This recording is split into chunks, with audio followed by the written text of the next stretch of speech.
Glenn Greenwald, there's so much going on with this all the time. It's hard to know what the reality on the ground is. What is your sense about where we are with this war? I think clearly President Trump wants to get out of the war. It's certainly been very bad for him in every respect, including politically. The midterms are rapidly approaching. This is a huge albatross around his neck, as are the secondary economic damage that has been done to the American economy, the global economy, the American people. The problem is that the pro-Israel lobby in the United States is extremely powerful, and they don't want an end to this war. They have two very different interests, the United States and Israel does with respect to Iran. What Israel wants with Iran is the obliteration of any countervailing force to their dominance of the region. Iran is the only formidable party or country in that region that can provide any kind of deterrence or limitation to Israeli hegemony in the Middle East, and they want that country destroyed, and they want the United States to do it. I think Trump thought he was going to facilitate a quick regime change of that country. That obviously didn't work. The Strait of Hormuz is closed. They're not getting that enriched uranium out. There's none of the war aims that have been fulfilled that were stated at the beginning, and he thought it was going to be done a lot more quickly. We're now 4 or 5 months into the war, 4 months into the war, and the Israelis are determined to keep the war going, whereas President Trump wants it to end. And I think the fact that it's not ending is proof of who actually has the greater power in the relationship, and it's not President Trump or the United States. It's the Homeless Left with Matt Weinglass and co-host Craig Pasta JARDULA, Jay Scott. Episode 192, Our Greatest Enemy. A real fake news update.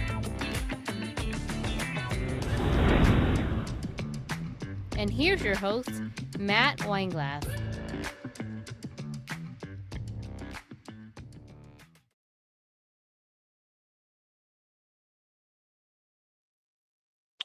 Here we go. All right, everyone. Welcome to the show. It's the Homeless Left, your non-tribal approach to news channel. We're here with you guys all afternoon on this Tuesday. We've been off for a little while, in and out, actually, for those of you guys who have been tuning in. And, you know, we definitely like to be here as much as possible, as often as we can, twice a week, Tuesdays, Thursdays, all throughout the afternoon. We like to cover all the issues that you guys care about that affect you the most, the ones that have kind of kept us out of the groups or you know, clubs or tribes or parties that we've felt part of our whole lives, and now not so much. And so what do we do about that? What do we do about the feeling that we want to start thinking for ourselves? We want to start asking the hard questions, the questions that aren't about getting to the goal of our team wins, your team loses, but we actually want to get to the truth of the matter. We also want to be about upholding the values and principles of truth and justice and liberty, and fighting for people who can't fight for themselves, and all those things that have kept us away from seeking those things because we've been in these camps. And those camps have been put together by the people that run the entire planet, the people that we now know as the Epstein class, the pedophile class, the warmongering psychopath Zionist class, the pharma pushers, the people that want to hoard all the wealth and keep us all complied and aligned and quiet and stop talking. And you know, if you speak up, you're the problem. Be mad at your neighbor, be mad at your family members. Do not, for whatever reason, be mad at us because we're the ones trying to protect you. No, they're not. They're only out for themselves. Well, they're family people, right? They care about well, yes, they care about their bloodline, right? Their immediate, within arm reach, those people. That's it. Not you, not me. Anyways, we're here because we demand to do better as not just a country, but as a planet. We would like to do better, and we can do that by using the technology that they've been using against us. We can use it in our advantage when we can reach out and we can communicate and do things just like this right now. So we're here to do two things. We're here to expose, right? Pull the curtain back on the corruption, call out the BS in real time the best we can. We're also here for something else. We're also here to help give us the tools, give you the tools where you can actually implement these changes in your own lives, in your own arm reaches, as we would say. Whatever that looks like, whether you have a social media reach yourself or whether it's just about having those discussions and starting them again with people who maybe you don't have those relationships right now, but you can start working on getting them again. Why wouldn't you have them right now? Maybe there's a people that they uninvited you to Thanksgiving, or they said you voted for the wrong person, therefore we're no longer going to be acquaintances.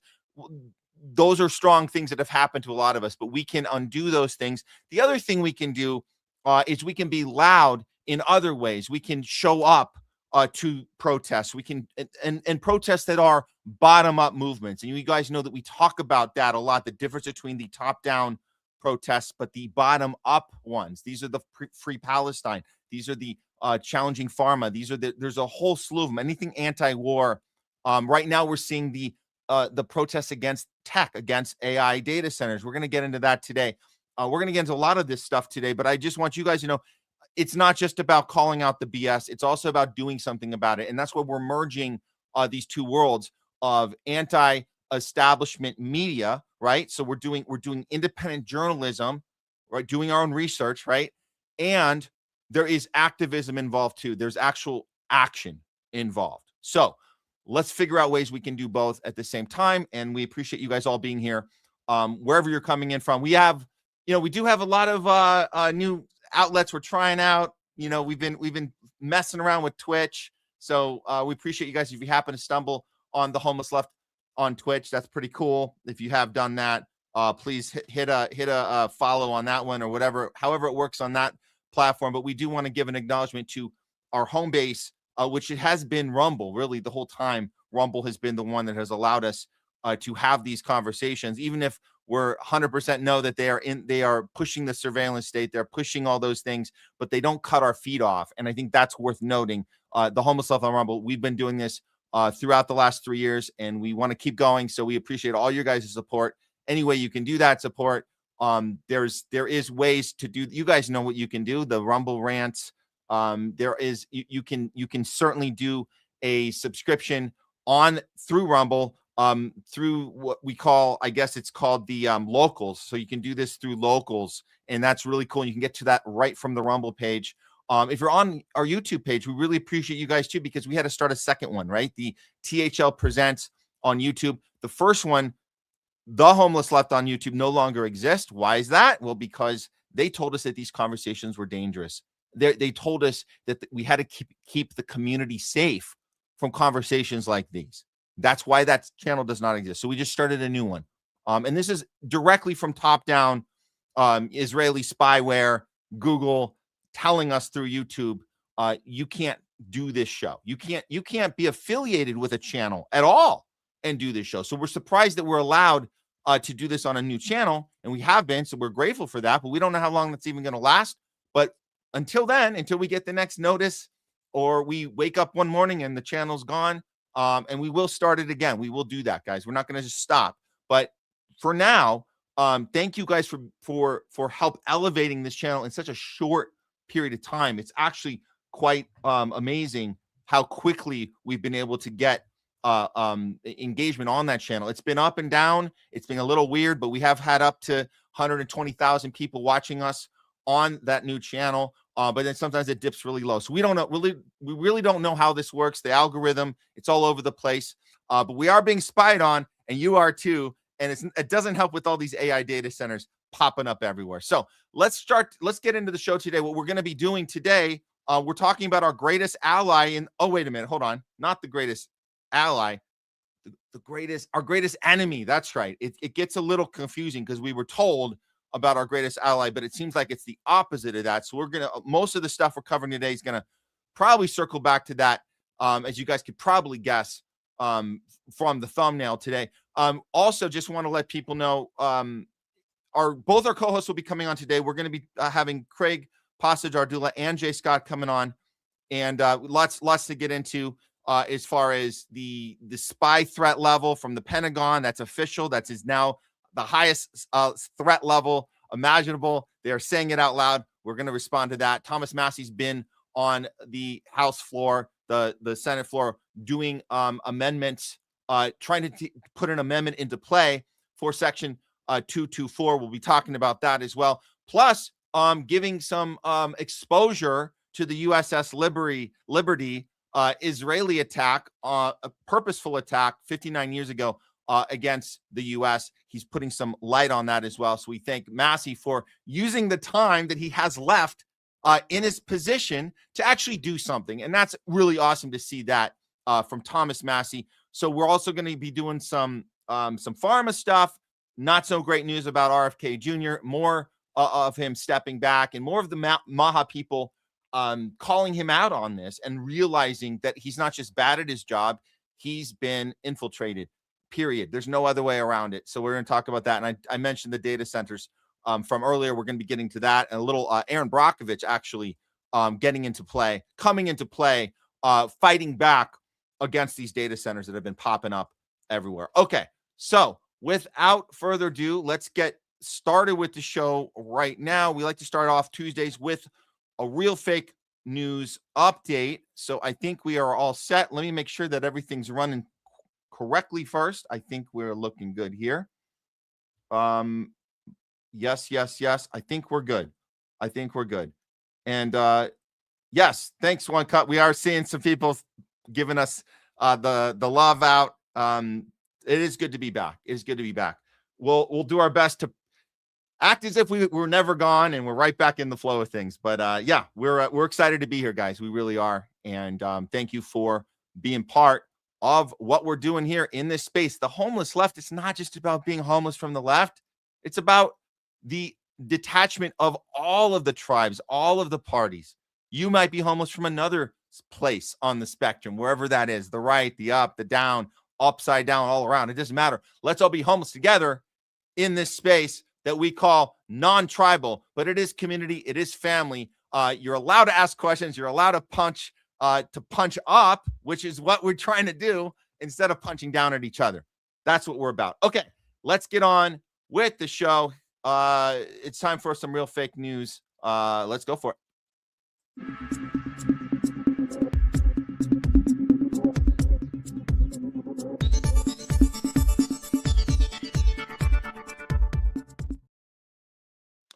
It's a real fake news update, not brought to you by Pfizer.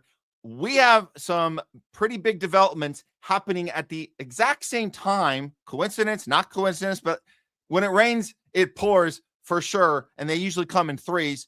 But let's start with this one from the Pentagon, which has now been made official. Yes, the Pentagon's Defense Intelligence Agency has reportedly raised the threat level of Israeli espionage to critical amid concerns that Israel is monitoring senior U.S. officials and White House deliberations on ending the Iran war. And yes, they have absolutely been doing this. This is part of their game. Mossad agents have been working inside the Pentagon this entire time. They know that. It's interesting that they're putting the threat level up to the highest level of critical right now. The timing is very interesting. But make no mistake, this infiltration has been going on at least since 9/11. We know this for a fact.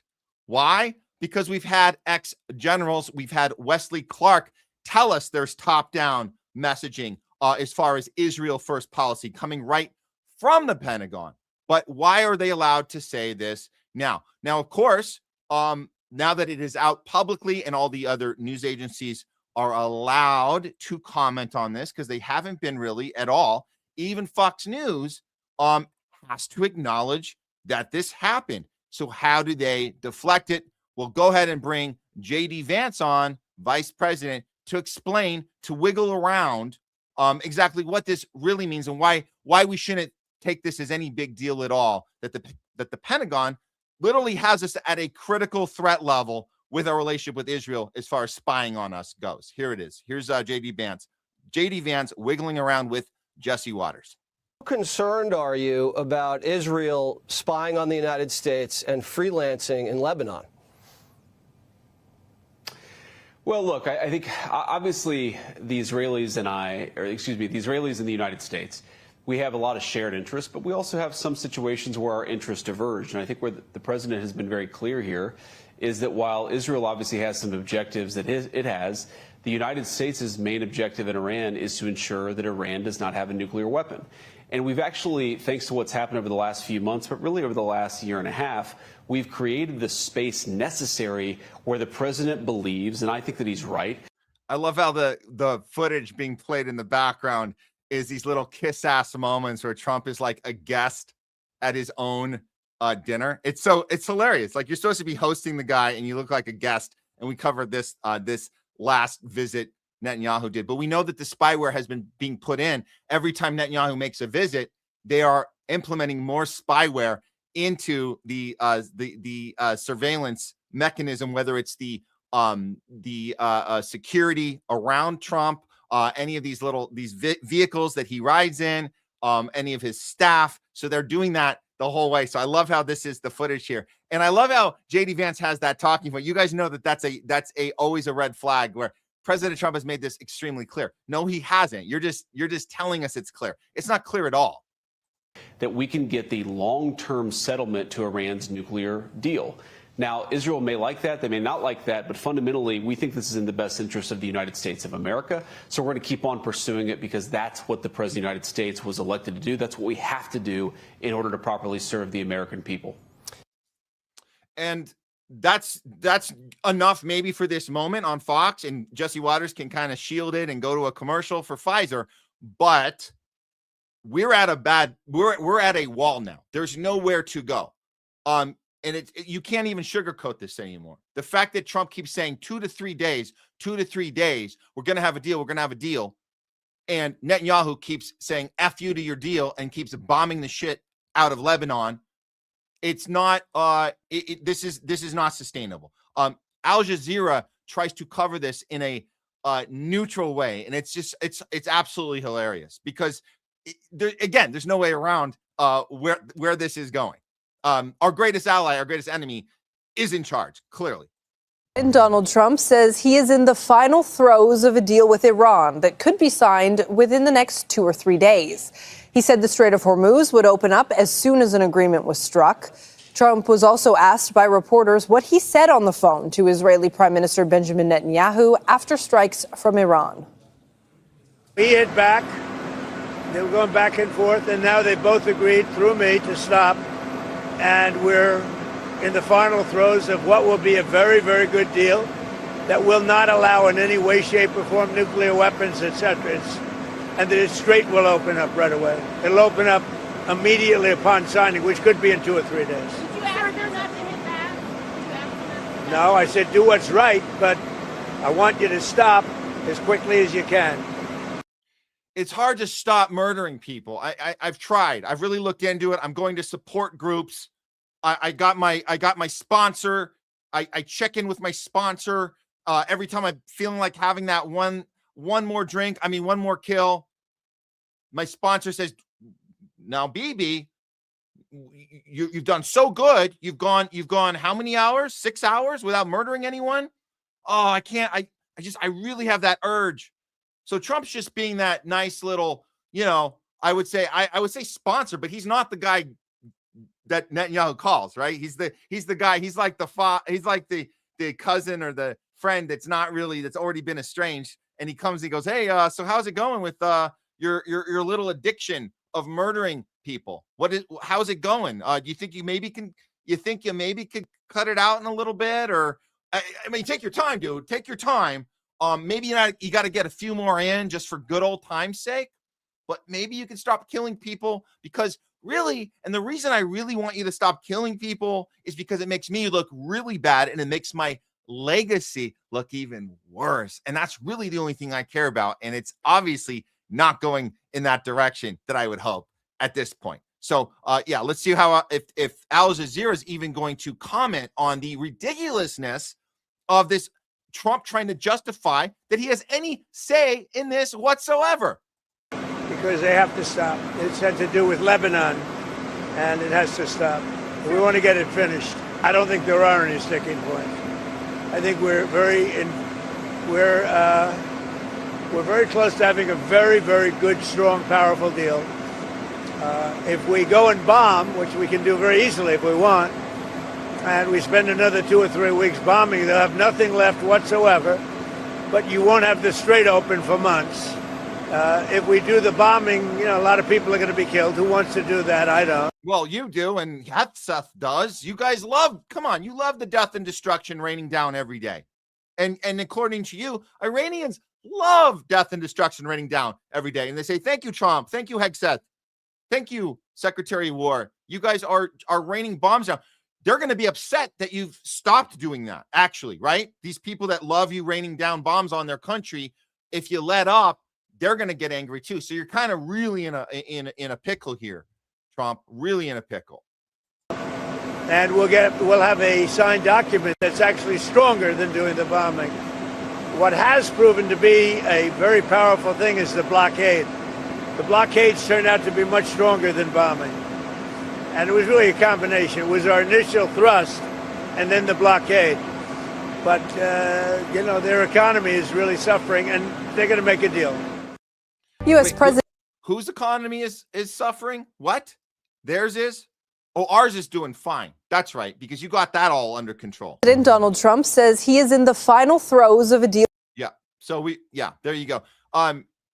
While all of that trying to maneuver around and justify is going on, Netanyahu is telling us in Hebrew with a translator what he's up to, which is nothing like how it's being described on Western outlets. Israel carried out historic first blow to prevent a nuclear attack on Israel. I reiterate my commitment. Iran will not have nuclear weapon. The same determination we acted also against Hezbollah. Hezbollah planned to storm into the Galilee and destroy Israeli towns with 150,000 rockets. We also removed that threat and we eliminated Nasrallah. And I want to tell you, our brave fighters are destroying Hezbollah. Your brave fighters, your brave terrorist psychopaths are in someone else's land, blowing up, murdering, and taking down their entire structure of society. And you're saying that you're doing that as an active defense. And again, the Western media outlets are not calling any of this out. The ones that think they're calling out Trump, what's going on? They're not bringing this up. It's absolutely crazy. And we don't expect Jesse Waters to bring up this on Fox, but it's just interesting that Trump never gets asked about the justification of Netanyahu. He's telling us this, that he has to keep murdering them because what? A nuclear bomb's coming? What are you talking about? This has been the Greater Israel Project plan the entire way. And he keeps saying this shit in Hebrew, and no Western media outlets are covering this. They keep pretending this little game of Trump making a call and we got to swear. You better stop this right now, Mr. Explicit beep. You son of a gun. You better stop it right now. That's all theater. That's fake. That's fake. That's not actually happening. Those phone calls are not actually happening. Here's what is happening. According to Gen X Girl, while Trump and Netanyahu cosplay a fight, leaked deployment orders show the U.S. has quietly deployed this 82nd Airborne paratroopers to Israel with mission to seize the Karg island and carve out coastal territory inside Iran. Yep, that is actually happening. That is actually happening. And this was Kent Klipperstein that did the actual report on this. It's a U.S. secretly deploying paratroopers to Israel. This is what actually happened. This was actually happened. The deployment is tied to new U.S.-Israel joint contingency plans for seizing the Karg Island and carving out coastal territory inside Iran. So that is not being covered on mainstream. Ken Klipperstein's covering it. Gen X girls covering it. But no Western media outlet is covering that one. What are they covering? What is CNN up to? Talking about this strong alliance between our greatest ally ever. Is CNN doing any work? We were told they hated Trump. They should be the first one, right? The guys at CNN who've been spending the last decade telling you that Trump is the worst possible thing that ever happened to our world, our country. They might be looking into this, right? Well, no, not exactly. Here's what they're up to. We met with Prime Minister Netanyahu in Jerusalem last week, and you provided him with a draft House resolution that would end U.S. financial military. Now, just for a setup, this is Saltzman. He's a House Rep Saltzman, Republican, who is describing his meeting with Netanyahu and how great the partnership is right now, and how the idea that getting the U.S. military and the Israeli military in a joint partnership, legal military alliance that will then basically make anybody immune in that, and with zero accountability. It's from Section 224. We'll get to that in a second, but this is him running cover for that, and why this is such a great idea to have go through the House and Senate right now. Military aid to Israel. Tell us more about your proposal and how the Prime Minister viewed it. Yeah, so we had a great meeting. I tell you, the relationship between the United States and Israel is stronger than ever. In fact, I often ask people, who is the greatest ally of the United States? We used to say it would be Great Britain, but these days it's Israel. And they have grown so much, 10 million people. Their GDP is growing towards $1 trillion. And this was actually something that came from Prime Minister Netanyahu's conversation with 60 Minutes a couple of weeks ago, when he said that the next MOU with the United States and Israel, he would like to see us move away from the $3.8 billion annual supplement that we send to Israel. Now, does this end anti-Semitism? I doubt it. Does it create more conspiracy theories? Probably. But this is real. This is a maturing relationship, and we've been calling it aid to trade, moving from an aid supplement to a trade agreement, to defense agreements, and a real mature partnership, because Israel has grown tremendously, and their abilities and capabilities are incredible. And so he was very open and excited to see the resolution. I filed it today here in the House of Representatives, and we just want to show President Trump and Prime Minister Netanyahu that Congress would support moving this direction.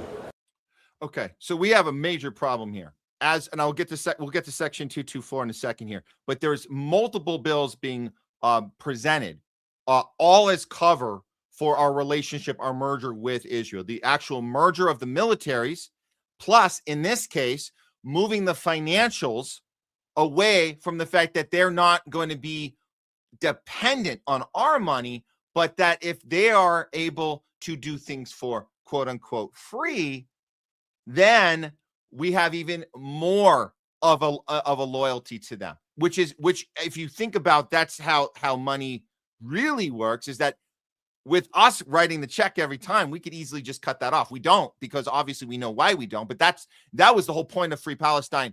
The activism from the college campuses was divest in Israel, divest in Israel. That was the main thing. Divest in Israel, Free Palestine, divest in Israel. So this is a maneuver where you can say, well, we're not actually going to be funding it anymore. They're going to be getting stuff for free, not through us. And then our loyalty and allegiance is going to be that much tighter with them because they're not dependent on us. And so it's just how you place it in the paperwork. It's pretty scary. And there's obviously nobody at CNN is going to look into this. They just think, oh, this is what a great situation. And this should make all those anti-Semitic college kids back off finally, because they got what they wanted, right? And all those Jew-hating kids, they're going to finally calm down and go, oh, well, we're not technically writing the check anymore. So that's the problem. But this is the one. And again, timing, guys, timing is everything. The Pentagon putting out the threat alert, this little maneuver of moving money around. And then this was, I mean, obviously this one seems to be the worst one on its face because this was added in by Netanyahu and it's already gone through the House. Section 224, creating a binding relationship with a foreign nation in America's critical defense technology and military systems. The framers wrote Article 2, Section 2 to require a 2/3 Senate vote for any agreement that binds us to another country. Instead of following that process, they buried it in a must-pass bill to avoid a real debate. And we know that game, guys. They're always adding the little things in the middle of the night. Nobody reads it. And this is a massive problem. This is exactly why they're trying to nuke the filibuster. They know that these kinds of deep foreign entanglements would never survive open debate and broad consensus. They're systematically removing every constitutional safeguard that protects American sovereignty. This isn't governance. This is betrayal. Of course it is. Of course it is. Is anybody fighting against this? Well, let's see what Thomas Massie is up to on this one, because apparently it looks like he's putting an amendment together against this. This would be really, really good news. It seems he's working on this now. Gen X girl, find your balls, America. Thomas Massie says he'll introduce an amendment to strike down Section 224 of the NDAA that will further integrate Israel into our military. So we have to stop this now. And the way we can do that is we can tell our House rep to support the Massie amendment to remove Section 224. This is the phone number you call. This is not a joke. You can actually do something about this right now. Calling this number. We're gonna make the call. Absolutely. You guys have to do this sooner than later. Here's another look at the breakdown, what you should be doing here. It's what you want to tell your House rep is remove military collaboration with Israel from this year's defense bill. It's to get rid of Section 224. You can keep your defense bill, but you got to remove this section. That's what you're calling to tell them. Section 224, U.S. Israel Defense Technology Corporation. Call your House rep. Boom, there's the number. Do it, guys. Do it. Even if you have to pause us and do it and come back. We don't care. Get the call done. There it is. Okay. So, again, we got to do our own work on this. We got to look into what's really happening. The Western media is not going to do their job and get it done for us. So we appreciate the work being done by Gen X girl. And we appreciate the people like Thomas Massie that is actually using his time to get something done, because we are running out of time. And like I said, the barricade is there. There's nowhere else for Trump and JD Vance to go. They can't say 2 or 3 days, 2 or 3 days can't last forever. So we got to call this out sooner than later. That's the real fake news update. Not brought to you by Pfizer.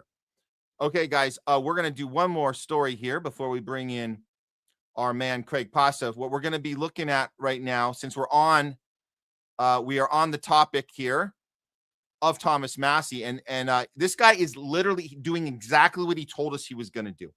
Thomas Massie is utilizing, and you know who should be taking notes of this? You know who should be really taking notes of this is AOC, right? The person who told us that she would rather be a one-term congressperson than a lifer, because in one term, what can you do? You can get more done in one term when you don't care about being a lifer than you can your entire life. She told us that. And then as soon as she got in, she said, you know what? Never mind that. I'm in for the long run. I ain't going to do shit for you. And I just love Mama Bear so much. Well, Thomas Massie is not doing that. Here's what he is doing. Thomas Massie is going to the floor and he's talking about what? The 59th anniversary of the USS Liberty and Israel deliberate assault on U.S. This is something that has been attempted to be covered up for years and years. Every decade, somebody comes up with a new investigation. They get taken down. A book gets written about it. It gets banned. Not kidding you guys. If you want to look at the famous book bannings, this would be one of them. So with that said, Massie took his time to spell this thing out. Let's listen to some of this. Biggest honors of my lifetime to stand here on the floor and do something that's 59 years overdue, to recognize the survivors and those who gave their lives on the USS Liberty 59 years ago today, when they were viciously attacked by IDF jets and also after that by torpedo boats. I'm going to tell you a little bit of their story. And there, by the way, there's at least a dozen of them here today with us.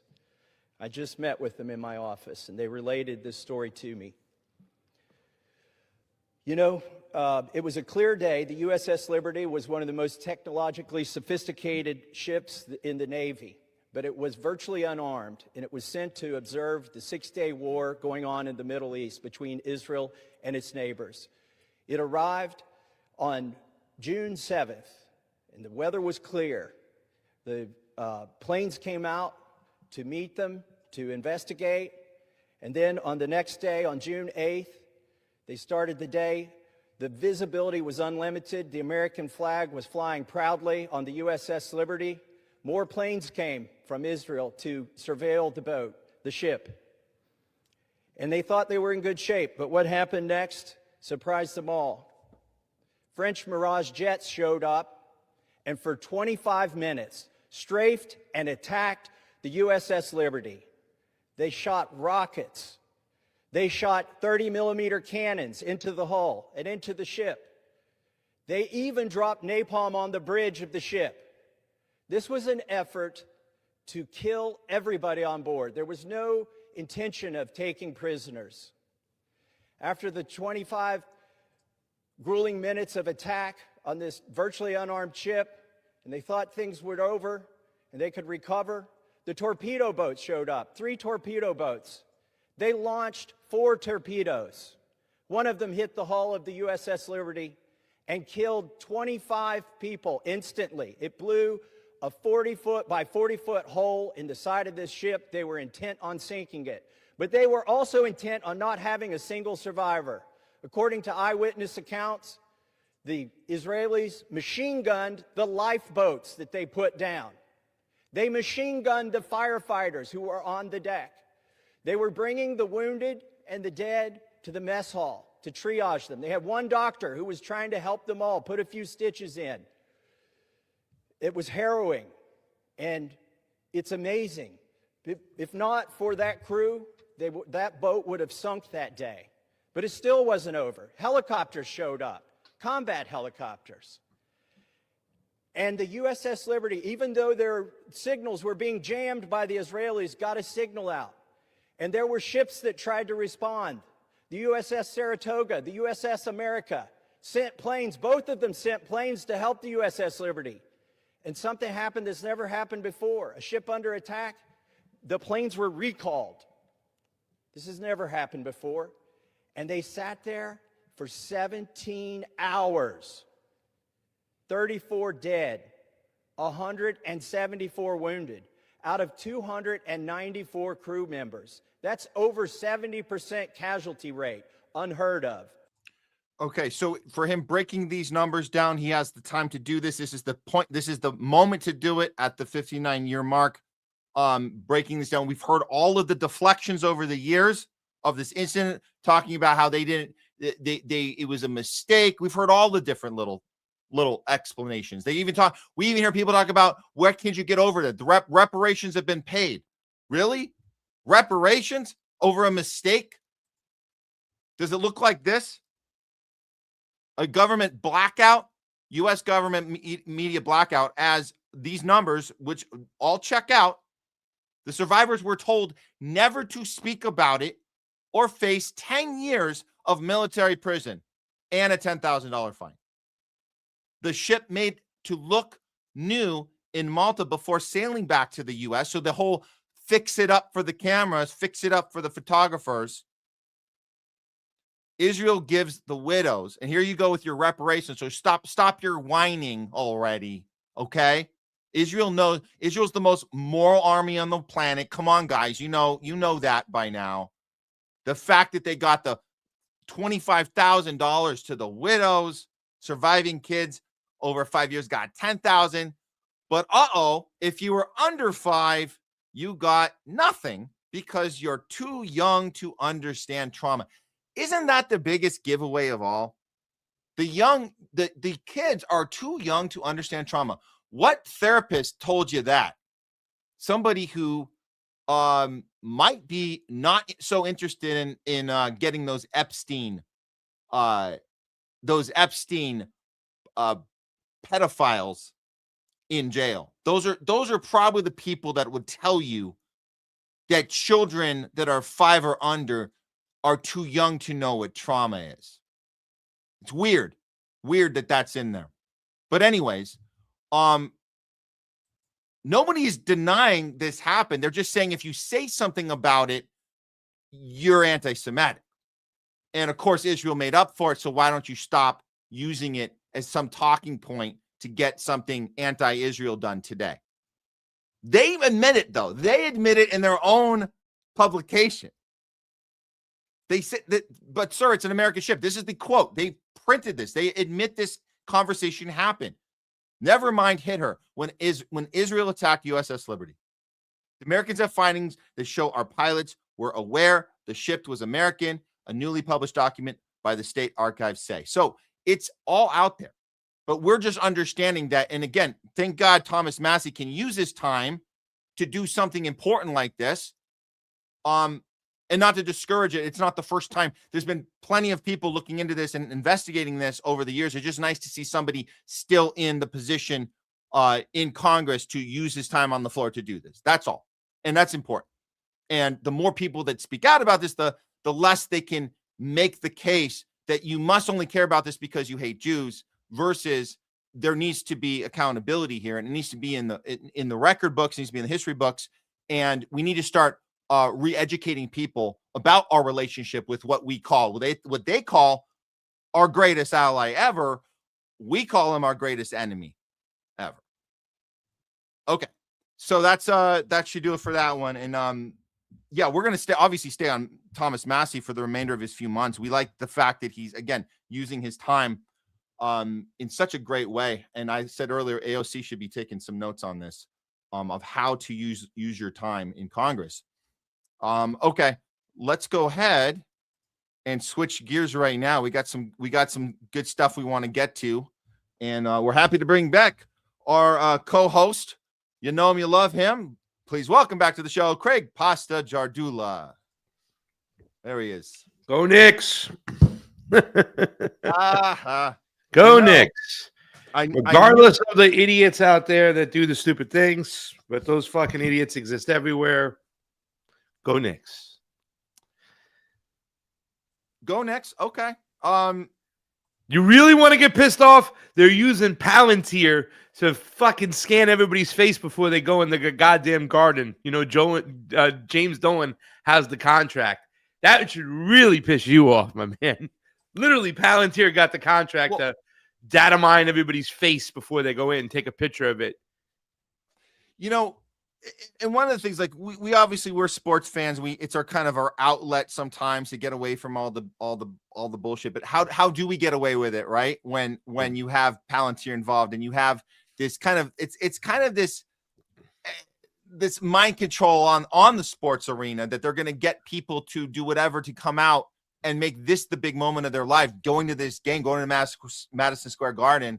First time in 27 years they've had a NBA Finals, but yet are those people just as pissed off and just as excited, I would say, adrenaline rushed to get out there for something important beyond basketball? Are they going to go out there and fight against Palantir, fight against the surveillance state, fight for the rights of people getting their arms blown off and family members decapitated and medical workers bombed, double tap, triple tap? Are they going to be that excited for that? No, probably not. And so that's why I don't like taking too much time on sports here, because this is we want to try and get people back on point for what they should be angry about. But I'm glad you brought that up, and I think we should talk about this one because there's something weird about this event that went down. And I think we should start with, if we want to talk about this, I think this one's been making the rounds right now as far as Trump showed up, right? So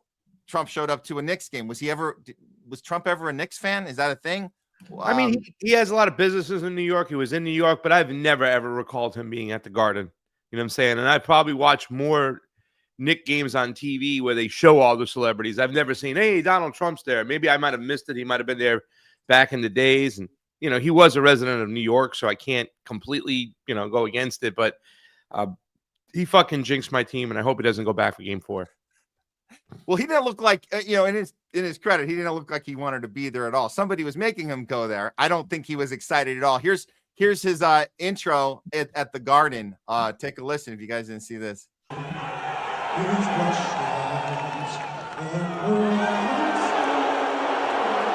Those were cheers.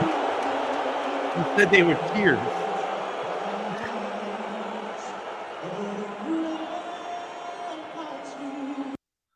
So that was one that basically somebody was filming him in the thing, and then everyone started booing because he went up. It was on the big screen.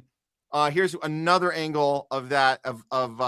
You can see the shift. You can feel the shift when the boos start. It's because the Knicks are putting him up on the screen. It's pretty wild because it's not just. I don't think it's just because we're in a particular area where you had particular a type of person there. It seems like it took up the entire arena.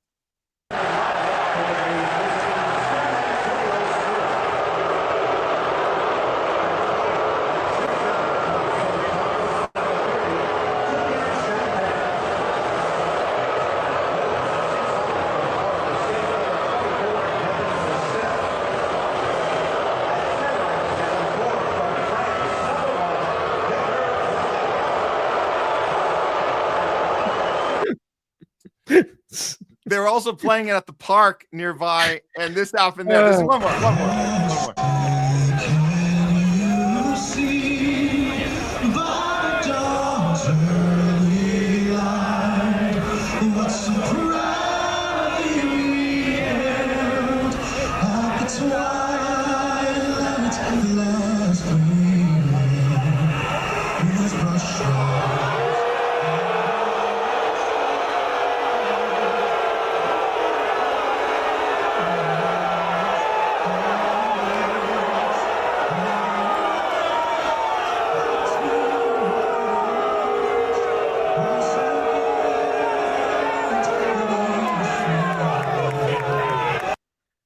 Yeah, so I wanted to play a few of the progress. I mean, there's a lot more positives than negatives. Yeah.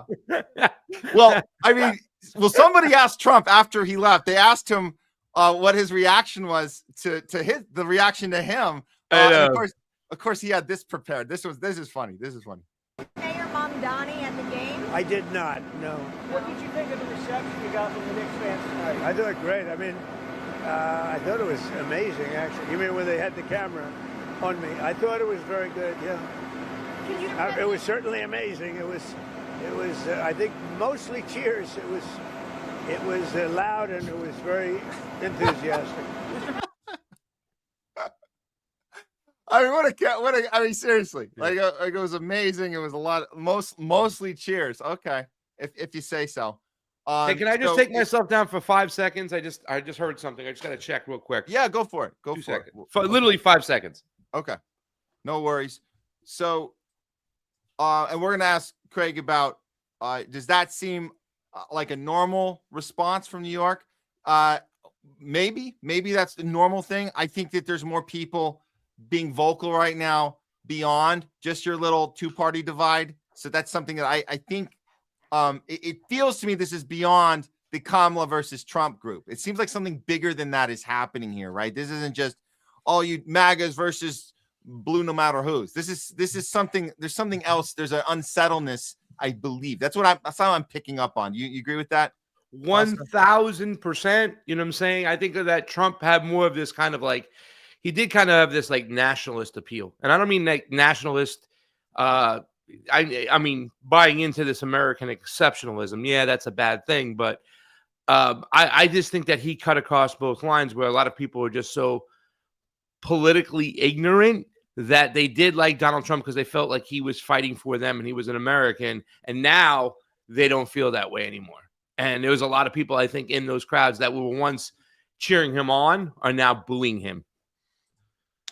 It seems that way. It seems this is beyond party lines. This feels like it's bigger than that. But you alluded to this earlier. There is something.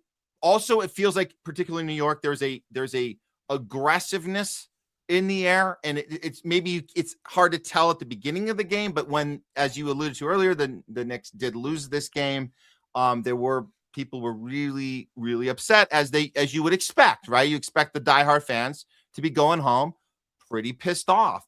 And I want to ask your take on this, Pasa, but we see rowdiness after sports games in LA. We see it a lot. I don't know if it ever gets this bad, but let's just take a look. There's a lot of this going on, a lot of footage going out there on what was going on to specifically Spurs fans after the game. It seemed pretty dangerous and pretty targeted if you were wearing a Spurs jersey. Here's some of that. No, back up.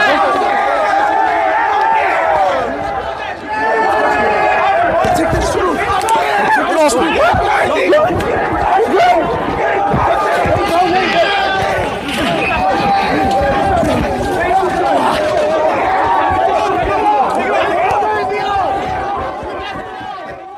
And we won't play too much more of this, but I've gone through a lot of it, Pasta, and it seems that generally speaking, it's the Spurs fans are trying to leave and the Knicks fans keep going after them, and I've seen a bunch of it now, and there's something a little off about it.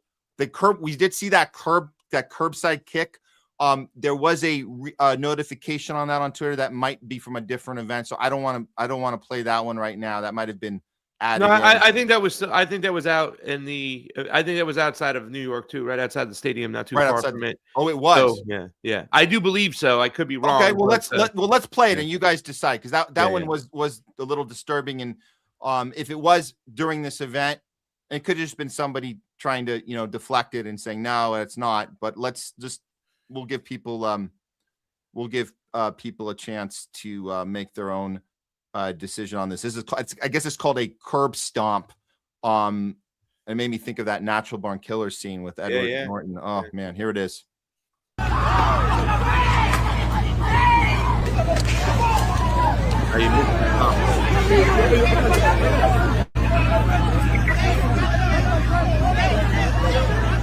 Did we get it? Did that play? You missed it. You started it too soon. Yeah. I mean, you started it too late. I don't know. Yeah. Oh, okay. Yeah. He's very lucky because he didn't get the full effects of. Yeah. He didn't have the actual curb on the mount. Yeah. Right. It could be on the head too as well. On the head. Just be what we saw. What we saw in. This was important to show too, because this is after the cops were more involved. Because some people said the cops weren't anywhere to be found until they showed up. Then they were there, and it seems that some of the Spurs fans were going towards the cops to hide from the Knicks fans. I don't know if you saw this one.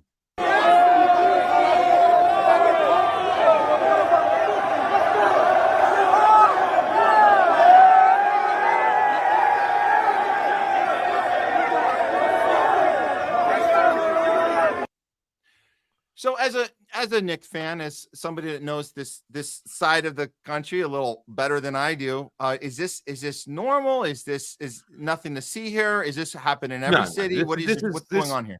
Well, I want to say it's abnormal for what has been like in the past, right? To what we see today. We've reached a point in society all across the board, and that this has been kind of getting pretty bad, throughout the past couple of years. I did put some things in the doc to show you, what I've seen and witnessed, that, Dodger games that can be really, really bad, and what happened to a couple fans there in San Francisco, in Vegas, in Oakland. Whenever there's a major city, you can have some serious problems.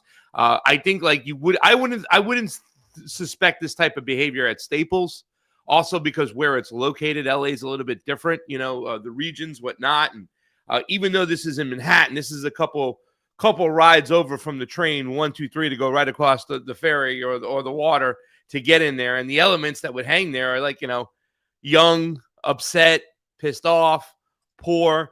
I think people also have to take into consideration in this situation, when you had talked about in LA, sometimes when we see after, I don't know if was it the last time one of the Dodgers won the World Series. I don't think it was this last time, but the time before, they overturned a cop car in the middle of the streets over there. You know what I'm saying? There are a lot of people who would use the moment in time to push back against society and whatnot, and those reasons, right? They're more symbolic sometimes, we can see in the streets of LA, you know. But it's very much the same too right now in New York. People can't forget that this particular ticket in New York was the most expensive ticket of like all times ever. Like the cheapest ticket to go is $7,000. You know, and Josh Hart had made a comment on one of his podcasts. If you don't know who Josh Hart is, he's one of the basketball players for the New York Knicks. He played for the Lakers once before, right? He came from Villanova, won a title with the point guard there now, Jalen Brunson. A high character guy.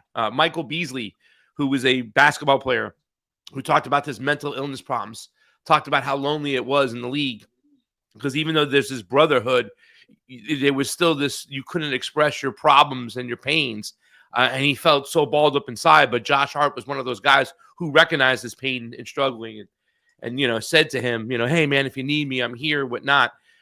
So you have this high character guys. And he was even talking about the ticket now in New York. The cheapest ticket in the nosebleed zone was $7,000. I mean, there's courtside seats going for over $100,000. And, you know, there was this whole kind of this content that was made over the last week, how you can go to a Spurs game. You know, you can buy several tickets, stay in the nicest hotels, eat dinner, do all these things, and still have money that would be left over that you wouldn't have had you gone to the New York Knicks game. So there is this element now of like, you have all these poor New York kids that are there, right? You know, they're coming on over, they're pissed off. And any San Antonio guy who went into that game has a few bucks. There's some fucking resentment. There's some class issues that are coming out at these stadiums right now, right? Same thing you see in LA. You know, those guys who they got to sit in the AM PM zone out in the field out there. You know what I'm saying? In Dodger Stadium, they separate that whole fucking section where the poor people sit from where the people who have the schkaro and the money sit. You know, so you will see those things as well. There will be class issues now that will be more relevant with fights and, you know, restless, upset people, you know, because as a society, we're poorer, we're less educated, we're more drugged up. So you're going to see a lot more of this. I don't think this is specific to New York. I just think it's the culmination of time is coming together, and it happened to land to see this in New York right now. Yeah. You know? Yeah. And I think you make a good point on this class divide happening in this. There is this restlessness, and maybe the people outside are not inside with the seats, right? They're out there ready to take out their frustrations, and maybe they're clearly targeting the wrong people. I mean, I'm not for overturning cop cars, but I would say if I had a choice between beating the crap out of a Spurs fan and doing, you know, vandalism to police stuff, I would say, which is the lesser of bad. I would say let's leave the Spurs fan alone. That would be my take. Yeah. But and you made the point that there's other cities, and we've had Dodger situations. I mean, I haven't personally seen it, and I've been to these celebrations, but you did pull this one up. I'll show this just to show this was a man to be charged in fatal stabbing of a Dodgers fan following a Giants game. Yeah. So who did the stab? It was after the Giants game. They stabbed. So in San Francisco, this is in San Francisco. This one, they stabbed the fan, stabbed a Dodgers fan. Yeah.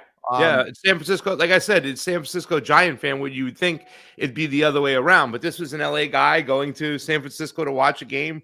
You know, you have to assume that if he's going to San Francisco up there, maybe he has a few bucks. Maybe it was a guy who just lived there. You never know, right? But you can see the mentality. I mean, even in a place like San Francisco, you're going to still have people come in from other areas, whatnot, very frustrated. You know what I'm saying? I don't think this is something you could put on all the fans.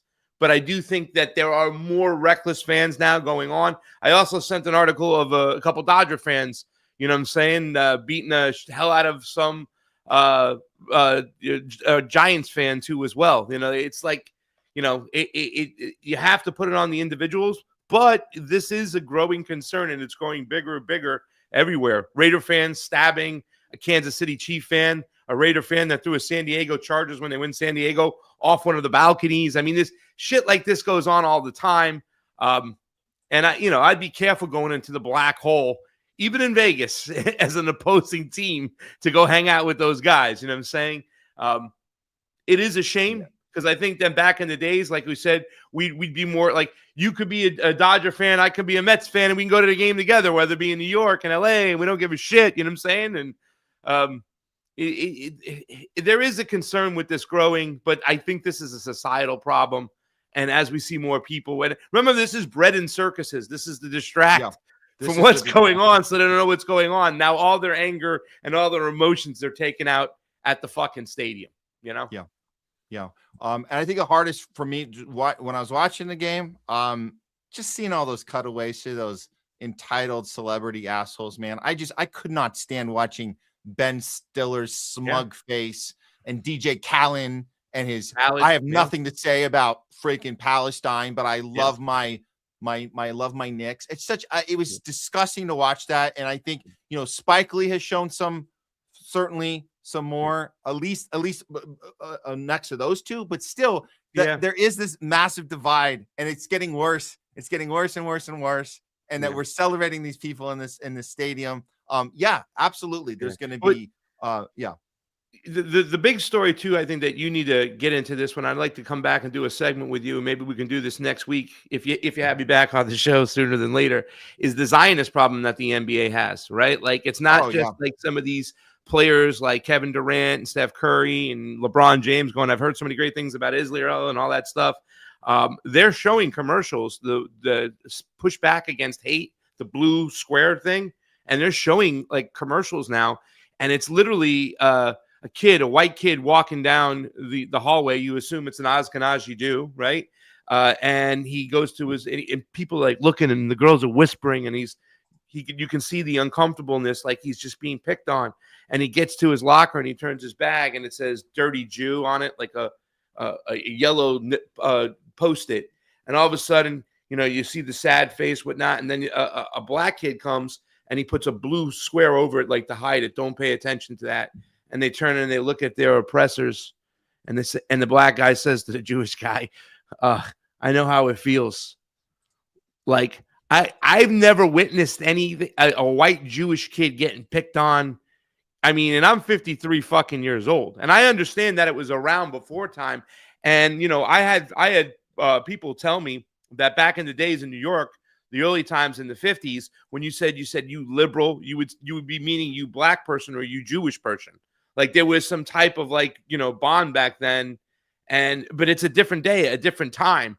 And to kind of push this rhetoric and this narrative right now, I've always said, NFL has a big pharma problem.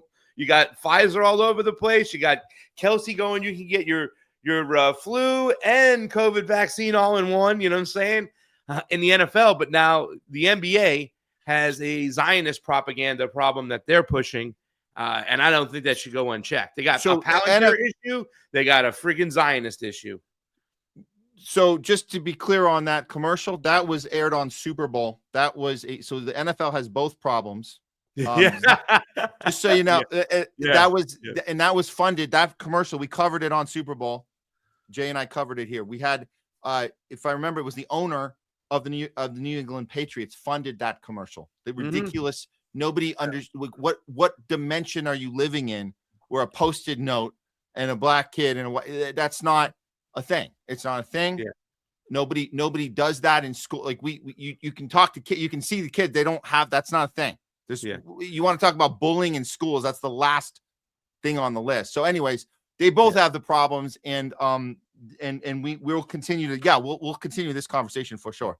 I hope a basketball player says something about it. Like, how dare they try to push this narrative that a white Jewish kid in today is facing the same type of racism, and oppression that a black kid is facing. Like, I know, how dare I hope somebody speaks up about that.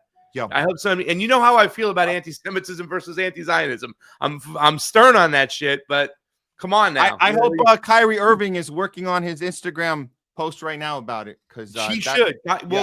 Kyrie had bailed us out when it came Yeah. to the vaccine. And that's the thing. Even though this is bread and circuses, a lot of people feel, and I know, Matt, you have something to say about this. A lot of people feel that sports is scripted and fixed.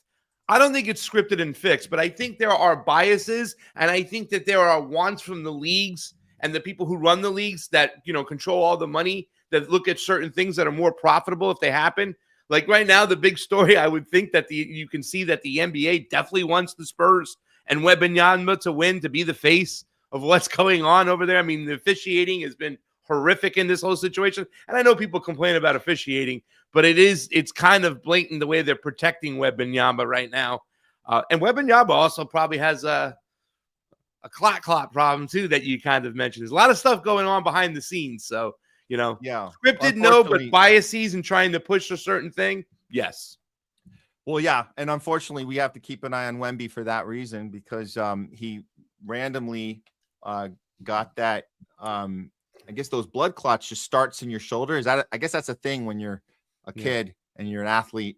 You get these blood clots right in your shoulder, and doctors were certainly baffled. They're not letting us know if they handled it or took care of it, but we know from a lot of situations that those don't just stop that issue. It keeps becoming a problem as you go through life. So yes, we have to keep our eye on Wemby, but they don't want to talk about that one anymore. That was a little thing. We handled that. We took care of that. But we need more Kyrie Irvings to speak out about both of these. Yes, we do. Problems. Yes, we do. For sure. And we know Kyrie Irving's not getting any blood clots. I'm just throwing that out there. It's completely unrelated, but just something to throw out there. Okay. Yeah. Let's move on. I want to do some World War III watch with you, Pasta. So I'm going to play in the intro, and we're going to try and piece together what is happening in the Middle East and how it is not being covered correctly by the Western media, and what we can maybe try and figure out what to expect next. And spoiler alert, it's not a peace deal that's coming in 2 to 3 days. Just want to, if any of you guys are on the edge of your seat for that one. But okay, let's go ahead and start with World War III watch. Here, I'll play it in here.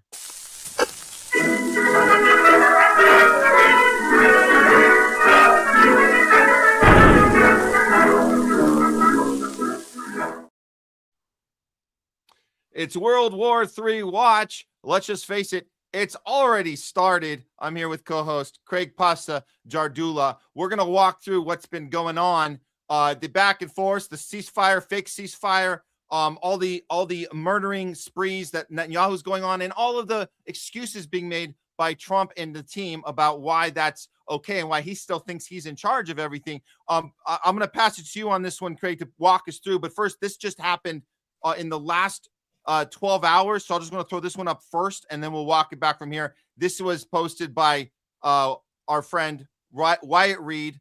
Israel's just issued an evacuation order for the entirety of the biblical city of Tyre. No more safe zones, no more fake ceasefire, no more good cop, bad cop routine between Trump and Netanyahu. Israeli ethnic cleansing is in full effect. Here's a one little shot from that, so you guys can see this is kind of happen in real time. There it is. That's just a targeting of a very obviously this is not, they're not targeting Hezbollah here, but that's what they want you to think. This is murdering people in real time, and like Wyatt Reed says, there are no safe zones anymore. Pasta, I want to pass it to you. How is Netanyahu able to keep getting away with this, and people aren't seeing this? This is completely shows us that Trump it doesn't seem to be in charge of anything. Yeah, that is definitely the case. Trump is not in charge of anything. We can also make the argument. I'm sure we're going to make the argument too as well. That seems like Israel is driving the bus. At least they're doing what the fuck they want to do. And I'm still waiting for a lot of these, and maybe they are starting to come around after those boos last night we saw at Madison Square Garden and right outside the stadium. That they are coming around when they see these biblical cities, which, and all bottom line, basic. Small bit of information out there for the people who don't know. The Muslims, the Arabs in these countries did the Christians a solid by keeping all their historic towns and places intact, not destroyed. They made sure they weren't destroyed. And now here the Israelis are coming along with American bombs coming from the Christian nation and blowing up biblical towns. And they've been doing this left and right, and persecuting Christians. They don't care about religion. This is about, This is about colonization. This is about ethnic cleansing. You know what I'm saying? They might the place might be biblical and Christian like or friendly, but there are Arabs and Muslims living there, so they're gonna blow it up. But in Lebanon, it can be Christians there too, but they don't care. It's their land. This is a class thing, as far as I'm concerned. You know, this is Jewish supremacy, and they will fool a lot of Jewish people to go in there and think that they're the victim, to go in there and live in these towns once they reoccupy them. That's the plan, but it is fucking just crazy. Like, you know, the best meme I saw is that, and Jamie played this. It says Donald Trump writes a very stern check to Bibi Netanyahu. You know, do what Thomas Massie said: cut them off for 1 month, and you'll see these wars ends, because all the bombs are coming from the U.S. of A. Yep.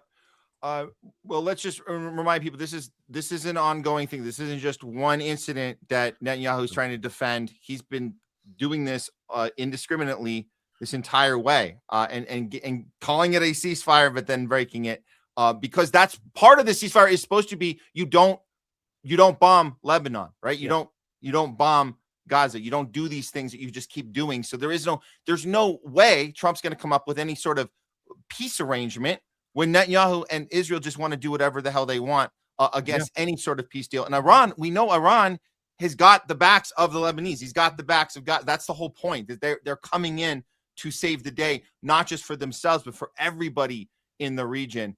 I'll put this one up because you had this anti-war article up, where this, I guess, a few days ago when this is how it all started, right? This is where it all started. So, go ahead. You know, Israel strikes Lebanon capital in Beirut in the latest escalation. And yeah, I think a lot of people were concerned that if there was some type of peace deal that was worked out long term between the United States and Iran, and Israel was involved in that, well, what's going to happen to the people of Lebanon? What's going to happen to the people of Gaza, right? What's going to happen to all those people there if they just come to some agreement where Iran can go back to business and go on their way? But that's not what happened. Israel struck Lebanon, and there was some talk that there was some phosphorus gas that was used, right? That's a war crime. I can't remember what general made the quote that he saw that in Germany, the way they were coming out of some of the trenches after the phosphorus was, hit them, and they were begging to be shot. And he said, I would never use that again on anybody. After World War II, there was so much blood and destruction and so much awfulness that the people who fought those wars, that made out of it, they were the ones who were influential in making international law, which was very much driven by the West and the United States. So things like this would never happen again. But look what's happening on a regular basis. And once again, we are just as responsible, the United States, right? The Christian Judaic nation of the United States, just as responsible as the Israelis dropping those bombs, because we keep giving them those bombs to do so. But this is what set it off. And, I'm not saying because the next article or the next tweet pretty much is the one that I think people really have to really kind of sink their teeth into, right? The magnitude of what just happened may take some time to sink in. And think about this, because we had talked about this, Matt. We were very concerned. What the fuck is going to happen with Lebanon and Gaza if they just come to some peace agreement? This is the first time Iran has struck Israel after Israel struck another country's territory that is not Iran. This means that the battle lines have been moved. Okay, Iran's deterrence had already been restored in the sense that Israel knew that any strike on it would be responded to. But now Iran has proven that it will also respond to Israel strikes on Lebanon. And this is the first time in decades that a regional power has the means, the capacity, and the willingness to put hard power against Israel, the Israeli military maneuvers or aggression against a third party. And I think that it does blow my mind, because when I heard that Iran was firing missiles, I was like, did Israel hit them during the ceasefire? Because there's already been a little bit kind of play in the Strait of Hormuz, and things have been going on. There's no such thing as a ceasefire with the United States and Israel, because people still die under our ceasefires, like you mentioned earlier. But then I heard this was all a response to what they did to Lebanon, and I was like, go get that Epstein class, boys. You know what I'm saying? Like, and then, that was the start of all. Now we knew it's like, all right, here we go. Here we go. So then this is the the people in Tehran that are taking to the streets here. The scenes from Tehran show people celebrating as Iranian missiles fly towards Israel after Israel bombed Beirut today. Iran's red line. Reports say Iran launched around 20 missiles in 5 waves. Here it is.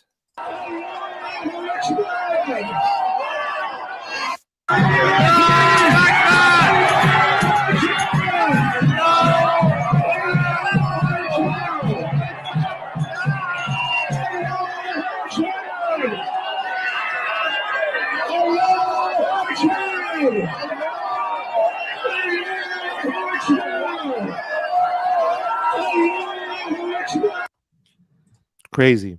And those missiles got through the Iron Dome. Apparently, we have this footage. This is like the center. This is where they told us all that money going to the Iron Dome, all that AOC money going to that Iron Dome.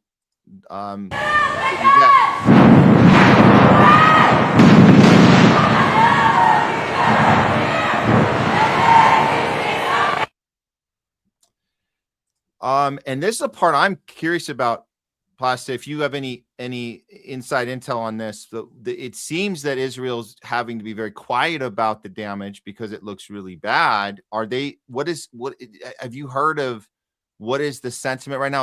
Are they all being told to shut up and pretend that everything's great and our Iron Dome works very, very fine? Even though what we hear is that the kids aren't going to school. Everything's kind of been shut down. But they're not. I don't know. How do they make sense of that? I thought they had the greatest defense on the planet. So I did too, but I think they are kind of mum's the word. It reminds me of the time they were taking down the security cameras everywhere and the door cameras, the ring cameras off.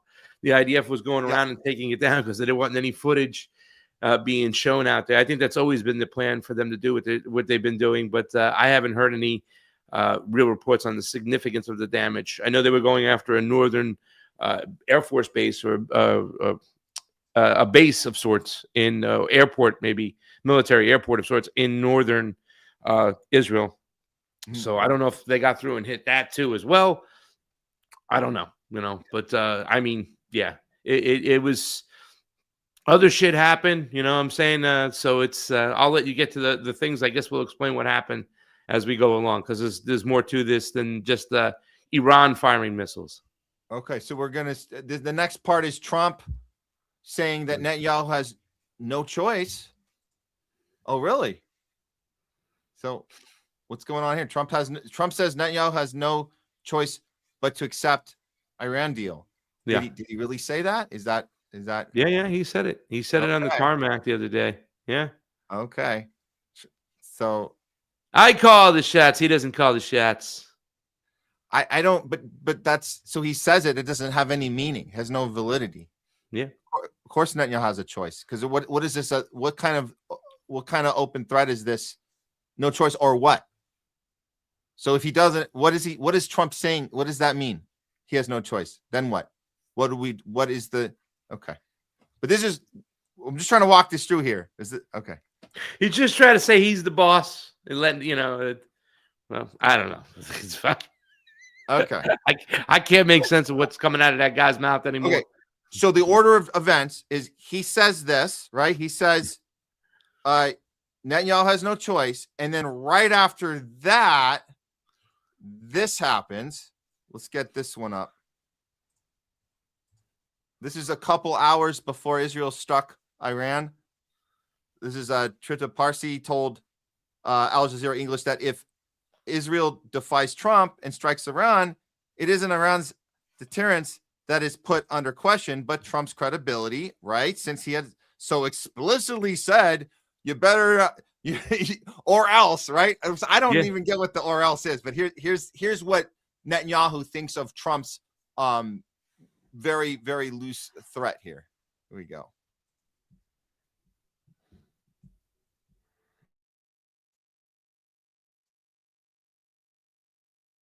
Can't hear it.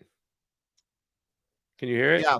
Okay. Let me retry that, because StreamYard likes to cut sound off if I do too many screen shares. We'll try that again. We will try that again, and Pasta is going to come back in too. We'll get it all set up. We'll get this clip set up. Here we go. Yeah, this is why I don't generally like doing screen shares, because there seems to be a limit of them. But I've reset it. Let's see if we can get it up on there now and get some sound. Okay. Give me the thumbs up if you can hear this one. So does that mean that the negotiators are now going to have to go back to the drawing board and recalculate things and consider that, okay, well, maybe actually we have to include Lebanon as part of any kind of potential ceasefire?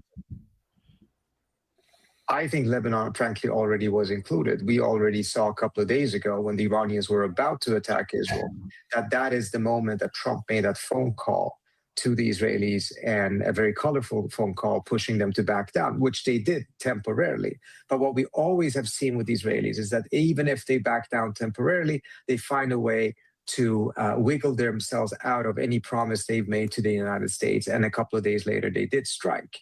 Now, this pattern may repeat itself over here. If that happens, what it does ultimately is that it doesn't ruin Iran's deterrence. It ruins the credibility the United States has or should have when it comes to being able and willing to restrain the Israelis in a sustainable way. Oh, there it is. So yeah. Are you still under the opinion that that Netanyahu's our little brother and Trump's the big brother in this relationship? I was never, I would say he was a little brother to the ruling class, not to Donald Trump, right? Like, you know, I don't believe any of these guys make the decisions. They're just the faces of the globalists and the 1% ruling elites that, you know, are controlling both of them, you know? So. Okay. So Trump says it's we're 2 to 3 days to a deal. That's obviously not happening. What can we expect next from this landscape here? Trump. Well, I mean, I don't know what to expect next. I think we're going to continue to have war. You know, I think the United States will get involved. I don't think the United States will commit troops on the ground. I believe that the ruling class even feels like that's a bridge too far. But you know, all this talk about the USS Liberty now. I remember doing talking about it first time about 7 or 8 years ago. I did an episode on that on this day, going over it, and now it seems to have been resurfaced. Right now, it's resurfaced from the right, the anti-Zionist right, the Thomas Massie's on the floor, which I think it's great that they're doing this. But it also makes me wonder if they're planning to do something to that magnitude, where what they were trying to do. Right. I think people will question it more now if they try to do another false flag like this to get us more involved with Iran. But I mean, I wouldn't put it past them. So I don't know what to expect. And what I'm saying is that we have to be aware of any type of false flags where a bunch of Americans get killed and then they point the finger to Iran. You know, I do still see too many people who are supporting Donald Trump who keep on saying Iran couldn't get a nuclear weapon. I'm like, you're just repeating bullshit that just was said for us to go in there, you know what I'm saying? And they've been saying the same shit for years. Iran has never really had a nuclear weapon. So I don't know what to expect, but I think we'll expect more war because that's the industry that we're involved with. You know what I'm saying? That's what the United States ruling class and elite, that's how they make money. And I also believe it's also part of their cleansing projects. You know what I'm saying? Like there's too many people here. Right, we're useless eaters. So I don't know, but we have to be prepared. Like you said on your thing, World War III. It's already. Let's admit it. It's already here. Will it escalate? I don't know. Maybe it will. It's already started. But World War III doesn't necessarily have to be played with nukes, right? I know. It was Einstein that famously said World War IV will be fought with sticks and stones. But World War III. It might be economic war. This is the lesson I think Iran learned from us, and this is with the Strait of Hormuz. They don't actually need nuclear weapons to destroy us. It's actually it's kind of an aha moment when you think about all this fear mongering for the Netanyahu and every administration has been doing to us for years and years and years, telling us they're this close to a nuclear weapon, this close to a nuclear weapon. But look at how we get destroyed otherwise. They don't actually need it. They have no reason to have it at this point at all. Even if you thought they were close to getting one, look at all the ways we can get destroyed otherwise. And it's happening. We're just, everything's falling apart. And that's because we don't have the power Trump claims we do. And it is a fall of the empire. We are living through it in real time. We're living through the fall of this empire as we're going out kicking and screaming. And it's quite a sight to see. So we have time for one more with you here. Go ahead. I thought this would be a good timing since it's our first day back after the California primaries, and we were able to have, and we're going to talk about both the mayor race and the governor's race and what's actually happening here. And being that you're, clearly, obviously, your years of covering election fraud, what better way, what better person to be discussing this issue, because it always comes up in different ways every election cycle. But let's look at what happened here, what went down, starting with the mayor race.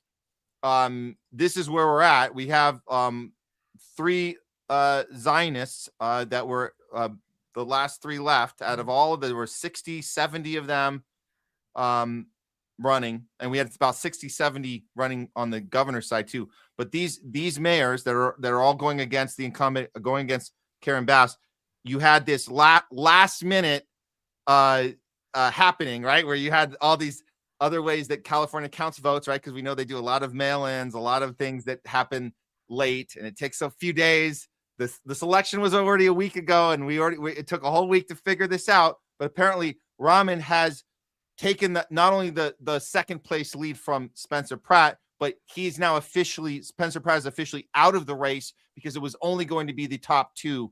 And as you guys can guess, there's a lot of furious Republicans, a lot of furious Trump people that are claiming that this was clearly election fraud, and Trump was the first one to jump in on this. Not possible for Spencer Pratt to have lost the LA runoffs after the big lead he had. Third world nation, rigged elections. Now they'll be working on great guy Steve Hilton. Won't have results for possibly 2 weeks, according to officials. So he's saying that there's targeted people that the Democrats are going after, keeping this 2-party illusion aside. When we know how the rigging really works, it's only the things that get rigged are the people that are fighting the Zionists, fighting the establishment, fighting the 2-party duopoly. That's generally how it goes when you talk about rigging. Before you came in on this podcast, I just want to play this. If people haven't seen this little interview that Trump got up and walked out of. 60 minutes. No, not 60 minutes. The one on the rain. Yeah. This is the rain one. This is the Meet the Press. He walked out of this NBC interview as it was raining. It's pretty hilarious how this went down, but it's also very telling. So here we go. It was rigged. It was a dirty election. Mr. And it's President, happening again right now in California. You've never presented evidence. It's happening that the right now in California. Rigged. Right now, look at what's Where's happening in the evidence California. to that? It's the 4 Republicans days. are doing well in California. No, they're not. They're dropping fast because it's a rigged election. Let me tell you, it's 4 days, and they aren't even close to coming up with. That's how they count the votes. You know why they're doing that? Because they're cheating on the election. Do you have evidence to support all that? I have to do is look. All I have to do is look. That's not evidence. And I listen to people, and let's see what happens. But sir, that's not evidence. Do you think it's appropriate? That's how they count the votes in California. Do you think it's appropriate that they have an election and 5 days later they're nowhere close to picking a winner? State and local officials acknowledge they are slow. They're urging. No, they're crooked. They're urging the votes to be counted quickly. That's how they vote in California. They're crooked, just like you're crooked. Your press is crooked, and Meet the Press is crooked. To be fair, I'm not crooked, but let's really. Let's well, continue. You play right into their hands. Let's continue. You're either crooked or you're stupid.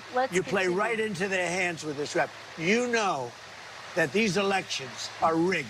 Your network knows that they're rigged. You know that I won an election in a landslide, and I got 94% bad press. But Mr. President, you know why I you've got never that? presented Because you have no evidence. credibility. But you've never presented evidence that it was rigged. Let's keep talking about. I want to talk about Todd. You have more evidence. There's more evidence than ever presented. Let's talk Your about elections you in went this to country. court. We're like a third world country. But, sir, your elections are crooked, and you're crooked, and Meet the Press is crooked, Mr. and so President- is ABC and CBS and CNN. But, Mr. President- You're one-sided crooked networks. All right, let's call it quits because I've had enough. Thank you, darling. Have a good time. Mr. President, let's please. I traveled all the way to Wisconsin.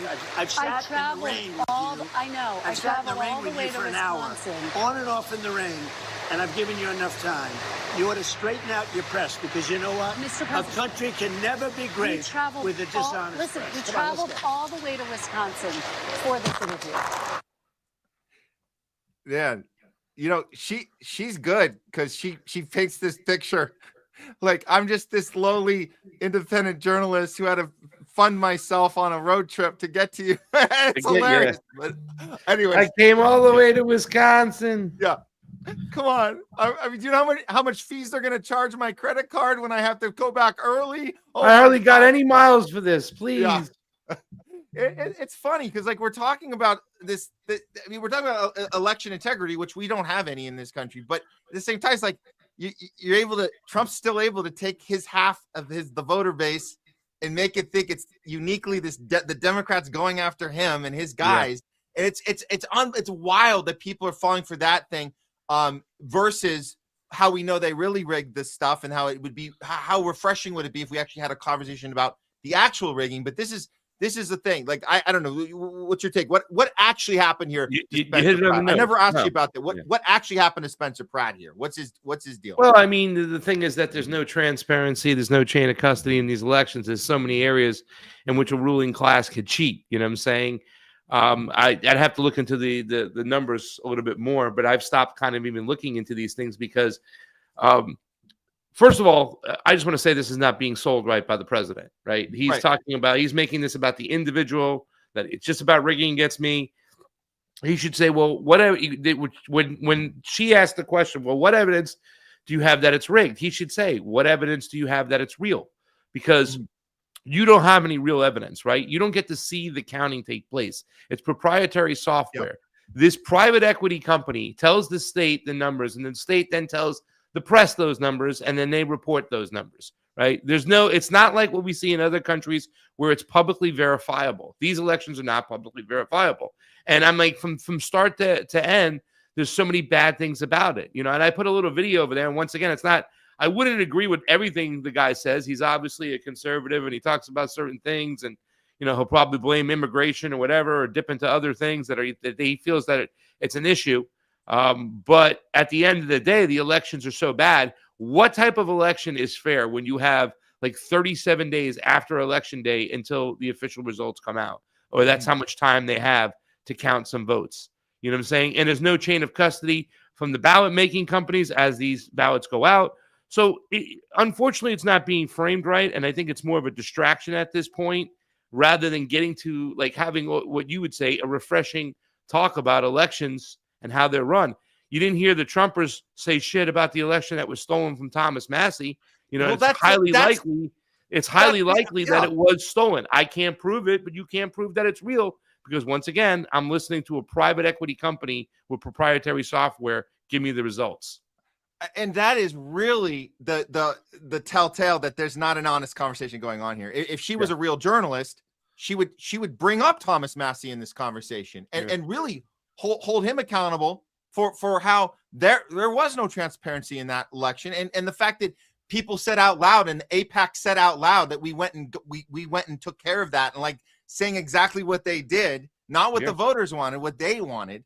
And so that should be the conversation happening by a news organization. Unfortunately, it's not. And they're still playing this game of Trump, you have to prove about 2020 still. It's like he doesn't really have to prove about 2020. That it's so obvious how ridiculous that election was. He doesn't actually have to. And you're right. He should say, you proved to me that 2020 was accurate. And then we can talk about California. But my assessment of California is that, look, they're going to handpick whoever they want anyways. It's not none of that.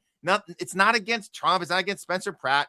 Either he was going to be selected or he wasn't. Either way you look at it, those three people that were at the top of the choices, all 100% Zionists, 100% ready to do whatever they wanted them to do. So none of this doesn't really matter at the end of the day. But I saw what you shared here. Let's look at this. Was a Spencer Pratt assessment here. I think this Rumble video here. I'm going to grab this because I am interested in different people's take on this guy, because he did have a little Trump vibe, a little early Trump vibe going, right? The guy that was going to take on the deep state, and hold the people in California responsible for the LA fires. I actually thought that was a good campaign message. But just like Trump, it's just a campaign message. What would it have actually looked like if he did get the job? So like, I don't think it really matters either way, but let's take a look at this this one right here. Just going to grab it. Here we go.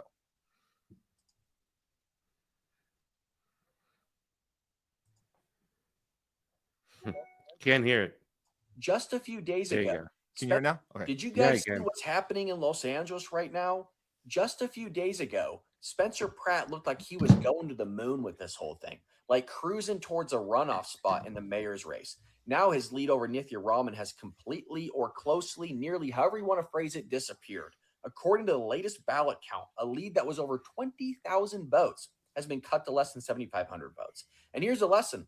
Elections don't end when the polls close anymore. In California, where I live, ballot counting can continue for days, sometimes weeks, and the numbers can move drastically, just mysteriously. The bigger story is what this says about Los Angeles, to be fair. I mean, voters are clearly divided on the darn thing. The direction of the city, homelessness, crime, affordability, public safety, housing costs, and quality of life have become defining issues. With thousands of ballots still left to count, the race isn't even close to being over. And what looked like a comfortable lead just a few days ago looks like a nail biter. What you guys need to understand is in the state of California, especially in Los Angeles, the Democrats love all this stuff. They love the crime. They love the homelessness. It's just in their DNA. I know it sounds insane to other people living in different parts of the country. They love this stuff, you guys.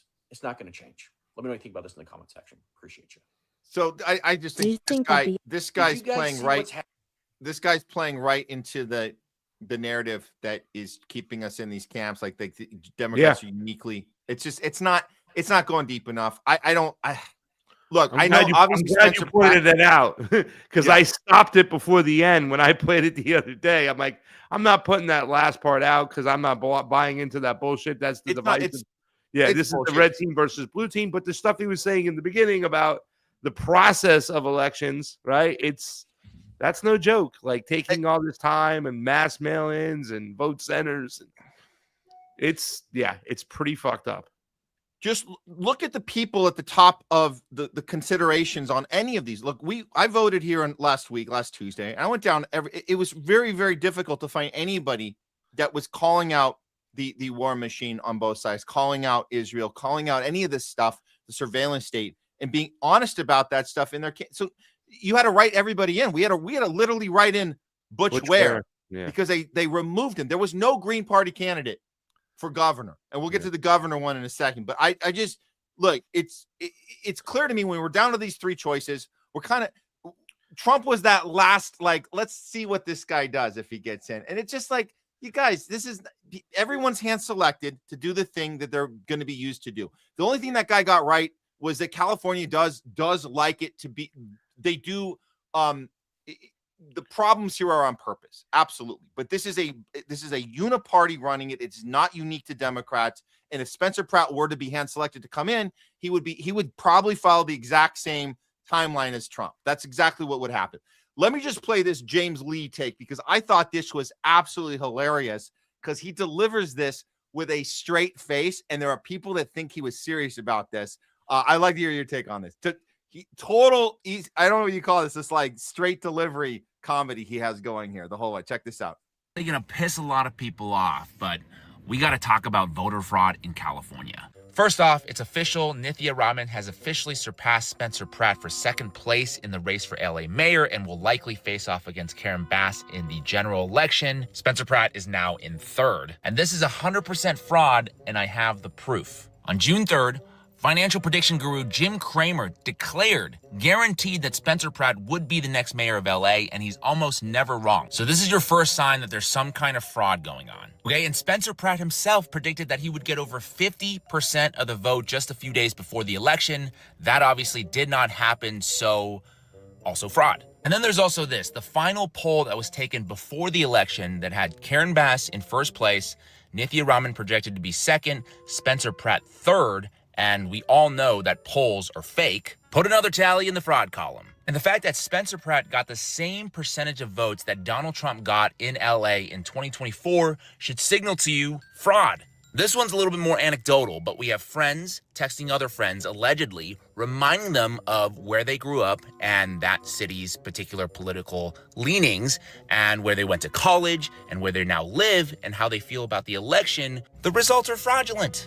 And let's also not forget to mention that Nithya Raman, who just surpassed Spencer Pratt, tried to pull the old concede and then steal the election gambit. This is a very common tactic in election fraud. Please take notice. In fact, there's so much fraud in California that Republicans are outperforming their expectations, with multiple incumbents and newcomers advancing in districts where Democrats are supposed to be favored. Let me know if I missed anything, but this is a national travesty and we must do something about it.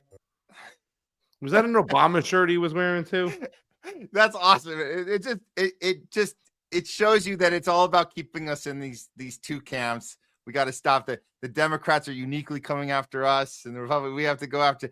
And the only reason Democrats can't get anything done in California is why? Because those darn Republicans keep stopping us from doing healthcare. They keep stopping us from everything, from the homelessness problem. They keep stopping us from everything. So that's there you go. So I like that dry delivery there. But look, we're not taking away from what election fraud should look like, and I think you nailed it earlier when you said, what if Trump was honest about talking about election fraud? He'd be having different answers to those questions, and he'd be actually getting people to look at what system are we utilizing where we don't have any transparency, and it's the onus is on the person to prove that they're the ones with the proof that something's wrong. It should just automatically be wrong for us unless they show us the transparency, and they never will. So the whole thing is just one big theater piece, and there you go. And it's funny seeing people like Patrick Bet-David go and repeat the fact that Trump endorsed candidates are winning at 100% in the House and the Senate. But I thought they thought elections were fraud. So if they win, are they not fraud? Are they only fraud when they lose? Exactly.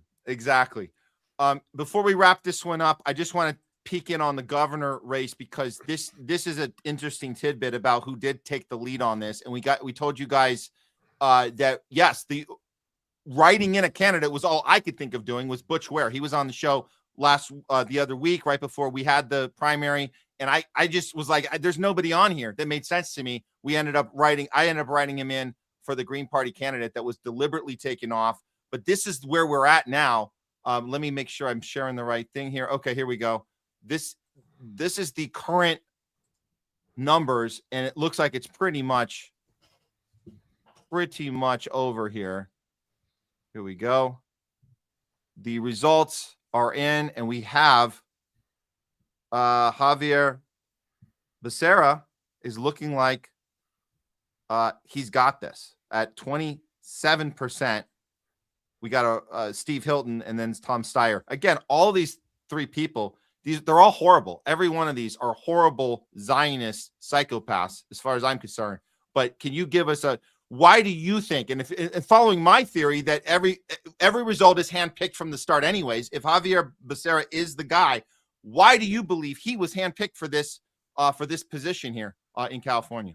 He was Biden's HHS secretary. He decided how the money from the CARES Act, from COVID, all that, the billions of dollars, the greatest transfer of wealth upstairs. He was the one who decided how that money was allocated. That was his job at HHS. They decided how the government put money into a pot for this stuff, how it was allocated.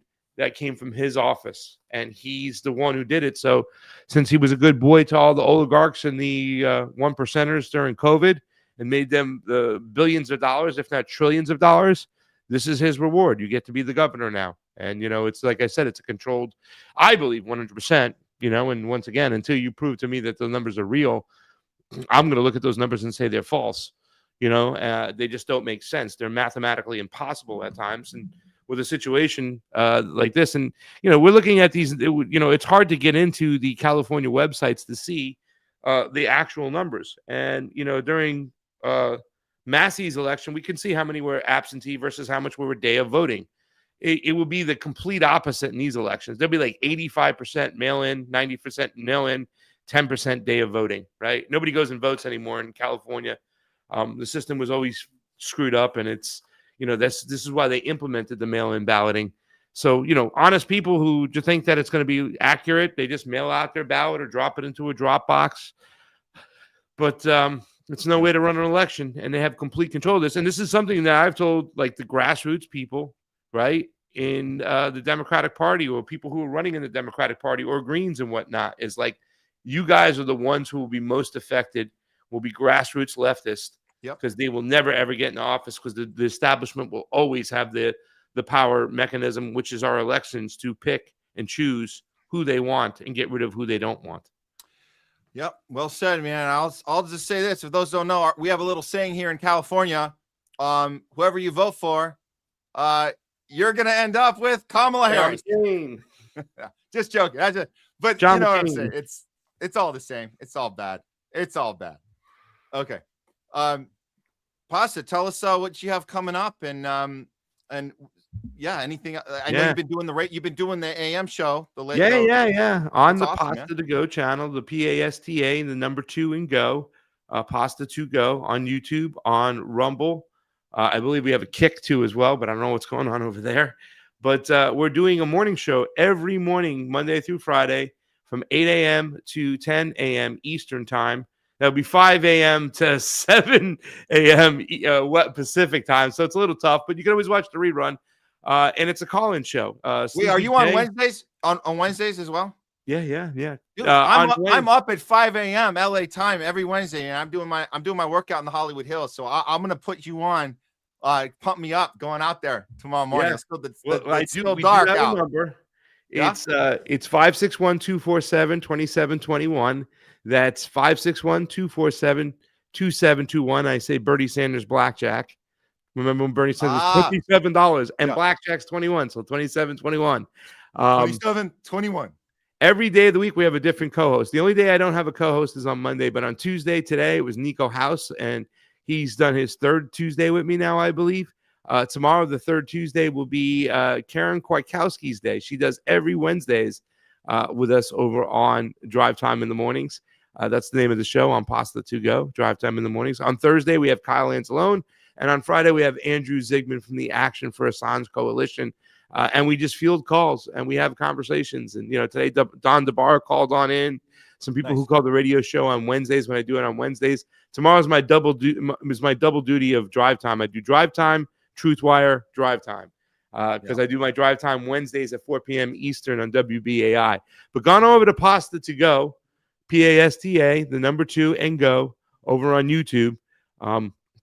I'll go ahead and drop the link in the chat. And come on Monday through Friday, 8 a.m. to 10 a.m.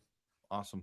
All right, Craig Pasta, thanks so much for coming on today. Great conversations as usual. We'll see you next time. Thank you for having me on, Bubba. All right, you got it.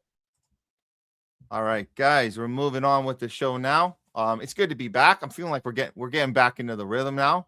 Feeling like it. I guess we'll know for sure once we do two shows this week, which I guess it's been a while since we've done 2 shows in the week, but we got to get that back to normal. So we'll check in with you guys on Thursday after the show and say, does it feel like we're back yet? I don't know. We're still winging it right now. Let's see if we're all set up here. We're going to be bringing in Jay here in just a second here. Let me see. I think we got a few. I'm going to get one of these super chats out here from Sid, because I know Citizen put a few up here for us. So we really appreciate that. Let's do this. This one's good. I had to do a little investigation on this one before we went live, and thanks you so much for the super chat, Citizen. You're not my first role model. Sagan and Eastwood were Unforgiven. So that's the Unforgiven movie reference, right? Clint Eastwood on Unforgiven, which is a remake of For a Few Dollars More. Same plot. I guess Eastwood starred as a different character, I believe, in the first one, and then he directs it in the second one, wins the Oscar, plays the other role. But I think what you're doing here, Sid, is you're making a comparison to if Unforgiven was the analogy to Iran, then the character that Clint Eastwood plays, William Money, would be Iran coming to the aid of Lebanon and Gaza. And I think that's a great comparison when he finally murders Gene Hackman at the end. With no hesitation. And he's doing his job, which is in this case the right thing to do.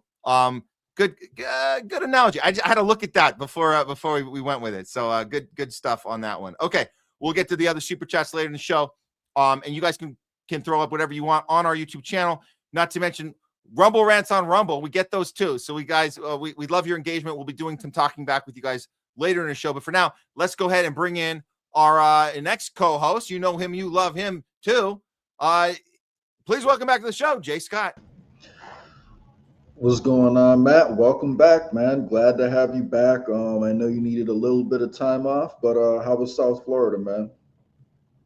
Well, look, the Florida thing was just a breather. I had to see some family there. My brother, I wouldn't call it a vacation. We were able to get a show. If you guys remember, we were able to get a show in, which was important because we had. It's funny. I had to leave California to talk about California with the Green Party candidate Butch Ware, who came on. Yep. And we had a great dialogue there, and I think we did inspire some people to do some write-in on that. But I think it's the only show we've been able to do because this last week there's been more family commitments here back in LA. And we haven't really fully announced it yet, but we'll probably be talking with Leslie about it when she comes back on at some point. She won't be on today, but we did have her father's funeral services this weekend, and it was pretty intense, and it was very loaded. And you guys know we've been discussing the healthcare arena. We've been talking about vaccine injuries. We've been talking about having these discussions, and I'll just say this, and we can talk about this later because I know we're going to do we know what it's not in a little bit here, Jay. But I'll just say this: it does. I did take my own. I'll just say this: I took my own advice that I tell people on the show. I tell you guys all the time. I say, look for opportunities where you can implement skills and things that you learn from being in this space. And so we have to do the same thing, right? We have to not just tell you to do it, we have to do it too. And so we did that, and we were able to have a conversation publicly about some of the stuff that happened to Leslie's father, and I think that it was well received. And you might notice that, guys. You might notice that sometimes just speaking about the experience and putting it out there, even if others aren't, they're happy that you did because maybe they're unable to do so for whatever reason. It might be a religious reason. It might be there's different reasons why. You don't know why they're not maybe able to talk about it. But hearing you say something and say this is something we all need to look at and see that we were tricked. People did something against their own better judgment or better health, and it was on purpose. And we need to look at that and say, how do we get better? How do we learn from this, and be better about this so they don't do this to us again? And it's okay to ask those questions. So I did that a couple times during the proceedings. I think it went over very well, actually, to be honest, better than I thought it would. So I'm glad to hear people are open to having, these honest conversations now. I think there is a slow realization, happening with a lot of people who went along with the narrative. So, I'm glad you were able to, have those tough talks over the trip too. So, glad to have you back for sure, though. Cool, man. I know we had a lot to catch up on. There's been, Jay, you've been on it. You've been sending us every story that breaks. We've been looking at it through these last few weeks. But let's here we are now, man. I think it's time. You know what I think we should start with? We should do an AI story, and we call this it's artificial insanity. And I know we've been talking about it when we've done artificial insanity before. We need a nice little intro, right? We need a nice little intro. Well, I was able to put a nice little intro together for this segment. Over this last week. So we'll get that set up. Actually, let me set up a couple of the things. If you want to tell everyone what you had going on right now and any updates on We the People, I just need like about 30 seconds here. Sure, no worries. So yeah, We the People is growing all across the nation right now. For those of you who are just tuning in and hearing about it, it's a decentralized third party that wants to take the power that's usually invested in the executive committee at the state and national levels of each party and distribute that power to each individual party member. So everyone gets a vote, everyone gets a say in the direction of the party, the issues that are prioritized, how the candidates are selected, how the party budget is spent. So it truly is, in my opinion, the next phase of democracy because it allows you to get involved, in ways that people have simply never seen before. So, right now we are working on some new partnerships that I think will help expand, expand quickly the candidates we have running for office. In fact, Matt, I know that you've been working behind the scenes with Levi a bit too, and I think we'll be getting some major announcements with the folks from No Peasants, pretty soon about a partnership with the We the People Party. So I can't say too much more than that, but I am excited about what the future holds. And if you're interested in finding a way to get involved politically, while not just doing the same thing over and over again, expecting different results, I would say a decentralized third party is definitely a great way to bring people together because we're uniting over what we have in common instead of focusing on some of the more polarizing issues that keep us divided over there. So just check it out at www.wtpnational. That's We the People national.com, wtpnational.com, and you can sign up to find out what's going on in your area to either join a chapter or possibly be the one that starts things out in your county and state. So yeah, check out the website. You won't be disappointed. Excellent. All right, guys, let's do it. It's time for some artificial insanity and the debut of our little what do we call this? I guess it's a little intro, little jingle. Here we go. Intelligence is a utility, and people buy it from us. And these are kind of Jesus level things, Palantir is here to scare enemies and on occasion kill them. That's right, guys. Artificial insanity. Sometimes you got to kill your enemy. But hey, technology is great. We're doing so well. We're loving this new Skynet arena that we're moving into with all the AI data centers popping up here and there. Of course, the tech never fails. It's always on point, and it would never hurt us accidentally or on purpose. But let's look at some of the pushback to the data centers we're seeing right now in real time. We've covered this in a lot of different cities, New Jersey, different people that have been able to actually protest these and shut a few of them down, which is great. But for the most part, they're succeeding with their plan at getting up to 5,000. We're hearing sometimes 5,000 of these things in the works right now. And what is the excuse they're saying? They're saying it's because we have to compete with China, who barely has under 500 of those. So we're aiming to 10 times that amount. Plus, second through ninth, we've already got all them added up together. We're already beating all of them as well. So here is some of the activism going on, which is good to see. This is a map that tracks 4,000 AI data centers being built and reveals where the biggest boom is. It's a crowdsourced map. It was launched by environmental activist Erin Brockovich, showing the construction across Texas, Pennsylvania, Ohio, and other states.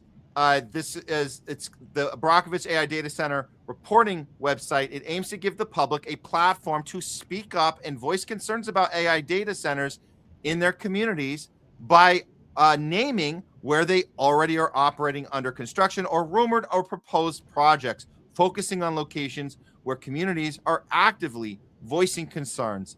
The race to build, and I say it in quotes, a race to build AI infrastructure is unfolding town by town across America. Let's see. This is the map right here, and it's updated in real time. I think this is an older screenshot because it's already up. That 2,700 numbers well above that now. But let's hear. She went on. I forget what show she went on here. Here's a clip of Erin Brockovich herself. So if you guys saw that old movie with Julia Roberts, this is what that movie was based on. She's actually been a lifelong advocate for people's rights when it comes to corporations coming in their town and effing up their lives because it's profit over people. Here's Erin Brockovich. We're all concerned about data centers. I think there's a conversation here about AI and data centers. This isn't necessarily a conversation about AI. This is about the data centers and where you're placing them. And they're being placed on top of schools, on top of residents, in, you know, hospitals, in locations. And again, you said these things are monstrous. And what's happening from proposal to construction to running, let's talk about the non-disclosure that's really frustrated people. They're extraordinarily concerned about their water. They're extraordinarily concerned about their energy bills, which many people are now reporting in the facilities that are up and running. They are double and triple the electric bill. They're very concerned about all of this on top of an already strained infrastructure system. Not to mention, they're very worried about the land, what's happening to the wildlife, and most importantly, what is the future impact on their health and the yeah, those are absolutely major concerns, and we're seeing reports of people it's not just their electric bill going up, it's all the other problems that you're seeing with the water, the temperature increasing. There's going to be health concerns for generations if it continues like this. I'm going to play one more clip from the same interview, and then we'll hear your thoughts on this, Jay. And I don't like what I'm watching is once again we're doing the same thing over and over again, expecting a different result. Here with some new industry that's coming in with no, again, oversight, no studies or anything. It just gets rammed down your throat and you have to accept it. And then we're going to find out 5, 8, 10 years later, oh, oops, this was a really big mistake. Hey, Josh, can you put back up her website that shows these data centers? Because, Erin, since starting your website in April, more than 3,600 AI data centers have been cataloged on this interactive map that we're showing here. Right now, there are more than 4,300 data centers nationwide. Have you heard from any of the big companies involved in the construction of these centers? And what can communities do to push back and be heard beyond your website? So I have not heard from any of the IT, tech companies. Of course she has. So it's good that she's making the rounds, and I know our audience is probably going MS now, but she's doing it. It's there. It's available. Jay, what are your thoughts on this? Is she making any impact here? No, I mean, clearly this is just Chinese propaganda, and she's taking money from the CCP to, lie to Americans and make everyone believe that people have a problem with their power bills going up and them running out of water. I mean, no, like jokes aside, that is the actual argument that, the establishment is making about the pushback. And that's how they're trying to turn the people who have valid criticisms of what's going on into quote unquote terrorists. And, they will be using that label, unfortunately. So what we need to do is stand up in enough numbers all together so they simply cannot put all of us in jail. They don't have the capacity to do that. So, these ICE detention facilities that were supposed to be for illegal immigrants, we know they're really for American citizens. We know that they're truly terrified of the pushback that they're going to be getting. And that's why you see people like Peter Thiel running off to Argentina. They are actually scared, of the amount of people who are pushing back. And, we're seeing it at graduation ceremonies when these big tech CEOs come up to do their commencement speeches. They're getting booed as soon as they mention AI. So I'm glad that there's a good public awareness about what's going on. And, we just need to continue stressing that nonviolent protest, is the way to actually make your voice heard. And, we can't be scared, of any of these labels, because if we step up, in, big enough numbers, they can't just call everyone like Chinese agents. Come on, guys. So beware for how they're trying to label this pushback, but it is extremely concerning, especially given all the instability in the energy markets. My mother lives in Turks and Caicos, and her energy bill is literally doubling next month because of, everything that's going on in the world. So now, granted, Turks and Caicos gets all of its energy from America, so it's a secondary market. However, it's coming here too. Even if we weren't doing all this data center crap, our energy bills would be going up. So the fact that we're doing that in addition to the war is, extremely worrying about the cost of living, which is why I got to circle back to Nico so we could get him on the show soon, because I think his guest may have been onto something. It wouldn't surprise me if they try to launch some virus to shut down the world again, to try to control the price of oil from going too crazy, because they want to control demand, because they know supply could be tanking. Otherwise, we're screwed either way, unless we stand up now and stop it. So I'd encourage everyone to talk to your neighbors, focus on the common ground, and don't let the polarizing issues divide you. You mentioned Argentina earlier. This looks like seriously a problem here. Why you said Peter Thiel has gone to Argentina? He's moved. He's gone. Milei just submitted his AI legislative framework to Congress, where he's proposing zero regulation on AI development, of course, a brand new non-human corporation category, for AI robot operated entities with limited liability.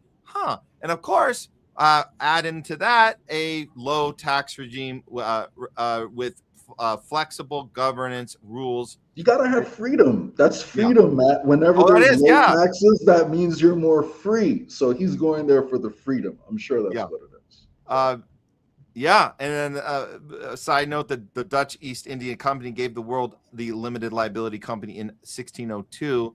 Milei wants Argentina to do the same for autonomous AI agents in 2026. What could go wrong, Matt? What could go wrong?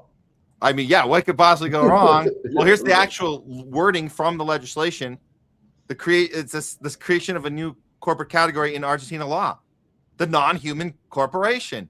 These are entities operated by AI agents or robots, where these systems exercise independent judgment is in unpredictable environments. You think, as they must, if they are to be genuinely useful, their actions entail real risk. Limited liability is not a luxury for such entities. It is a precondition for their existence. Human shareholder may participate, but are not required. Doesn't that sound like a convenient way for the people designing the algorithms to program these AIs to do the most evil shit you could think of and then not be held accountable? That's kind of what it sounds like to me. So, and look, back to the Brockovich thing, where we have mainstream. I want to talk to our audience about this for just a moment, because our mainstream shows like this Alex Witt show, who had Erin on to go through all these concerns, environmental concerns, and there might be pieces that she's not allowed to talk about. But does this worry you at all, Jay, that it's going to, that it has mainstream, awareness?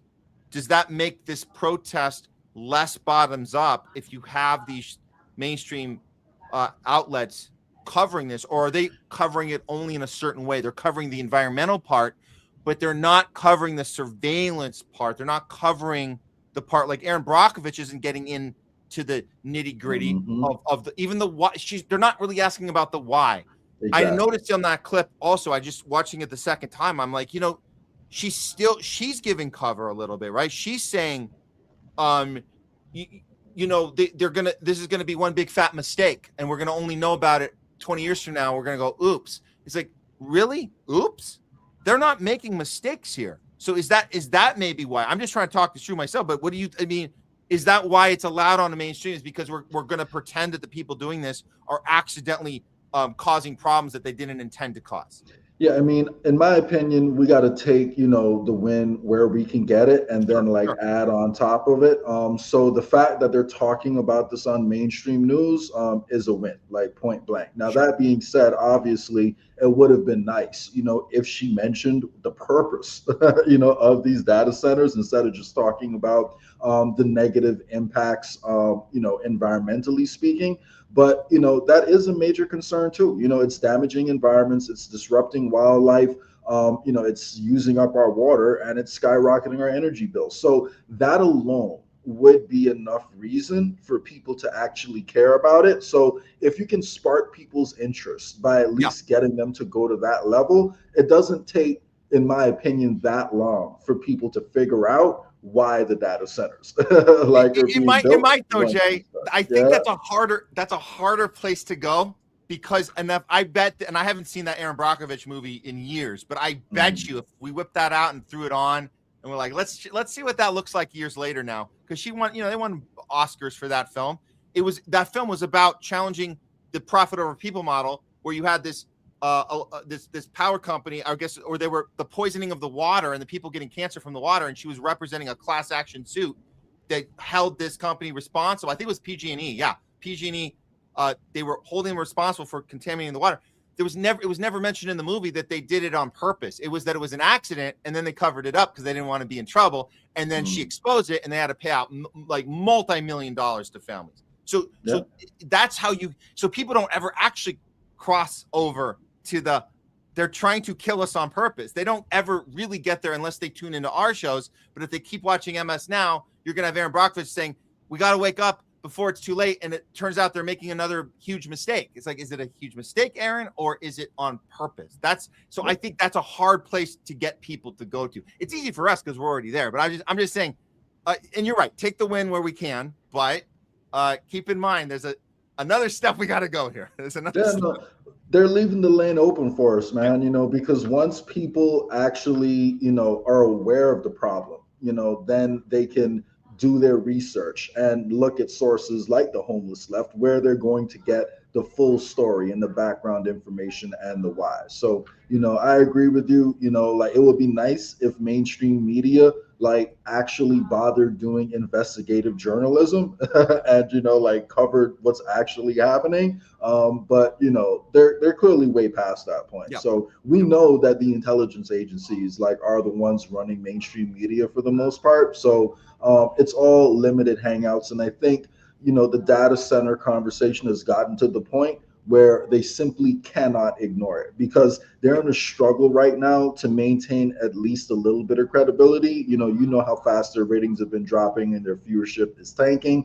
So, they need to find some way to get people to tune in. And if you just pretend it's all butterflies and rainbows out there, people are going to get bored of that shit. Yeah. So they at least got to cover it just a little bit. But of course, it's a limited hangout. They're only going to tell you so much, and then they'll try to redirect you. So my guess is, the next thing they're going to talk about is, oh, well, maybe there's ways that we can mitigate the environmental impact and we can do it in a more sustainable way, but we really still need the data centers. Let's not forget it, guys. These are going to help us make the world perfect. So we need data centers. So that could be where they're trying to take it. Maybe they're going to try to spin it in a way where we can just control the environmental damage of it. So as I'm thinking about it, maybe that's the next plot twist that's coming. So I think you're right, dude, because there was a third clip I didn't play, and I think she said something in that same interview. Erin Brockovich said, this is not a commentary against AI. This is about the environment. So she leads with that and says, I just want people to know I'm all for the surveillance state. I just don't want the environment to get hurt while it's being done.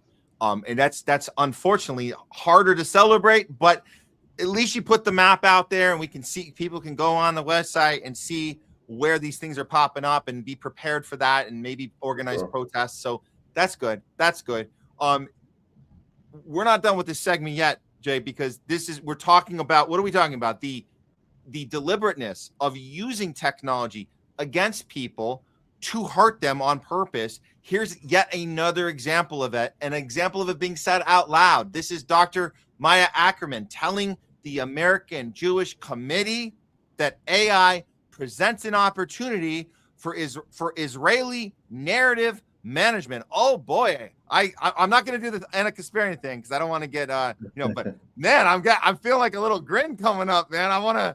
Oh, this is nice. She really makes the case for narrative management with this tech. Here we go. see genuine opportunity. How can AI help improve Jewish representation in all these issues? The really cool thing about AI is that while it can become a great ally for our enemies, if we act early, it can be exactly the opportunity that we need. After missing the boat with social media, AI is now becoming the dominant source of information, the main source of information. People trust AI more than anything else. They trust AI more than social media. They turn to chatbots like ChatGPT and Gemini instead of using Google, and young people use these bots instead of Google in very, very, very large numbers. So this is becoming the main source of information, okay? And so when I say this, I still find Jewish people being discouraged. They say, oh, but Wikipedia is already so anti-Semitic, and social media is so anti-Semitic. Why bother? The AI just learns from all of this data. So, you know, whatever, not much we can do. But that's not true. Because over the past 2 years, the AI companies have been moving towards alignment. So instead of the algorithms sort of honestly representing what's in the data, we're finding that these chatbots and the text-to-image models are increasingly showing us exactly what the companies want us to see, okay? So it's becoming intentional, which means that instead of trying to control the whole world and trying to somehow manage what's happening in this big blob of Wikipedia and social media, we can go directly to the companies with clear technical and advocacy solutions. This is crazy. She's literally telling us we can be Dr. Evil and go right to the companies and trick the entire narrative from the top down. And we don't have to worry about all the people out there because they're going to get all the misinformation we plant with the comp. She's saying that. Am I hearing this? This is insane.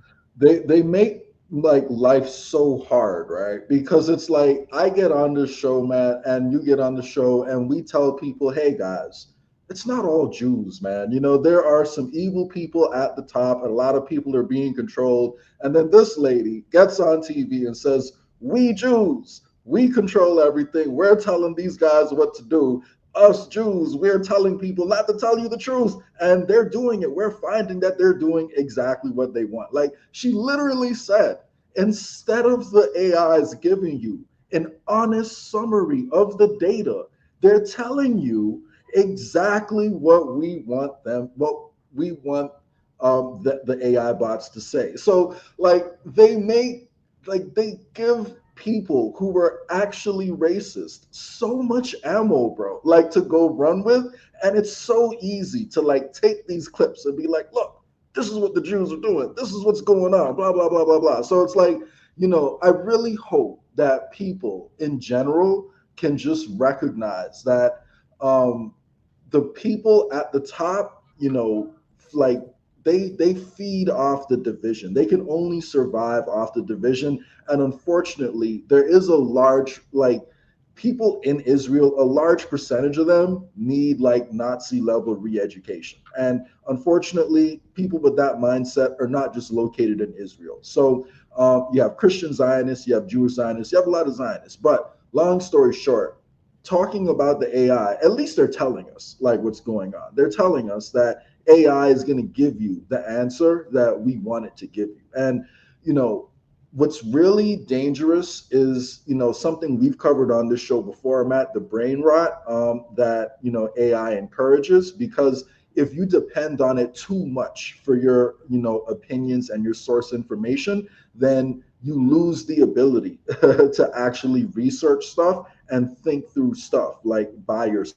So AI can be good for summarizing data sometimes. And if you know how to ask questions, I'm not saying that it's not useful and it's going to make you dumb just by using it, but people really need to understand how to ask, you know, questions to get answers that are actually valuable. And even then, you don't want to trust it, man. You want to do your own research on it to actually, you know, come to your own conclusions. So, you know, the brain rot is really worrying because it means now that the more people use AI, the more they become dependent on it. And the more these companies are openly admitting that they're controlled by these private interests, it's just showing you how easy it's going to be to manipulate people, as time goes on. And lastly, if you look at what's happening in the education system right now, unfortunately, the quality of our education is going down, and you are seeing, graduates nowadays who, overall, unfortunately, don't perform as well as people in the past. And part of it is the addiction to screens. So, sometimes people focus so much on making sure that their kids, know all the most advanced technology, but a lot of the richest people in the world are actually sending their kids to schools that have very minimal or no technology because they understand the impact that technology has on brains and as people are developing. So I am worried about the overdependence of the next generation on AI and people's ability to actually understand complex concepts and research things themselves. So this is a very worrying development, in my opinion. Oh, absolutely. Because we have two enemies here. We have the enemy of the AI itself, which can be used in a unknowingly bad way because people don't know how to do prompts, like you said. They don't know, and they're going to get too dependent. They don't know how to just tease it a little and get back out and keep your brain on your own head, right? Keep your ability to think for yourself. Don't lose yourself. So there's that. That's our one enemy. The other enemy is the person we just listened to, who we're not allowed to say is part of a small group that runs everything. They're allowed to say it. I think we've made a determination on the show. I've talked with you about this a lot, Jay. I've talked to Craig Post as well. And I think when I told him this, and I'll say this again, I think the best thing we can do is let them say whatever the hell they want to say, and they want to call themselves, the 2% Jews that control 20% of the world. That's fine. They can say it.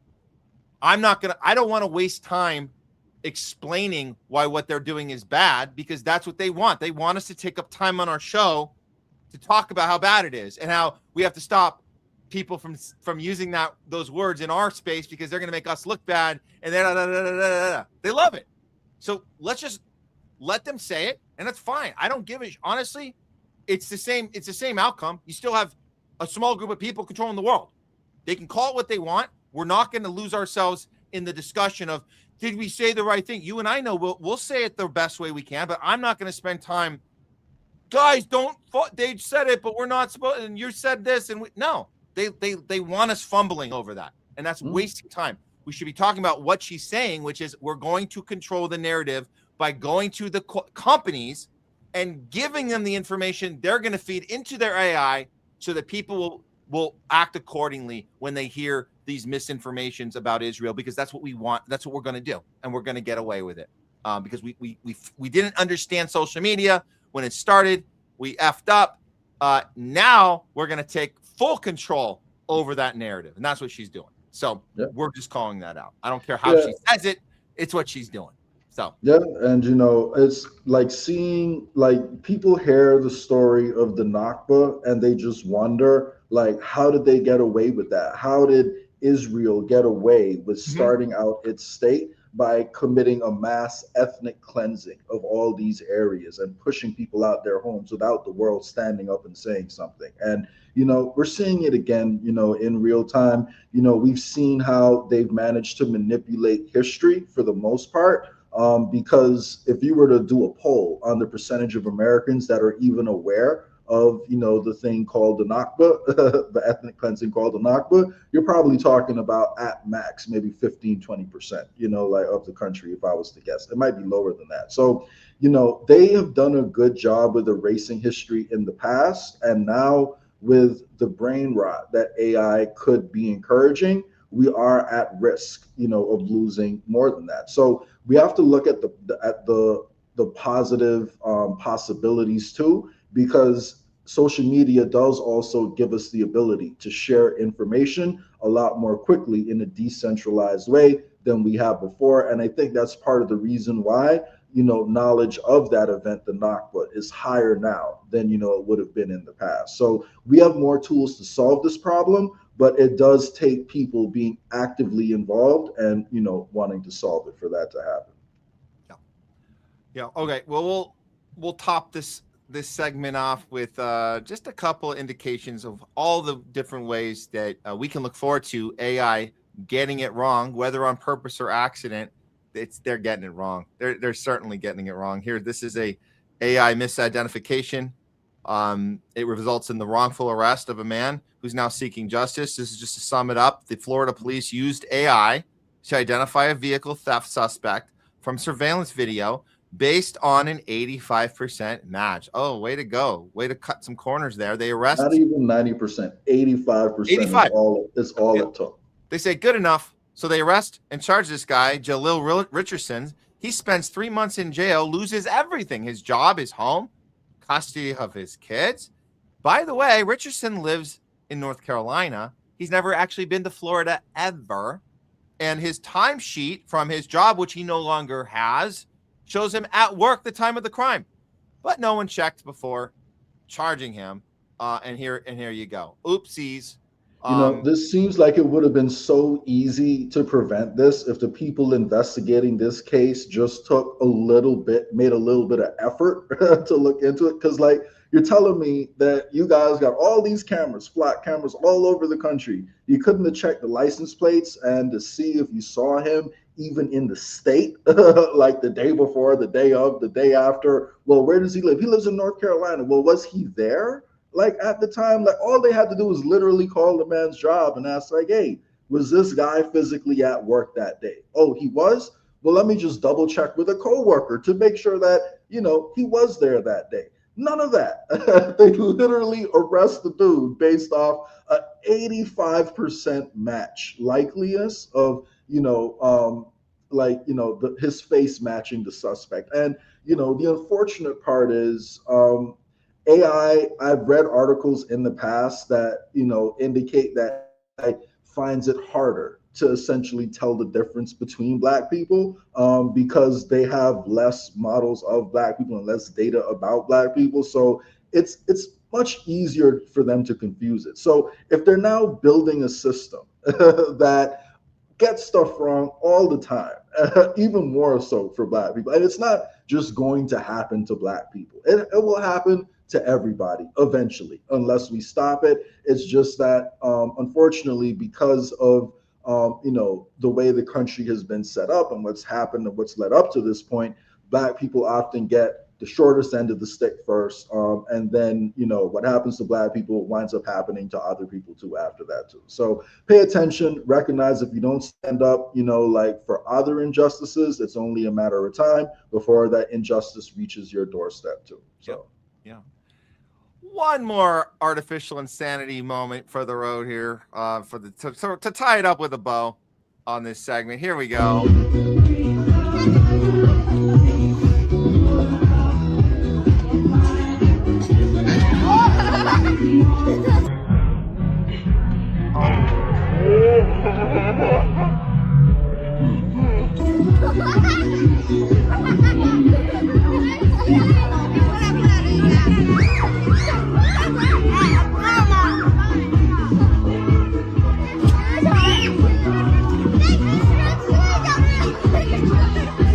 Literally kicks the kid in the stomach, and then just slowly backs away. Like that's it. So, and did it do it intentionally or on accident? Who knows? What's most disturbing about that clip, Jay, is the laughing. That is the reaction of the crowd. You could maybe attribute it to just uncomfortable shock, but it was laughing nonetheless. And I think that, maybe people don't know how to respond to this, because if you took it really seriously, you'd realize that's not actually funny. That's horrible. That's horrible. I mean, how did the robot, was it teasing the kid? Did it held back its full potential? Is there a level of where it would cross that potential to make more of an impact, to make more of a statement again? Is it attempting humor? Does it know its own strength? Is it like Superman, who doesn't, when he sneezes, he accidentally blows and the person next to him goes flat? Is it, oops, I don't know my own strength? What is this? And I don't think it's funny, but you can see that that people are definitely uncomfortable. They don't know what to do. What do you can't teach it a lesson. You can't put it on timeout. I mean, maybe you could try, but I don't know if you can put it on timeout. I don't know. This happens in Argentina. You know, whoever made the robot obviously wouldn't be liable because the robot owns itself, and you can't sue a robot. So you know, that's where we're at. So nobody gets held accountable. Total insanity. Okay, that should wrap that one up. We had a couple more to do. Are you okay to do both of these, or Yeah. Okay, let me set up the. Oh yeah, we're gonna do the. Well, you're gonna walk us through this one. I'll put this one up here, and oh wait, wrong file. Hold on. Oh man. Yeah. Okay. So while you're getting everything set up, you know the reason why I wanted to highlight this is because rightly a lot of the focus that we have right now is specifically on Jewish Zionists, but I want people to remember that Zionism is bigger than only the Jewish Zionists, and the group that actually has the largest number of Zionists in the country would actually be Christian Zionists. Like, there are more Christian Zionists in America than there are Jewish Zionists in existence. So that's something for people to think about. And one of the biggest cheerleaders of that happens to be the Mormon Church. So there's been a lot of interesting controversy actually about the Mormon Church recently because the Pentagon was let's start with this. I'll throw this up first, and this is what we got from the go ahead if you want to read this one.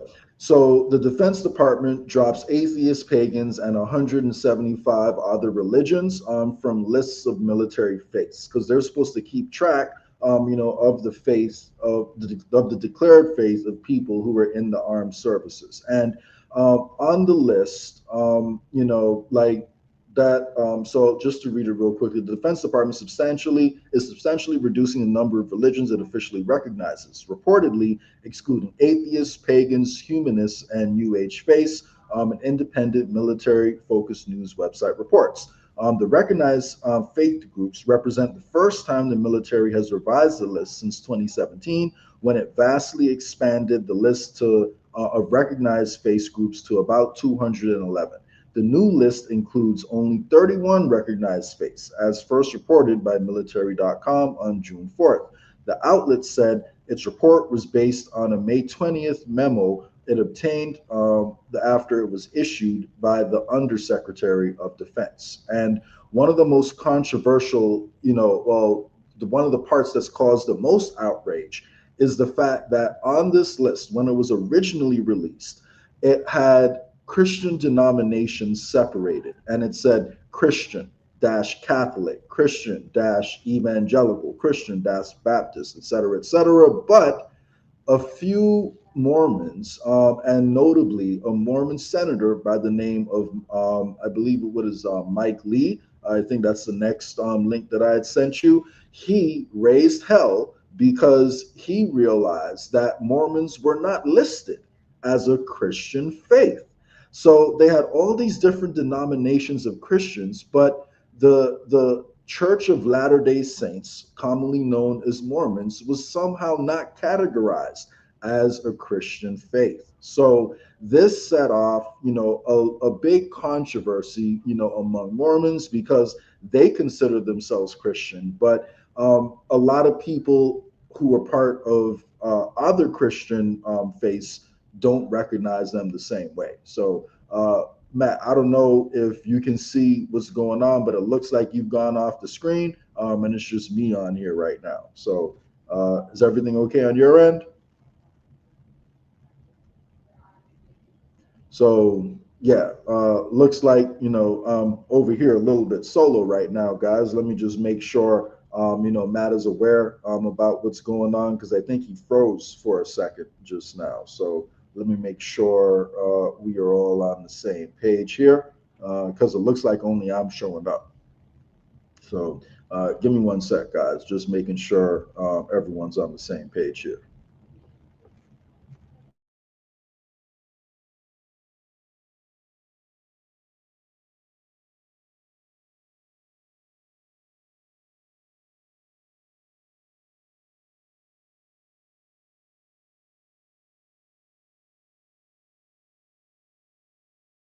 Yeah, sorry guys. So Matt is working on getting back inside right now, having a little bit of a technical difficulty. So, but yes, long story short, we are, in a crazy spot right now because, long story short, there's a beef happening between Mormons and other Christian denominations, in the government. So the way this wound up, playing out is really interesting because we did see an official response from the government after a lot of the more influential Mormons, essentially started to complain like about what was going on. And you could argue that they essentially got their way, which does raise questions about, how influential the Mormon lobby, I guess you could call it, is within the country. Because for them to simply just get upset and then ask a few questions, and then the government just changes its whole policy, that does raise some red flags, in my opinion. So, yeah, can you hear me, Matt? Yes. Can you hear me? Yes, you're back now. You're all Oh good. my gosh. StreamYard, man. StreamYard has been very goofy today. Is my mic all right? Are we? Yep, we hear you loud and clear. Okay, hold on a second. Yeah. So yeah, if you want to pull up Yeah. the tweet real quick from Mike Lee, Got it. just Okay. so I can show people exactly what I was talking about. And he did, a lot of posts about this. He was doing videos where he was complaining. But what we're about to pull up right here just shows you, an example like of the actual list, and how the denominations, were actually perceived. So. Yeah, so this is what kind of started it. And as you guys can see, right underneath the last Christian category, you see Church of Jesus Christ of Latter-day Saints with no Christian in front of it. So if you go to the next tweet, that I think it's from him, but the next tweet I have posted right after that, or, it shows you essentially that, they got their way. And then we'll come back to the chart. The picture. Oh, that I don't think I have. I think the next one I have is this chart. This is the chart that came. Yes. So, yeah. So this is just something interesting, so people get a little bit of the background. So I had mentioned before that a lot of Christians consider Mormonism to be something outside of Christianity, and this summarizes why. So according to all other, or most of the other recognized Christian faiths right now, they consider the Bible alone to be the Holy Scripture, whereas Mormonism considers the Bible, the Book of Mormon, the Doctrine of Covenants, and something called the Pearl of Great Price to be their scripture and biblical authority. The definition of God under the other Christian faiths is God is eternal, he is uncreated, and there's only one God, whereas Mormons believe that God the Father was once a human, and humans themselves can become God. So they don't really separate God from, other people who can kind of reach his level, if you think about it that way. So according to Mormonism, they believe that Jesus is a created being and the brother of Satan, Lucifer, whereas other Christian denominations consider Jesus to be the eternal Son of God, uncreated, and not a creature. He's something different. And that, blends into the definition of the Holy Trinity. Other Christian faiths consider God to be, in three different forms, but it's the same God. You have Father, Son, and the Holy Spirit. It's all the same thing. Whereas in Mormonism, they consider Father to be one thing, Son to be one thing, and the Holy Spirit to be three separate gods. So, these are a few of the, I guess you could say, complaints that they have about each other. So, according to Mormonism, salvation can only be attained through grace and works, ordinances, and temple rituals. So you have to come to their church, go through their rituals if you want to be saved. Whereas according to other Christian denominations, all you need to be saved is faith in Jesus, God, and the Holy Spirit. So the Holy Trinity. So according to Mormonism, the afterlife is, three kingdoms: celestial, terrestrial, and telestial. I don't even know what they are, to be honest with you. Whereas in Christianity, it's simply heaven or hell. And according to Mormonism, and for human destiny, faithful LDS members can become gods in their own right. They actually tell them that if you do good enough in this lifetime, then in your next lifetime, you get a whole world to yourself where you are the God. Like, that's what they actually preach in their church. Whereas in Christianity, they believe that in other Christian denominations, they consider that believers are glorified creatures, not gods themselves. So, and then finally, Jesus's atonement, according to Mormonism, is necessary but not sufficient alone, and according to other Christian denominations, is fully sufficient once and for all. So, bottom line is, according to Mormonism, there are many gods and exaltation by works. Yes, they consider, God with a capital G to be, the original, and it's, a little bit special, but no different than what humans can ultimately become. Whereas Christians consider only one God. So that's why there is a little bit of this internal conflict between Mormonism and other religions. Now, I promise you guys, all this is relevant. And did you read the Mike Lee tweet? I think I had it stuck on the last one. Did you see at the top? Yeah, we did see it. And then the next one would be I have the Mormons. This is the CIA.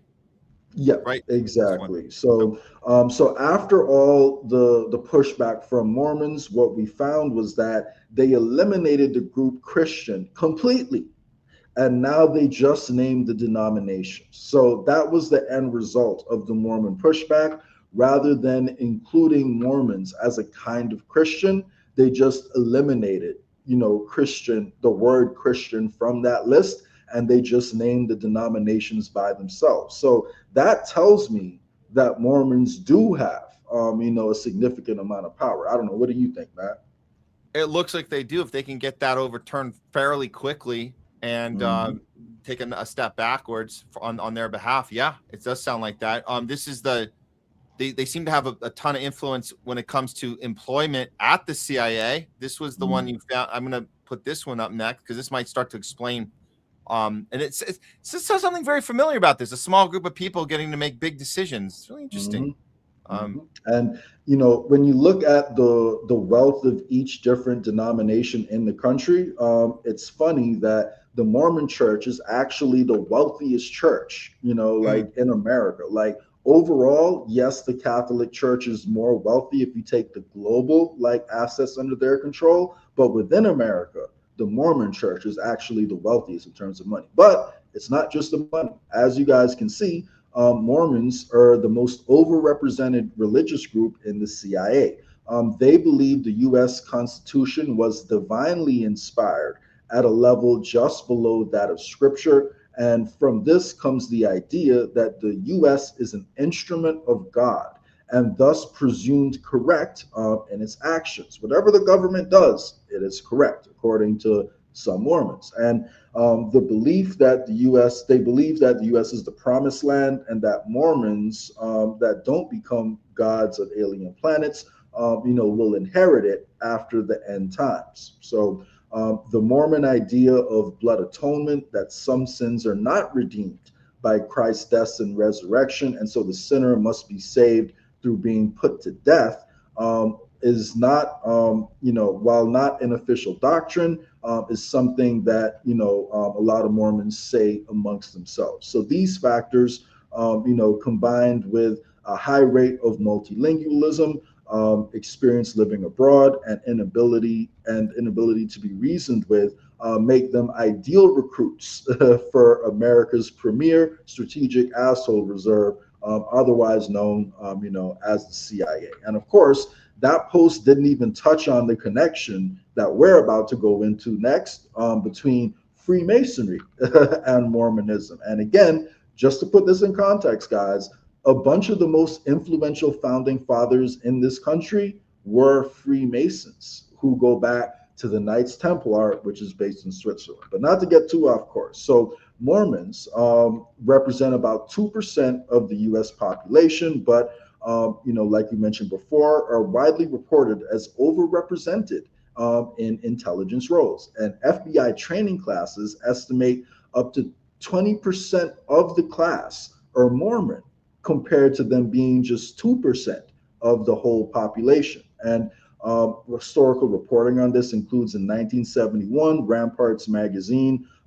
which is LDS, quoted that the LDS, provides some of the CIA and FBI's best men. And in 1981, Associated Press reported that the CIA's most successful recruiting is predominantly LDS, Latter-day Saints in Utah. So agencies actively recruit at BYU, which is a pretty Mormon campus, for language skills from their missions that send them across the world, clean backgrounds, discipline, and willingness to serve. So the exact percentages are unavailable, obviously, because they're not going to tell you every single person, like that works for them. That's the whole point of being the spies. But all estimates are, that they are widely overrepresented. So this is actually from a Mormon website. So this is what the Mormons themselves, like in some of their,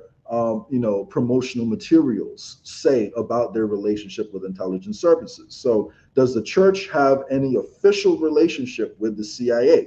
No, but foreign governments have believed that they do.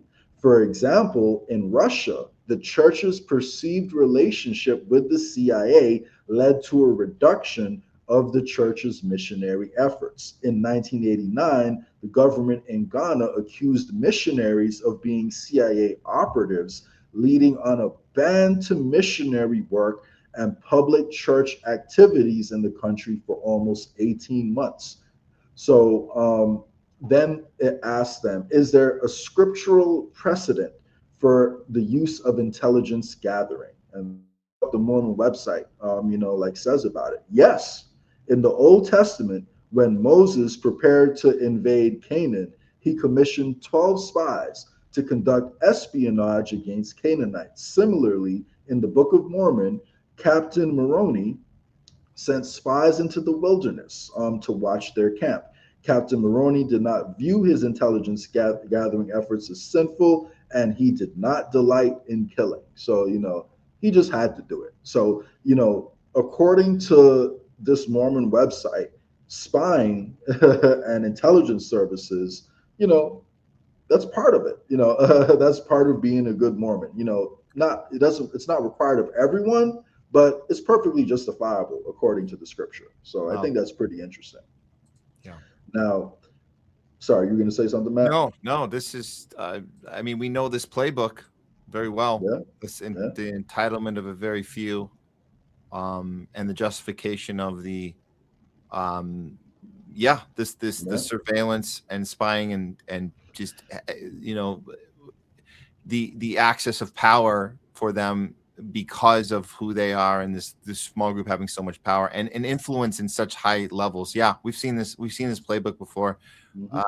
This next one, let's see this one, because this goes you go even deeper with this one. Yeah, and I'm guessing this is new information, to a lot of people, because to be honest with you, I'm just now becoming more aware of it, like in the past year myself, but especially given our foreign policy right now, I think it is relevant. So, and I double checked this. This is not just, Meowlian on Twitter, who does share a lot of good information, gets some things wrong, I would say, but she does also share a lot of good information too. But long story short, she says the Mormons predate the Zionist influence of Zionist Jews in America, starting with Orson Hyde, one of their founding 12 apostles of the Latter-day Saints Church. So on October 24th, 1841, Apostle Orson Hyde of Latter-day Saints climbed the Mount of Olives just outside Jerusalem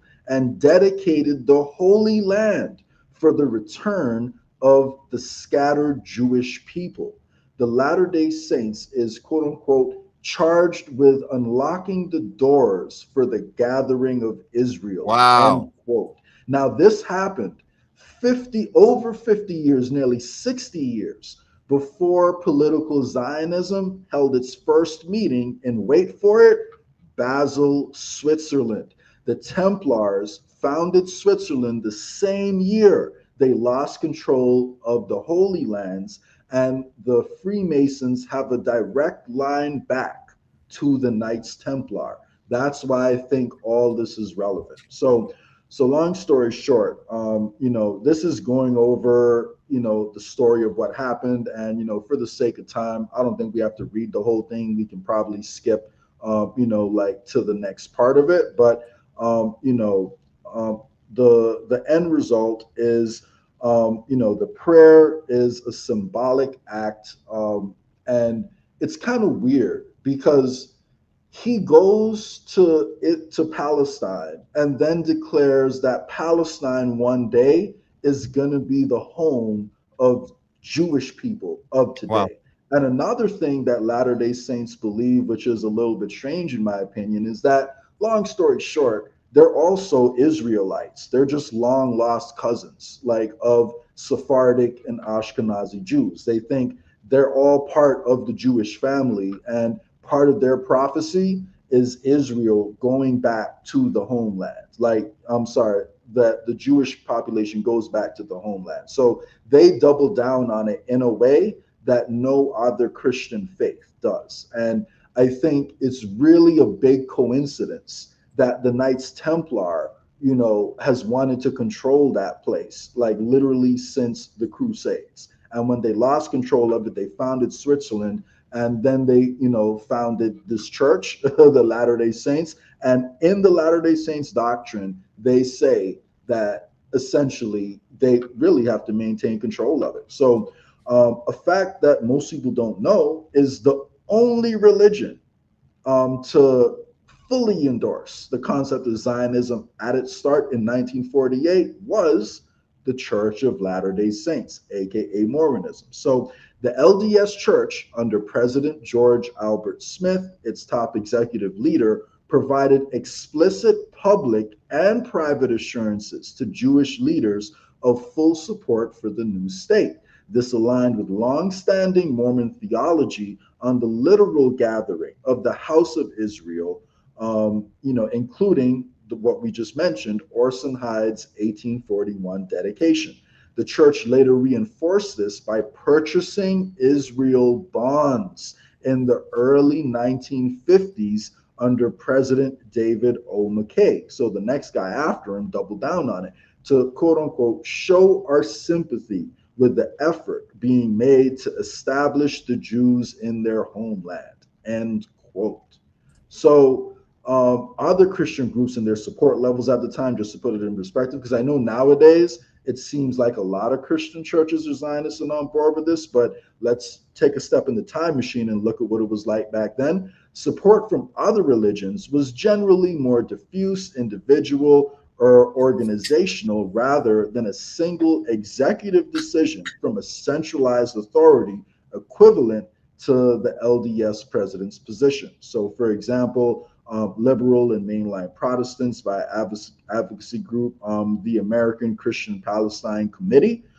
And notice, they call it the American Christian Palestine Committee. They acknowledge that it was Palestine then, but if you say that now, they pretend like, oh, there was no country called Palestine. Like a lot of people will try to make that argument to you. But anyway, this formed in the 1940s from mergers of earlier groups. That was the leading pro-Zionist Christian lobby of other faiths. It included the Protestant clergy and leaders who advocated for Jewish state on humanitarian, post-Holocaust, and political grounds. This was not a single denomination's official policy, but a broad coalition of mainline Protestants. Some individual church statements or leaders expressed sympathy, but no centralized executive body issued a comparable binding enforcement. And of course, the LDS didn't just publicly endorse it and offer support for it. They put their money where their mouth was, because they bought Israeli bonds, which essentially means they lent the church's money to the government of Israel to help it establish itself and build itself up.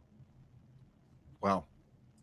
That's yeah. And we've been talking about on the show, connecting Joseph Smith, the LDS founder, connecting him to the Zionist movement, at the fact that if you look at the timeline, this all happened at pretty much exactly at the same time, but he himself was a Freemason, and it seems that was and you've been bringing this up a lot on the show, and I'm glad, because we have to look at the source of both, where this came from the Mormon side and the Zionist side in Israel, the founding of Israel, and this whole plot that kind of came from something far more darker and well beyond just in the last 70, 80 years here. We're talking about the Freemasons, which seems to be the root of all of this, was from Freemasonry. I have this key connections document. Do you want to kind of tie it up in that one? Let's do that. And here we go. I don't think like Freemasonry is the top level. I do think the Knights Templar is the next level above that. And I think there's probably at least another level or two above them too. And as far as the pecking order goes, I don't know if at this point the Zionists themselves have overtaken the Freemasons, or if the Freemasons are still above them. If I had to guess, I would probably say the Freemasons are still probably above them behind the scenes, and they're just a proxy. But the point is, we need to really investigate this connection and figure out, how do we get to the source of all this. But Joseph Smith Jr. was the founder of the Church of Latter-day Saints, aka Mormonism, and his father, was known to be a Freemason. They even know the exact lodge, which would be the Ontario Lodge number 23 in Canandaigua, New York. I'm butchering that pronunciation, but that place in New York.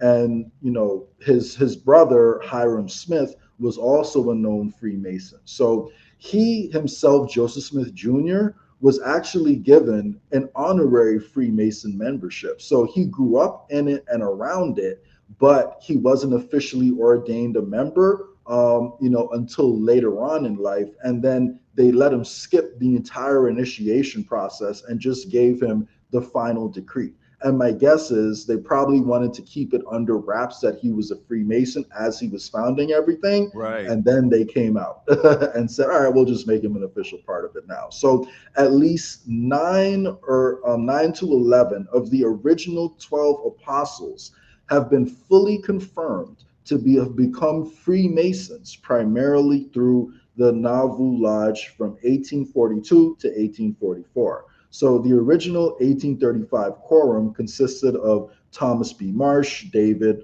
Patton, Brigham Young, Heber Kimball, Orson Hyde, the guy we mentioned just now, William McClellan, Parley Pratt, Luke Johnson, William Smith, Orson Pratt, John F. Boynton, and Lyman E. Johnson. So all of those guys are confirmed Freemasons, and they're the apostles, aka the founders of the Church of Latter-day Saints. So if you know anyone that went to Brigham Young University or anyone part of that BYU, that's founded. That's a Freemasonry reference. Wow, So again, I want to be clear. Like again, the average Mormon probably knows nothing about this. Sure, of course not. The average.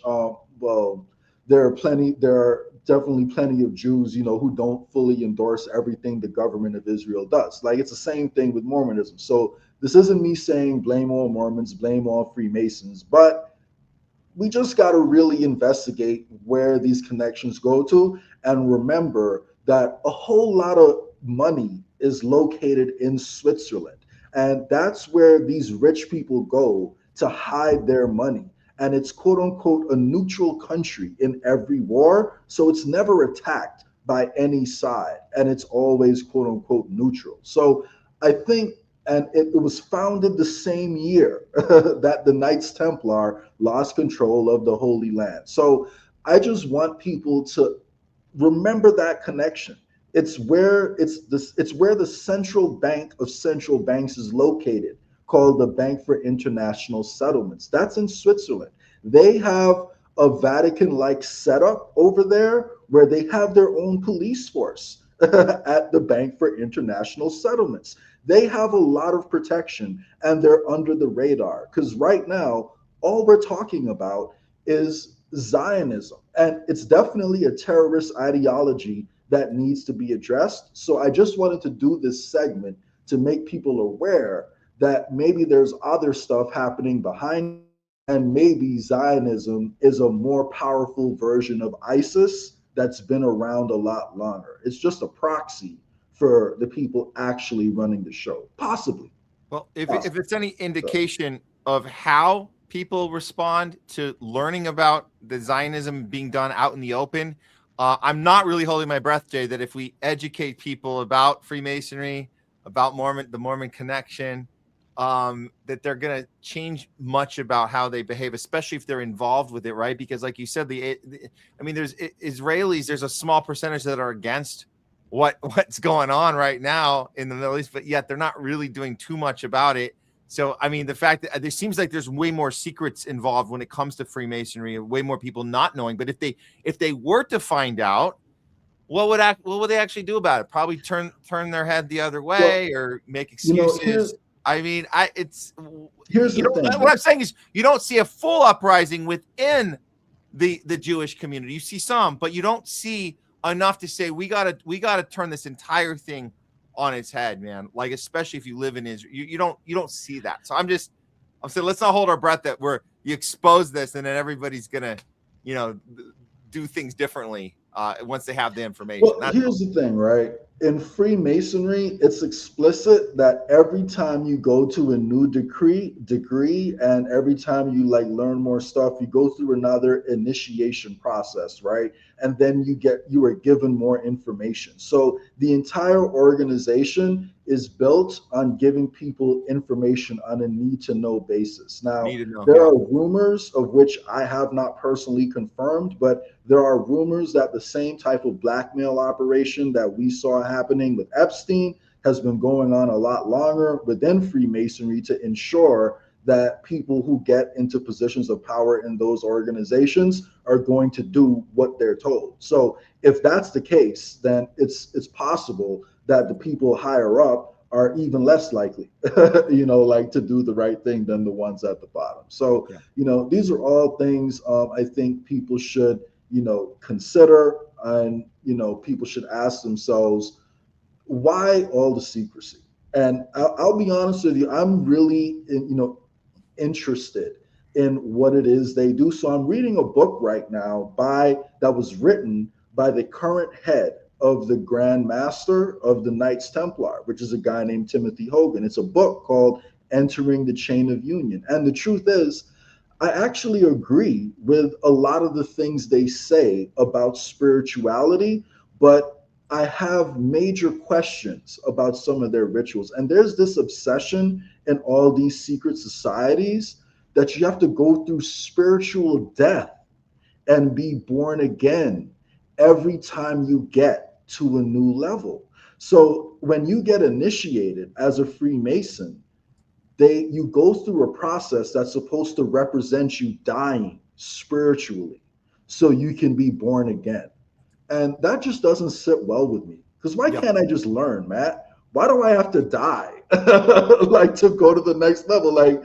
You can't just give me knowledge so I can build on what I already know. You're telling me that I have to spiritually die before you give me new information. And to be honest with you, the whole concept just seems like eerily satanic. To me, I'll be honest, it feels that way. But when I hear about some of the things they talk about in terms of spirituality, I agree with that. They believe essentially that human consciousness is God. I watched that interview between Jimmy Dore and Tucker Carlson the other day, and where Jimmy Dore was talking about his spirituality and how he no longer considers himself an atheist and he does believe in God. And I agree with that. I think that makes sense. I think collective human consciousness is God. But I'm not going to spiritually die to be given more information. That whole thing just seems weird to me. So I don't know. That's just my opinion. And they believe in this concept of daemon is your higher self, which is not to be confused with demon because it's spelled D-A-E-M-O-N. That's your spiritual higher self. It's your daemon, but it's not a demon. Yeah, just like it's hard for dyslexic people to they consistently mix up Satan and Santa Claus. So we understand it can be tricky. The lettering can be tricky sometimes. Yeah, okay. Exactly. All right. Your daemon is your higher self, not your demon. Okay. Demon's not demon is lower self. Demon is higher self. I guess so. I guess that's what it is. Santa comes and gives you presents. Satan is the ruler of hell and all things evil. Red is involved, so I get confused because of the red. It's the same. Okay, yeah, we mix them up sometimes. Okay, there you go. All right, Jay, I want to do the we know it's not with you, but here's what I'm thinking. We're gonna add a couple other things. I'm gonna bump to Thursday. I'm not gonna do them today. So I think we know what it's not. It's gonna be the final segment today. Would you be down to? I'm gonna do the talking back with guys first. If you want to do that with me, and then or would you want to come back in a little bit, or what do you think? I would. So, yeah. Is there any way we can do we know what it's not first, and then you end with that, or you want to do the talking? Yeah, we can. You know what? Let me put on. I got a 3-minute. 3-minute little mini break here, and we'll be right back with we know what it's not, and then you guys will get to you and super chats and all that good stuff after that with some talking back. So no worries. So let's go ahead and get this. Yes, we're gonna get this little break on here. Here we go. This is a fun one. We have wait, where'd it go? Oh. Where did I? I had a fun one. Hold on. Here we go. Oh yeah. This is a good one. So we have. It's still. You know what? I don't know what it's a fun one. Okay, 3-minute break. We'll see you guys back here with we know what it's not. Matt and Jay, homeless left. See you soon. Check this shit out. Every system can be hacked. Our airplanes, our hospitals, our cars, our banks.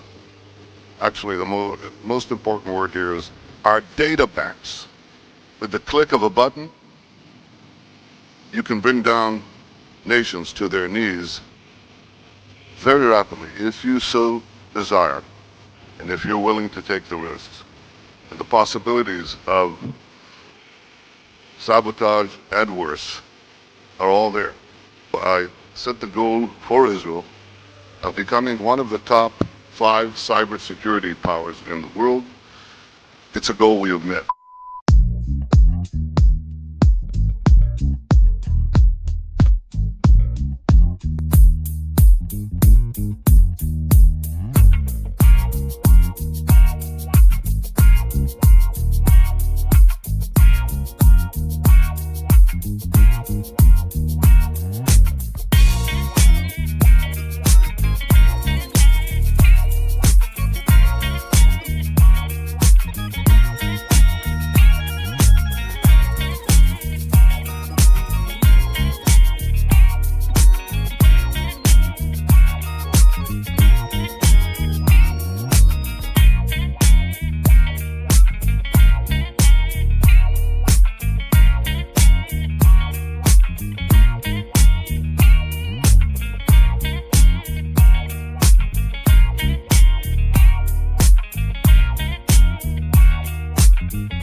All right, we are back, guys. Before we do we know what it's not, just a couple super chats. I just wanted to get up on here real quick here from Citizen. We have first, America First is planning a 1 million march on DC. Huh? Didn't know that. Makes sense. Makes sense. 1 million march on DC. We'll look into that one. Thank you, Citizen, for that one. And then we have this is a nice one from Chris. Thank you so much, Chris, for the super chat. Just because. Hope everyone has a great week. Summer vacation is upon us. Stay safe and stay strong. Thanks so much for that. All right. Well,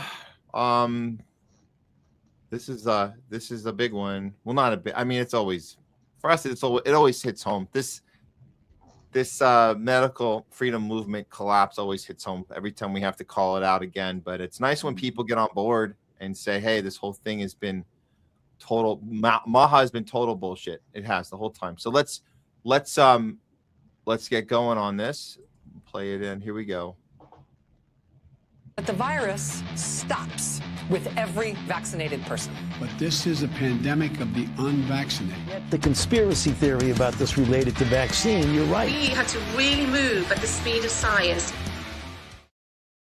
We're moving at the speed of science, everyone. Doctors are baffled. They're looking into it, but we're doing the work we have to do. Oh, wait a minute. We were told to stay silent, stay patient. They'll come back. They're going to tell us what really happened to all of our loved ones, why they died so suddenly, why the sudden cancers and rapid cancers, the heart problems, the neurological problems. What's going on? We don't know. What the hell? We're not doctors or scientists, so we can't possibly use any critical thinking skills in this scenario. So we'll just stay patient and wait. And they'll be back shortly to tell us what really happened. But in the meantime, we know for sure that we know what it's not. And with that, let's look at the one person that has been pretty vocal, going on as many news shows as he possibly can until he gets uninvited back, which he has had his share of uninviting back. I'm talking about Senator Ron Johnson. He got back on Fox to discuss a little bit about where we are in the timeline when we look at the intentional withholding of the adverse events from the mRNA, from Pfizer, and from Moderna. And in this clip, pay attention because RFK Jr.'s name is going to come up. And it's interesting that he's talking about this a little differently, I have to say right now. So here's Ron Johnson. Well, thank you for covering this because the legacy media is not. They're ignoring it. They're covering it up. But here's the gist of what we uncovered. On March 1st of 2021, less than 3 months after the emergency use authorization, the head of the division within FDA that approves vaccines and then is supposed to surveil for its safety was warned that their safety surveillance system was going to hide and mask safety signals. 26 days later, a different data run using a different algorithm showed 25 safety signals, including sudden cardiac death, pulmonary infarction, Bell's palsy, other types of strokes. For 3 successive months, they had additional data runs, more cases of stroke and sudden cardiac death, and they hid it. They are continuing to hide it to this day. It's a major scandal. I certainly intend to continue to dig into this. We're starting to interview people that were involved in this right now. I'm going to meet with Secretary Kennedy tomorrow.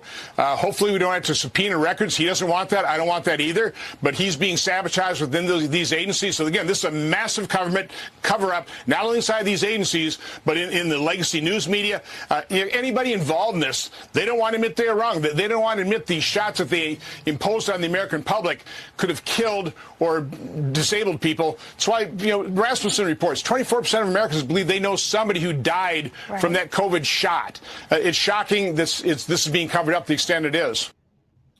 So my alarm's going off here, Jay, because I'm hearing him say that he's meeting with Secretary Kennedy, but he's also saying at the same time Secretary Kennedy is compromised. He's infiltrated, but he's still meeting with him. So that's interesting. He's saying that now, but up till now, Ron Johnson has only been independently, specifically going after the Biden administration and has been very careful about stepping on the toes of anybody in the current administration. But I don't think he can keep that up much longer. So that's where he's at now. And again, I appreciate him going on and talking to whoever will have him on. And you can see how fast he's talking because he has to get the words in before they cut to the next segment, which is the arrangement he has with these people. He can come on for just, you get 3 minutes and that's it.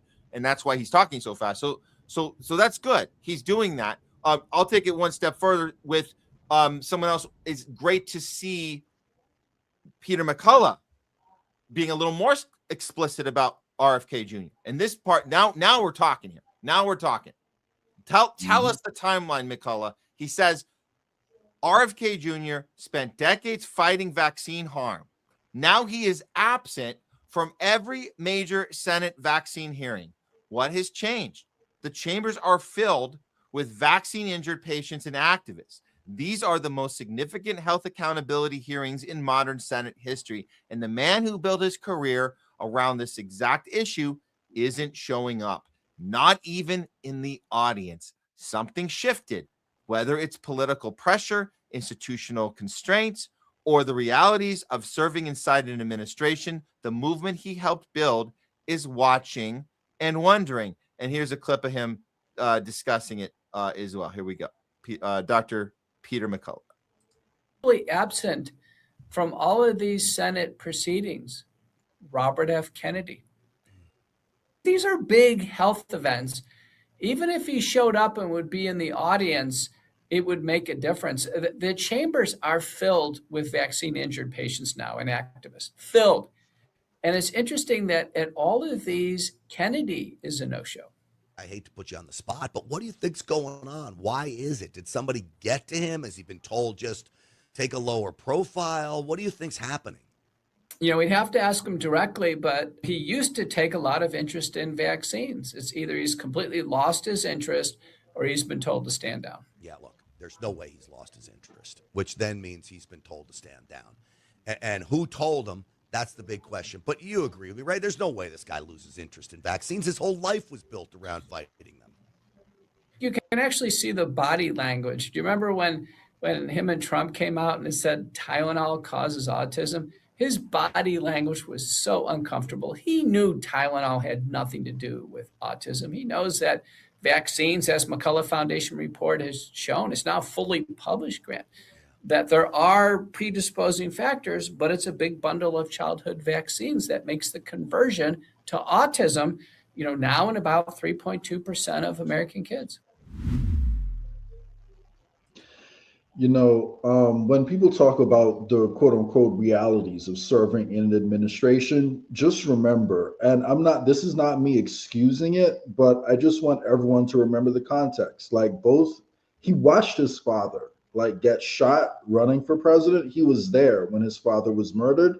And he also had the experience of being around his family after his uncle JFK was shot. And then he watched the American public go along with the cover up for decades en masse. And of course, there were always people calling it a conspiracy, but overall, the majority of people just went along with it. So I'm all for holding RFK Jr. accountable, but we don't know what they're telling him, if they're threatening his kids, you know, his direct family members, all the people he knows. So we don't know what's actually going on behind the scenes. But the only thing I'll say is RFK Jr., it would have been really easy for him to spend his whole life serving the establishment. And prior to him getting on the Maha train, he did actually do a lot of good, you know, in his life. So I don't think we should forget about the good that he's given to the world. But we also have to look at the reality and recognize that if he's compromised, is there any chance that he turns it around? Probably not. So, no. But I think part of, you know, why he got up there and said Tylenol causes autism is to intentionally discredit himself. If you say something dumb as hell and people already were having trouble believing you, then it just makes it easier for them to dismiss everything else that you've said. So it was probably an intentional way for him to tank his credibility. So it is really sad seeing what's happened since he decided to join the quote unquote Maha coalition. Some would call that a humiliation ritual. There you go. Right? If you want to stay in the club, you're going to knock yourself down and we're all going to laugh about it together. Ha ha. Look what we got you to do. Sounds and so when they're talking about meeting with him, you know, Ron Johnson's going to meet with him and Peter McCullough, I don't know. We have to ask him. So everyone's talking about meeting or talking or asking him. Yet we've had this administration for a year and a half, and it doesn't seem like anybody has fully honestly come out and said, I said, Kennedy, blink twice if you're okay, and he did not blink twice. Like, there's nobody's telling what happens at these meetings, right? I want to know, is Ron Johnson going to come back from his meeting? He just told on Fox, he said, I'm going to be meeting with him, but we know he's been infiltrated. So are you going to ask him about that? Or are you going to ask him how your day's going? And what do you want for dinner? Like, are you going to actually ask him? And then when you do, are you going to tell us did he blink once, twice, or 3 times when you asked him the question? Like, so we want to know that, but at least they're saying it out loud, and it's good, because we weren't allowed to say this in the first 6 months of the first 6 months of the Trump's. They're like, oh, you guys, you want things too fast. Let them. They got 4 years. Let them do it. And it's like, we don't need to wait 4 years to see that you're totally infiltrated and compromised. That's such a dumb, sorry for cursing, but it's such a dumb argument to make, because like, they pulled the swine flu vaccine after 12 deaths. We have set astronomical motherfucking records, bro, like, for deaths that have been directly attributed to the COVID shot. The total amount of deaths ever recorded in VAERS that have been directly linked to vaccines was surpassed by like 10 times in the first year that we rolled out the COVID shot. So the amount of deaths that have been linked to it already completely justify pulling it off the market. So when people say you just got to give it time, it doesn't make any sense. Yeah. The emergency is over. It's still under emergency use authorization. Why? There is no emergency. The shit is dangerous. We know it's dangerous. And then to top it all, well, let me not kill the lead, but this is how if it's not enough for you guys to understand that vaccines have not been a priority on purpose. In fact, it's had the opposite effect. All these victims get they get nothing. They got Ron Johnson going around speaking for them, and that's it. You got nothing else happening. And these are people in positions of power that we voted for. With all that said, if you don't even care about the vaccine issue, do you care about the efficacy of the mandate? Do you care about people getting fired for their own choices for what they wanted for their body? Are you concerned when you find out that Trump is ultimately taking the side with New York, the state of New York, against the fired healthcare workers, the ones that were fired under Joe Biden? Are you okay with that? Because Aaron Suri, this clip is going to show you that the current administration is saying F you to those nurses and healthcare workers. You were in the wrong to not take an experimental jab that we now know has the most worst things that could happen to you. You said no to that, and we're going to take the side of the people that fired you. Here we go. What New York State did, and we had countless healthcare workers contact us who were fired. They said for healthcare workers, you don't need to have a religious exemption. You don't get the COVID vaccine, you're fired. Done. Medical exemption will provide you. So meaning they'll allow a secular exemption, though they pretty much won't give you a medical exemption either. But we won't allow you to have an exemption for religious reasons. Now that is directly conflicts with Title VII federal law, period. End of story. It's clear as day to anybody who's actually honest or caring in any way about religious freedom. The New York Appellate Court, the Second Circuit, which is the federal court that sits on top of New York, it ruled that New York State was legal and proper in what they did. It was okay for them to not afford a religious exemption, even though they had a medical exemption. The healthcare workers who were fired en masse under this ridiculous law and approach by New York State appealed to the Supreme Court. Okay. Now, the Trump administration could have just stayed out of it. The U.S. Supreme Court did ask them if they would like to weigh in, and they could have not done so. They could have declined to do anything. Instead, the Department of Justice specifically chose to file a brief into that U.S. Supreme Court case and say, you know what? You should decline. You should decline the Supreme Court to take this case, which would have the effect of leaving the Second Circuit decision as good law, leaving as good law on the books that you can have a medical exemption but no religious exemption. It is totally fine to just fire all those healthcare workers who refuse the COVID-19 vaccine. That is the actual effect of what the Department of Justice did. They wrote an 18-page amici brief in which it's just, gobbledygook. And I know a lot of people are tweeting and posting about it because they read it and they're like, well, isn't the Department of Justice actually saying you should have a religious exemption? Again, judge people by their actions, not their words.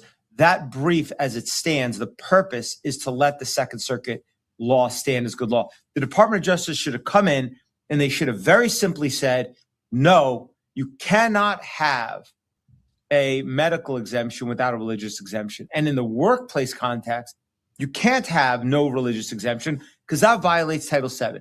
That had taken one page. I could have written that for them in one paragraph. They should have done that. The failure to do that was a betrayal, as I wrote, by the Trump administration with regards to religious liberty. And it is doing them no favors. You mentioned the midterms, Jeffrey.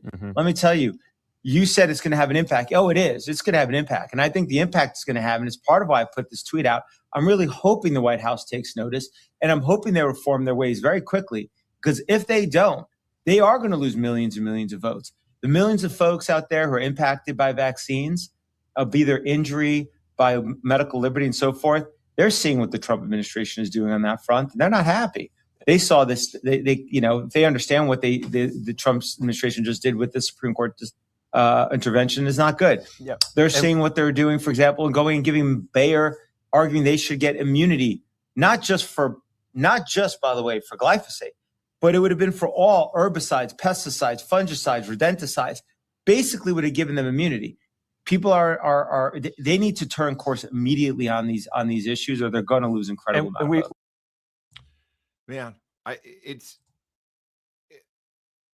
don't have your mic.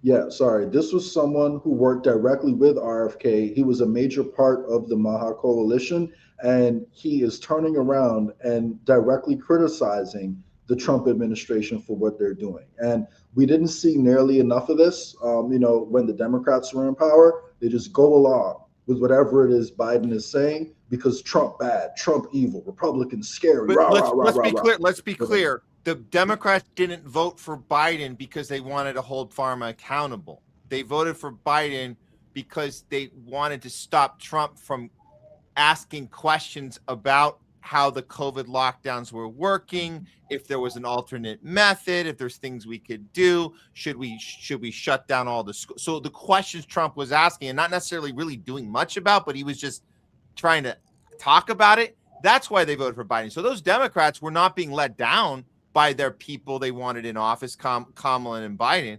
They were getting exactly what they signed up for. And they got their Bernie supporters and their Elizabeth Warren supporters all about big pharma. Yay, big pharma. The whole way was yay, big pharma. So they should be mad now, right? Shouldn't the Democrats be mad now that Trump is not, or I'm sorry, they should be happy now. I got it back.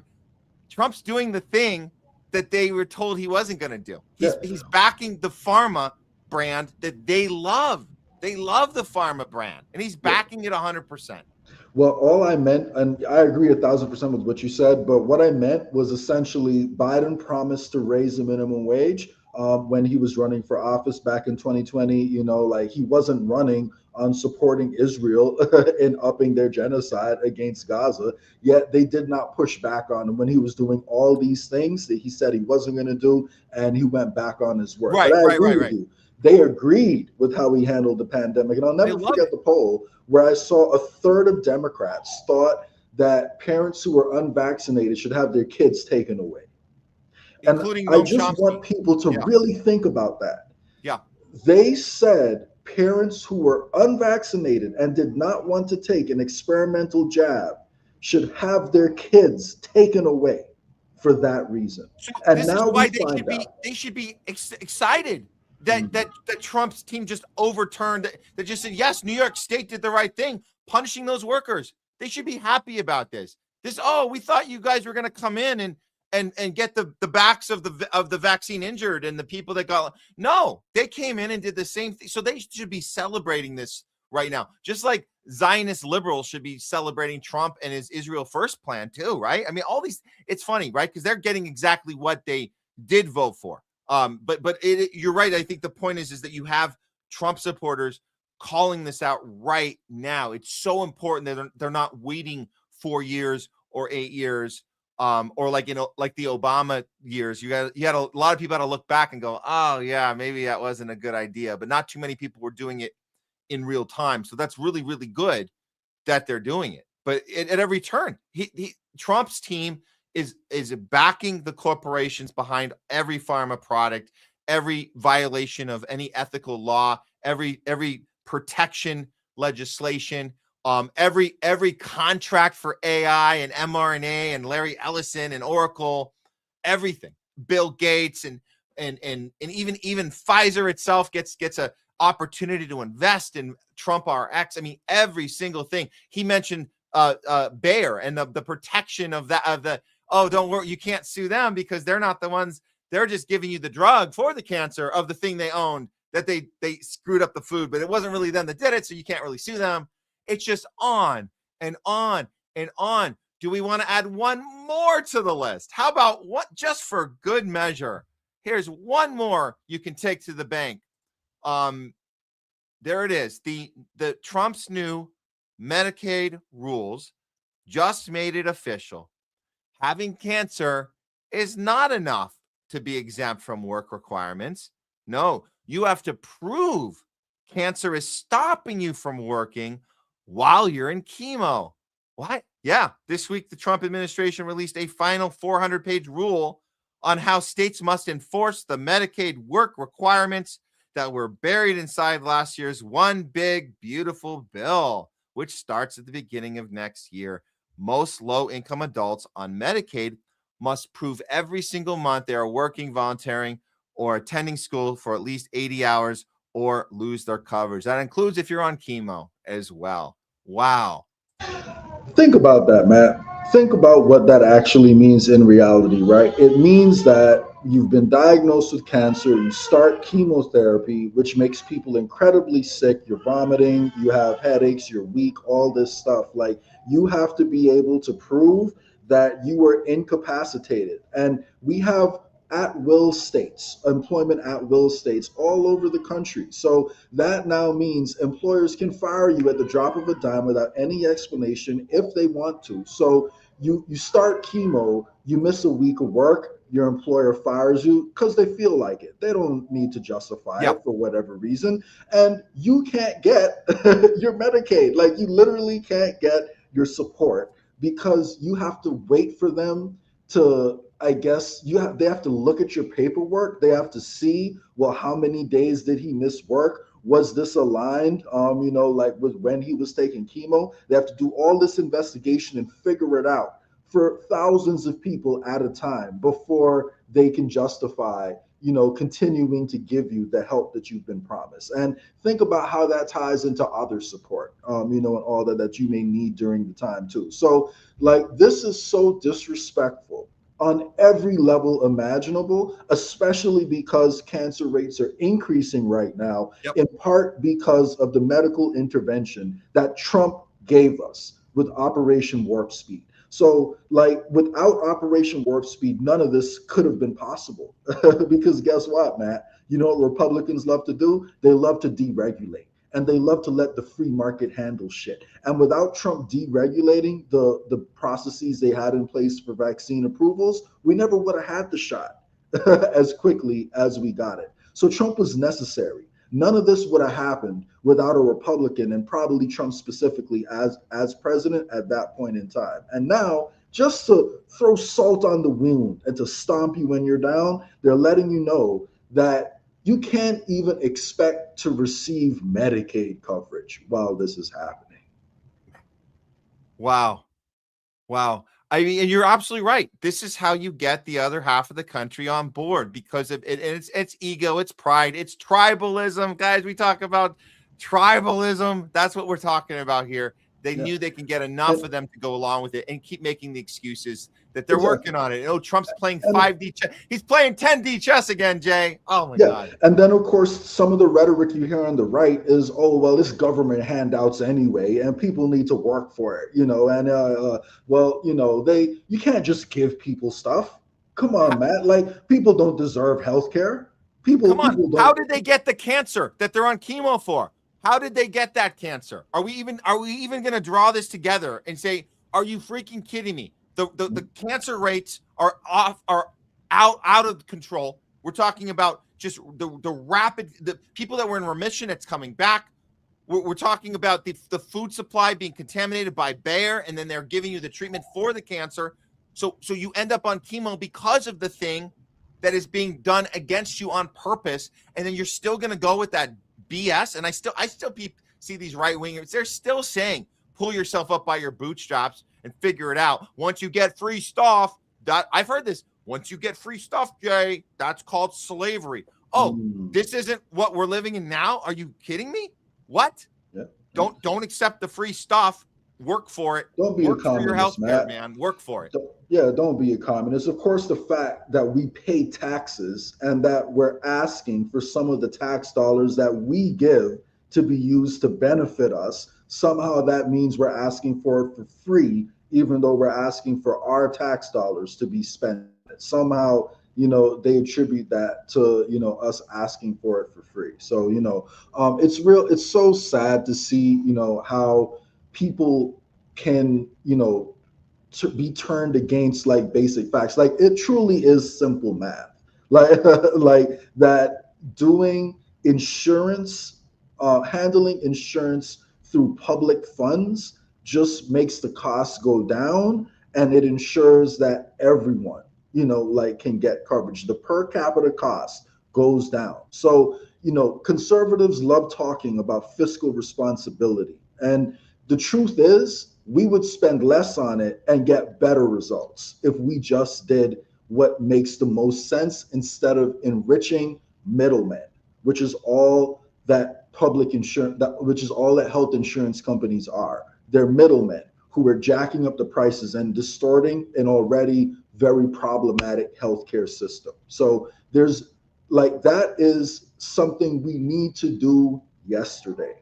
And, what we're talking about these shots being directly linked to cancer, there are so many mechanisms that have been established on how this happens. The spike protein is from the shots, which we know exists in the body for years sometimes, after people take it, causes the body to infect itself and can cause cancer to grow. We know that the shots cause T cells, your immune response to, go silent. So that allows the cancer that would normally be stopped in its tracks, to grow and flourish. And these are just two ways, that it's causing it. And I've read there's, I believe, up to 10 or 12 ways that mechanisms included in these mRNA injections that are causing cancers to start and reactivate. You're seeing remission in cancers, and you're seeing new cancers pop up.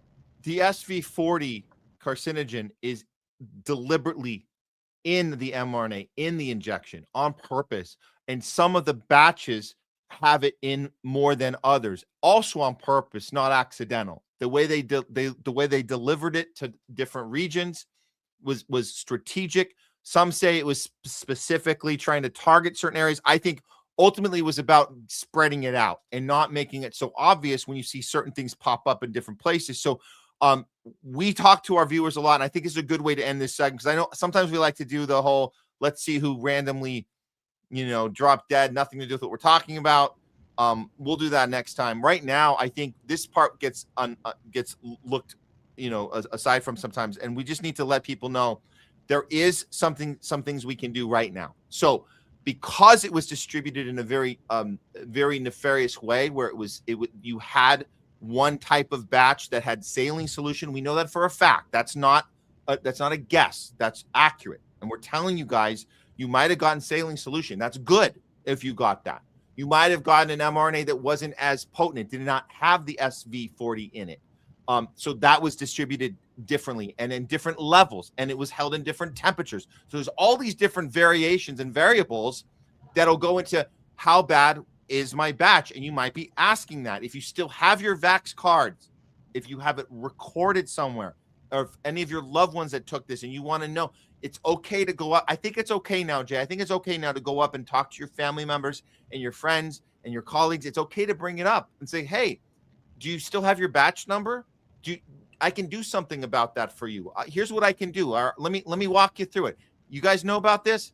This is what it is. It's called howbadismybatch.com. This is where we're going to have a lot of people are going to be able to take a breath and be okay once you find this out. Okay, go to this website. In fact, we're going to go to it right now. We're going to show you guys exactly how to do this. This is important. This is important. If you can't find your number, I don't know how we can help this, but you can still go on and explore this site. So here's what we're talking about. So you go to how bad is my batch, and if you scroll down, they have constant updates on the site. But you can check batches. So this was updated in October. Oh, I guess this has been a while since this was updated. Okay. Well, if you check batches, you can put in a number on the batch, and then what will happen is it'll say how many when you add it in, it'll say how many different adverse events was recorded from this number. And a lot of times you're going to see it's not, you know what, it's not going, here we go. There it is. So you can type it in here. You can figure it'll show you if anything's been reported. A lot of the times 0 events have been reported from your batch number. And that's a good thing. That's a really good thing. If you see any reports, it might be those initial things that a lot of people felt right away, right? They couldn't do anything for like a week, 2 weeks, and they were completely out of it. And maybe they've regained. So there's all these different variables there. But just this is something you can start with, okay, guys? So I want you guys to go explore this website when you get a chance. I'll take it down for now and just let you know we are looking for ways to help you, and you can engage with others that you might be worried about and say, hey, let's dig up that old Vax card, type in those numbers, let's figure out if anything's been reported with the number that you happen to have, and that's a good place to start. Other than that, the other thing we can recommend, and we talk about this too, ways to improve your health. Intermittent fasting, it absolutely clears out any bad contamination, and that would include anything that mRNA is producing.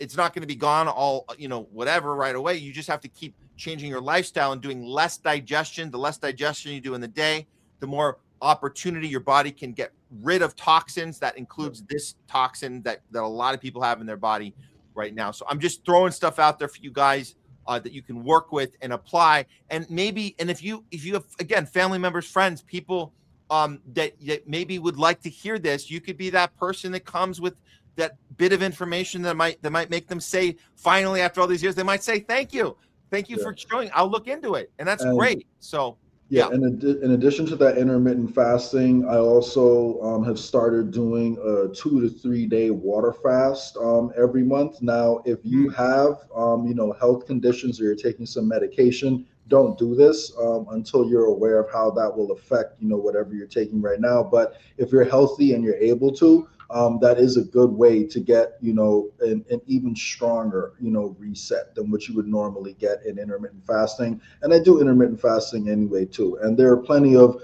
herbal teas that you can get that help with inflammation. I drink that while I'm on the fast too. So this is just one simple thing that you can do to try to optimize your immune system and help your body clear out stuff that could be going on in there. So look into it. We're not here to be doomers. We're not here to tell you that there's no hope. We're here to demand justice and to make sure this doesn't happen again. So. Yeah. But in the meantime, the doctors are looking into it, Jay. They're going to be back with their answer for us shortly, even though I should have sent this to you, especially knowing the segment. And I know you said, because, we're short on time anyway, but Simone Biles was recently hospitalized, the big Olympian, I believe she's, in recovery now, but I just want everyone to remember, and of course we don't know, she hasn't told us what exactly is going on with her. She's still alive and she's recovering now, but she said that she nearly died, like she posted on her Instagram that she nearly died. And just really think back, guys, like the only time you would hear about stuff like this really usually had something to do with drugs when it comes to like athletes. Like these are some of literally the healthiest people you could imagine. And now, unfortunately, so many of them are dealing with traumatic health issues since these shots have been rolled out, en masse. So we really do need to demand answers, and we need to learn from this experience. Yeah, 100%. Jay, Scott, thank you so much for coming on today and great conversations. as usual, helping us get back into the rhythm of things. So much I appreciate you as always, Matt. Thanks for letting me go on my rant about secret societies and, Mormonism and all that. I think it's all relevant. So all good. It's all always. Hey, it's all connected, man. It's all connected. I gotta get some of the crazy hair, so I get a wig. I could pop that on whenever I'm doing one of those segments and all. Yes, for sure. Tinfoil hat right on top too. You gotta have. There you go. I'll get a tinfoil hat next time we go into it. I'll pop it on. So gotcha. All right, man. Take it easy. Great work. All right, guys.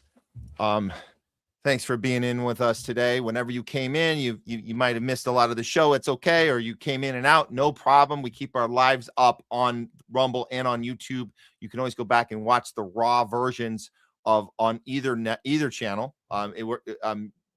Either is okay. Because YouTube has not been taking us down, which is great. So you can always go on YouTube there. Also, the Rumble channel. Yes, we have all the lives up there. They've never been taken down on Rumble. Rumble actually, from episode 1, and this is like 192. So we're like 192 in. They're all up. We have nothing. We stand behind everything we do. We've evolved since. Obviously, you go back, you can see our evolution, not just professional and presentation, but even the way we look at things, and we're able to grow and utilize new ideas and implement those new ideas and evolve our opinions on things and learn from from guests and conversations and debates and all sorts of good stuff. So that's and from you guys as well. We learn from you as well. And when you guys write in your comments and stuff. So we're going to get to your comments right now. I just want to let you guys know that, yes, the other way you can share out and go back and check on us is the segments, because we like to give you the segments in their, in their little nuggets, right? They're little like 10-minute to 20-minute, sometimes 30-minute, depending, but we like to keep it to 10 to 20. And in those discussions, you can get those out to people very easily and just be, topic focused. And if there's something that strikes a chord for you and you think it will turn ahead of one of your fellow colleagues, friends, family, anybody, associates, and you're like, hey, I want to know your opinion on this. What do you think? And it's a good conversation starter. So we like to have that available. And for if you guys just missed the show because you have stuff going on, you can't watch 4 to 5 hours a day. We're trying to keep, it's only twice a week, 4 to 5 hours, but we're trying to keep it to 4. Actually, I think one of the reasons why we had 2 more things planned today, but they weren't fully fleshed out. I think we're going to have a much better time doing them for you on Thursday. So we're going to go ahead and do a little talking back with you guys now. And then we have a fun little outro to play you out with. So that's about it for today. So let's go ahead and have this discussion with you right now. We call this Talking Back. We promise. I know you guys have been asking about Leslie. She'll be back soon enough, and we'll have her on to do the questions and comments with you. She's much better at it than me, but I'll do my best this time, and we'll get it done. All right. So here we go, guys. Get those super chats up if you haven't done it yet. Now's the time. Rumble rants are awesome. We can find those on. We can get those on Rumble and grab them on and put them on the show. Put them on a banner for you guys and read them out and engage with you. So here we go. Time for some Talking Back. Let's do it.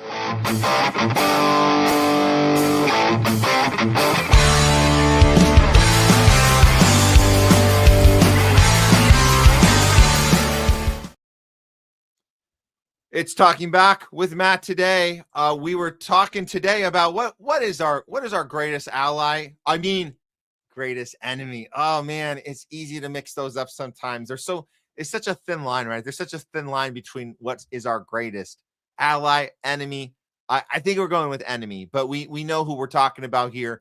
It seems to be an ongoing problem as far as all of the policy that is determined, all these deals that we're so close from. Oh, we're so close to a deal, but it seems that Israel's been calling the shots the whole way, not just in the political arena as far as the geopolitical stuff goes with the war in Iran, but also with how things are going here with the AI data centers and the surveillance state and the censorship machine, and how is the Israeli narrative going to be able to be maintained through AI? Well, they have a whole system on doing that as they're building up 5,000 data centers all across the country. And all we can do is, yell and scream really loud, I guess, but we have to. That's all we can do. So we got to do it. What else did we got into some other stuff in the medical freedom movement, which obviously has been more than frustrating this whole time, which is another capture that we know of this administration, but not just this administration, the entire freaking government. let's go ahead and get to some super chats that we did not get to earlier. Citizen, thank you for getting these up here for us. This is one we did not get to earlier. Trump, Lucknick, Kraft, MSG was PDF Central last night. That's what we're talking about. Madison Square Garden, baby. A whole slew of PDFs arriving there. You can feel it, something in the air. And it wasn't just, and we can say the PDFs, but we can also say just complete Zionists. I think we mentioned on top of these psychopaths that were in the box seats, we saw some other psychopaths on the ground floor, right? In the front row, people like Ben Stiller kissing Zelensky's ass Stiller, right? Who else was there? Oh, DJ Khaled was there, right? DJ, I'm from Palestine, but I'm not going to mention it because I don't feel like it. I'd rather be, yapping about my riches and my amazing stuff I have and all the girls I get, but I'm so effing fat. Anyways, that's the accumulation of people that showed up to Madison Square Garden. So it's hard to cheer for the Knicks when you have that type of energy in the room. And as we talked with Craig Pasta, I'll say this. He brought up a great point about the economic war going on in New York right now. The fact you can't even walk into Madison Square Garden without paying $7,000 is the minimum amount to get into Madison Square Garden for the NBA Finals. $7,000 minimum cost. So there's something going on there, and it's not called communism. By any of you guys, you think that it's Mandami causing this with his communism? No, he's a neo-lib, neocon, just like the rest of them. Just because he says genocide doesn't mean he's doing much else for us.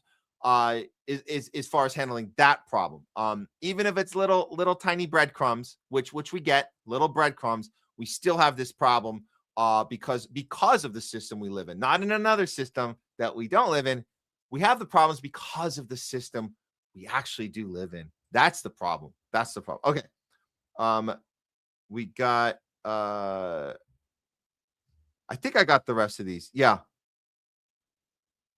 Oh, there is one more. From Citizen. Here we go. I forgot. I missed this one earlier. On this, Matt's on my side. What issue are we talking about? I'm on your side. Pasta ain't defunding ISR being the goal. There's no need to make the Zios Jews distinction. Got it. Okay. So we did have this debate. We talked with Jay too. We talk about this all the time. Thank you for that, Citizen. So what I'm merely saying, because we have a show to do and we can only be on here for X amount of hours per week, right? We try to give you guys the 2 shows up to 5 hours each show. That's 10 hours of content.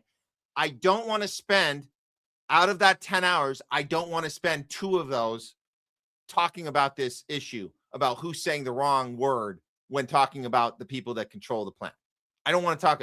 We'll try not to say the wrong word. We don't really have that problem here. The problem we have had is spending 2 hours a week talking about who is using the wrong words.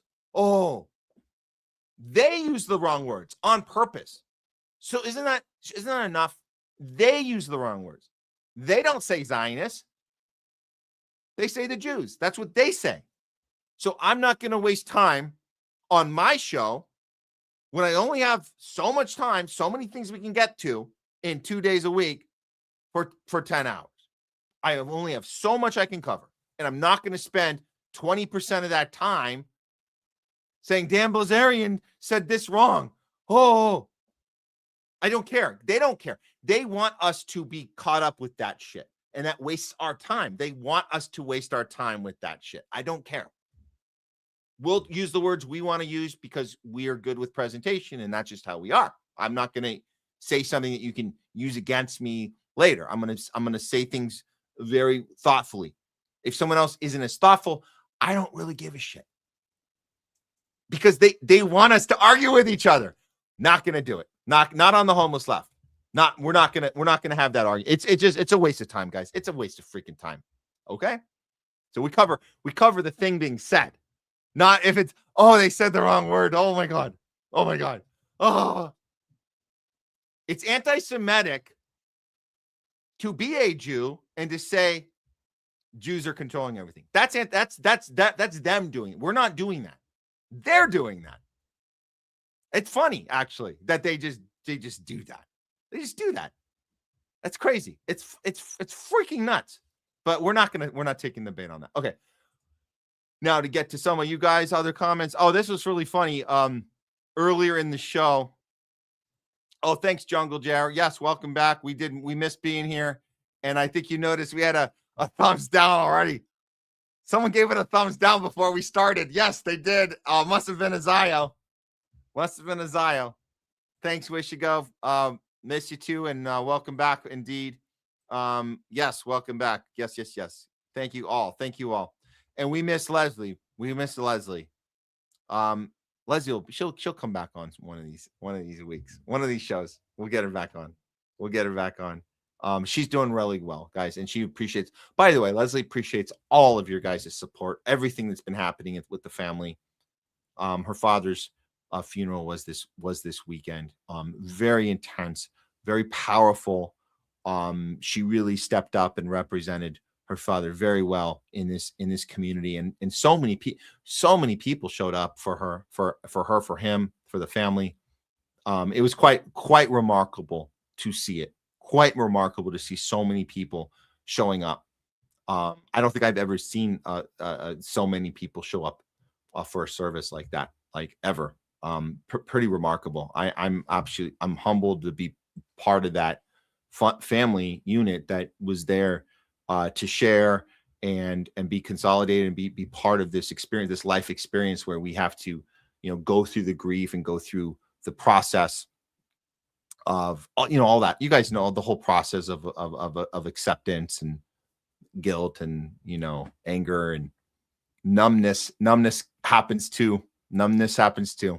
But those things you go through, especially in a situation that's it feels so big, it feels so powerful, because people, they want to hear us talk about it. They want us to, they actually do. I'm actually realizing that more and more, that they want, even if they're not talking about it, they're not talking about the medical the capture of our health during COVID. They're not talking about it. Maybe it's uncomfortable, it's awkward, but they appreciate it when we do. If we can, and we can. We have this show. We have you guys. And we have that backing that we did not have when we didn't have the show in 2020. We didn't have the show in 2021 when people lined up to get the jab. I was more quiet back then. I was let me tiptoe around. Well, we don't have to tiptoe. We can talk and we can share and we can inspire others to go, oh shit, I'm dealing with the same thing, or my family member, something happened there,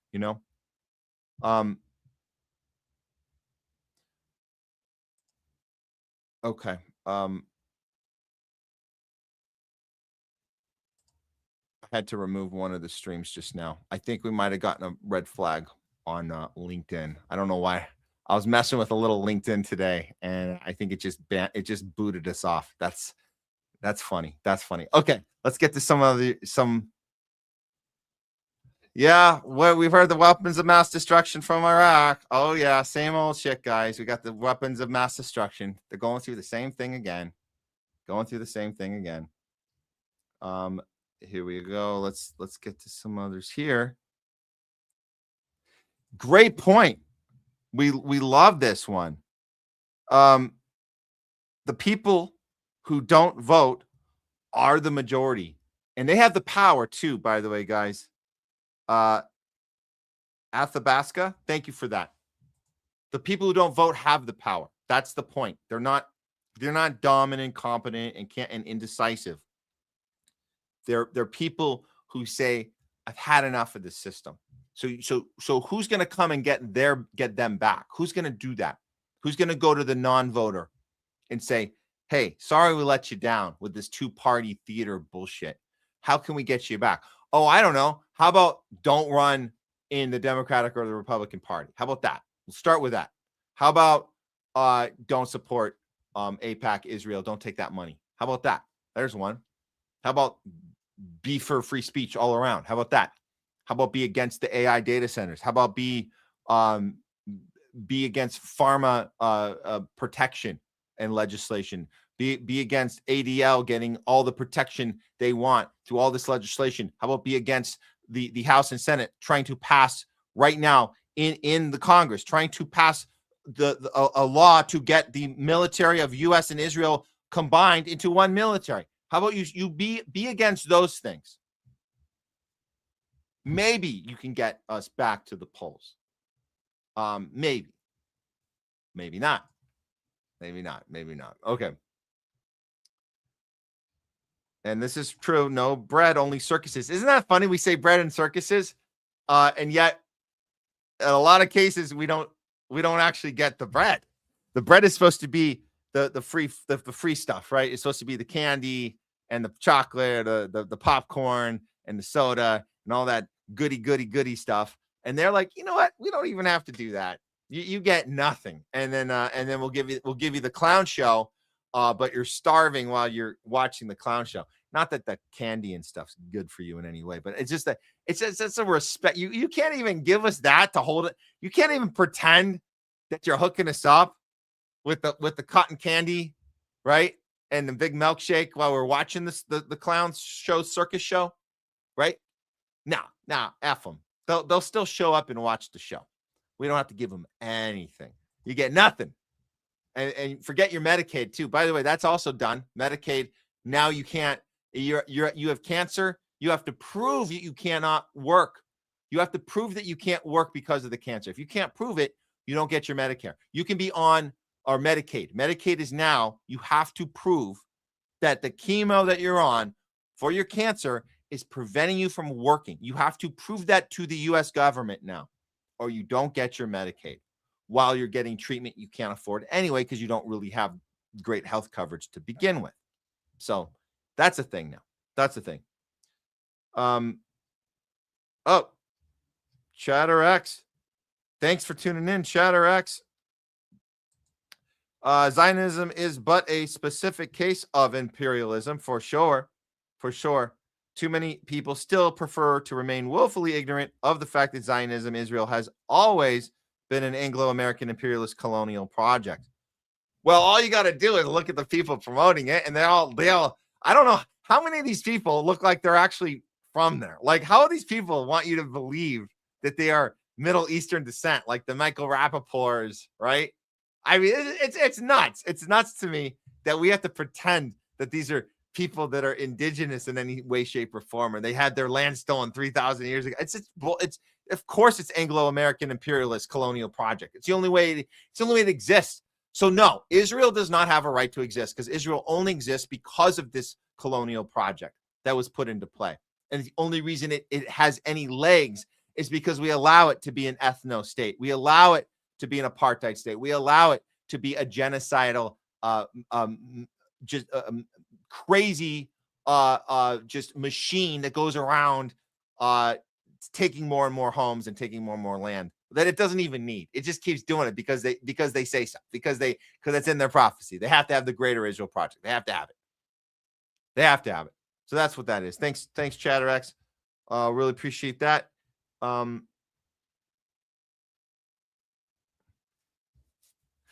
In relation to last-minute losses, it is interesting that Massie has also had a last-minute loss, and that didn't come up in any of the discussion where President Trump walked out of the interview of the Meet the Press interview, and the journalist didn't even bring this up. Try to get him on. Hey, why can't you have to prove it, Trump? You have to prove there was election fraud, and you can't even bring up the contradiction that Massie lost last minute. Everybody in the Republican Party saying, "Oh, Spencer Pratt got taken out last minute." It's weird, right? Kind of as weird as Thomas Massie, but they won't. So you can't bring that up if you're interviewing them, because then you have to admit that there's something wrong with Thomas Massie being taken out, and you don't want to admit that. So you can't have a real conversation about how election fraud actually works. And that's why these interviews are ridiculous. They're ridiculous. And Trump getting up and leaving. Now we hear they've rescheduled the interview. Of course they have. What great ratings, by the way. It's almost like they're working together. It's almost like Trump gets up and leaves, and he says, hey, send me that thank you card. I just got you a ratings bump. And then I told you I'd reschedule, and we'll do it again, and people will tune in. So I just helped you out with that. That might be a thing. We didn't consider that they both might have benefited. Trump and NBC might have both benefited from Trump getting up and walking out of that reined-in interview, that one with the rain. They both benefited. So who knows? Maybe that was discussed in advance. Yep. Hugo, thanks for tuning in. Yep, he pushed the poison vax. That's right. I think that's a reference to Trump. That's correct. They tried to get Trump to bomb Iran in the last month of his presidency. That would have made it difficult for them to sell the peace ticket in 2024. They've been trying to get every president to bomb. I got to at least, I guess we have to at least acknowledge that we have to give a little credit to the previous presidents that somehow were able to maneuver around Iran. They all kind of found a way to do it, kind of, right? I mean, Clinton, Obama, Bush, Trump the first time found a way around it, didn't have to do it. Biden had to do all these other things, but he never had to. He had to do Ukraine. I mean, that was what a sick joke that's been. But, and of course, starting the genocide, writing the first check for that after October 7th. But Biden didn't have to bomb Iran. So it's interesting that what was it that caused Trump to take the bait on that?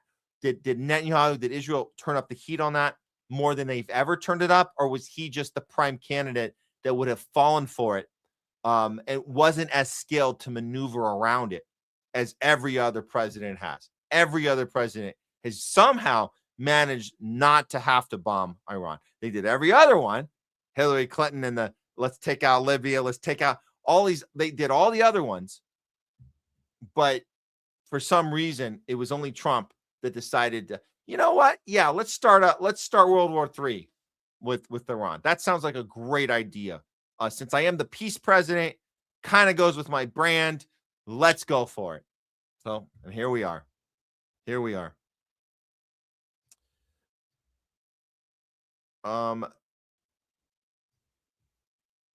Yes, and thanks Hugo. I saw. Yes, hope Leslie is doing better, and she is. She is doing. One day at a time, guys. One day at a time.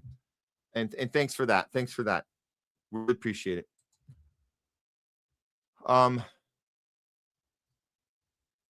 We'll get to some more here. We have to wrap up here in a second here, but I'll get like 3 or 4 more up in here. Okay.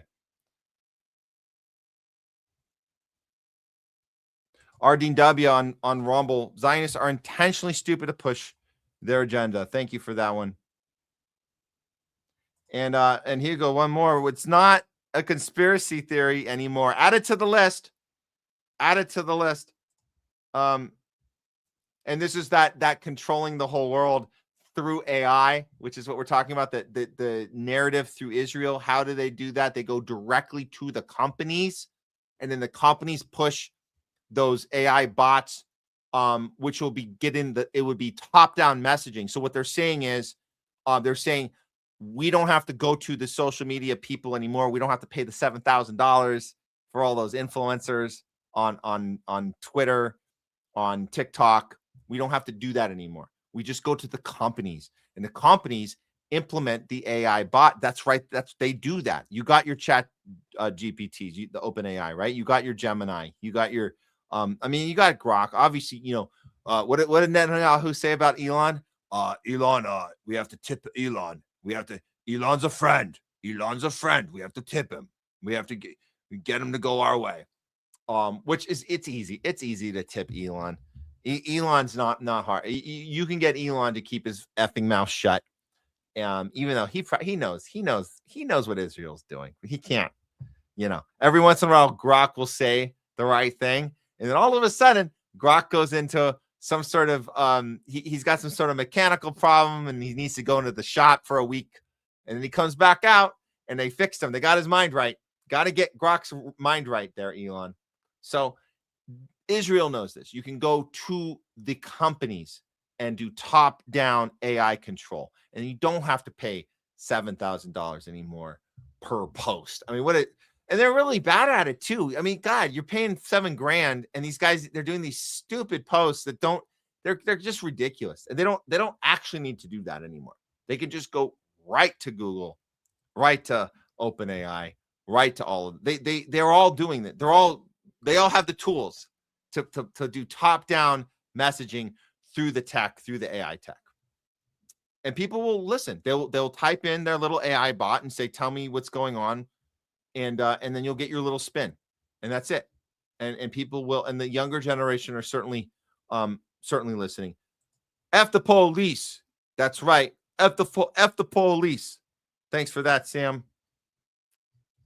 Okay, couple more, and then that's it. I'm gonna put some more up on the end when we run the thing out. Okay.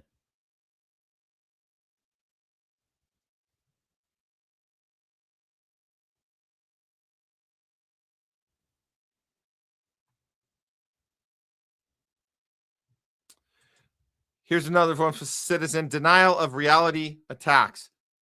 After Israel, JFK, Charlie Kirk, we learned Utah Valley U is a Mossad outpost.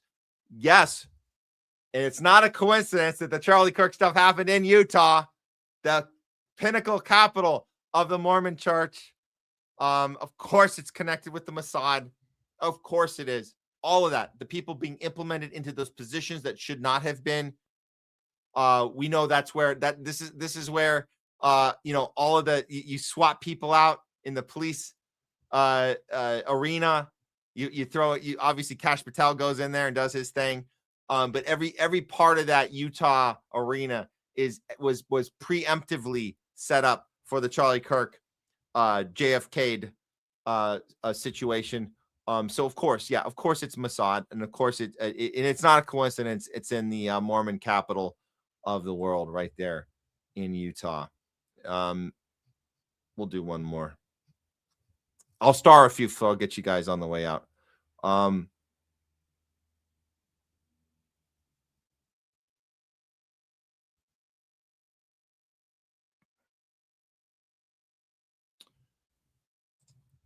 we're hearing about boycotting the World Cup. We're going to cover the World Cup on Thursday's show. Once we see, we're already seeing some early reports of how we're treating people in the securities. These athletes are being just not beaten. I haven't seen any beaten down, but certainly embarrassed, humiliated in just trying to get through the customs. It's pretty bad. We're going to look into that a little more and do something on Thursday. But yes, FIFA is fuck Israel, fuck America. I love it. That's a great one. I like that acronym. Thank you for that, Sam. One more for good measure. Oh, Mary Ploppins, thanks for tuning in. I know you're always sharing us some personal stories here, and I will get this one up here for you, Mary. Yep, saw my godfather last week. His mom died at 101 a few months after taking the jab. His MIL at 97. A month later, 3 months later, he fell and has been having problems ever since. I mean, yeah, it's the health problems they hit one at a time, always, and it doesn't matter what age. I mean, you just look at the timeline. When people get the thing, the failure always happens right after. Let's do one more for good measure. Oh, Gabrielle, thanks for being here for us today. And yes, thank you for that. Sending love to you and Leslie. Really appreciate it, Gabrielle. And Gabrielle and the Blue Wrench, for sure. Thank you so much. All right, guys. We will I'll star a few more and get them up at the end. Let me tell you what's going on now, because like I told you guys earlier, we did have to, we're gonna I think we're gonna do loudest voice of the week. Obviously, we're gonna actually do that one on Thursday. We usually do that Thursdays anyways. We're gonna do I have a Hollywood segment. I'm glad we're pushing it. We're gonna do it's gonna be a lot more in depth, and we'll do that one on Thursday. We're gonna cover the World Cup. A lot of other topics, obviously, that are going to come up before that. I think we're going to do another We Know What It's Not To.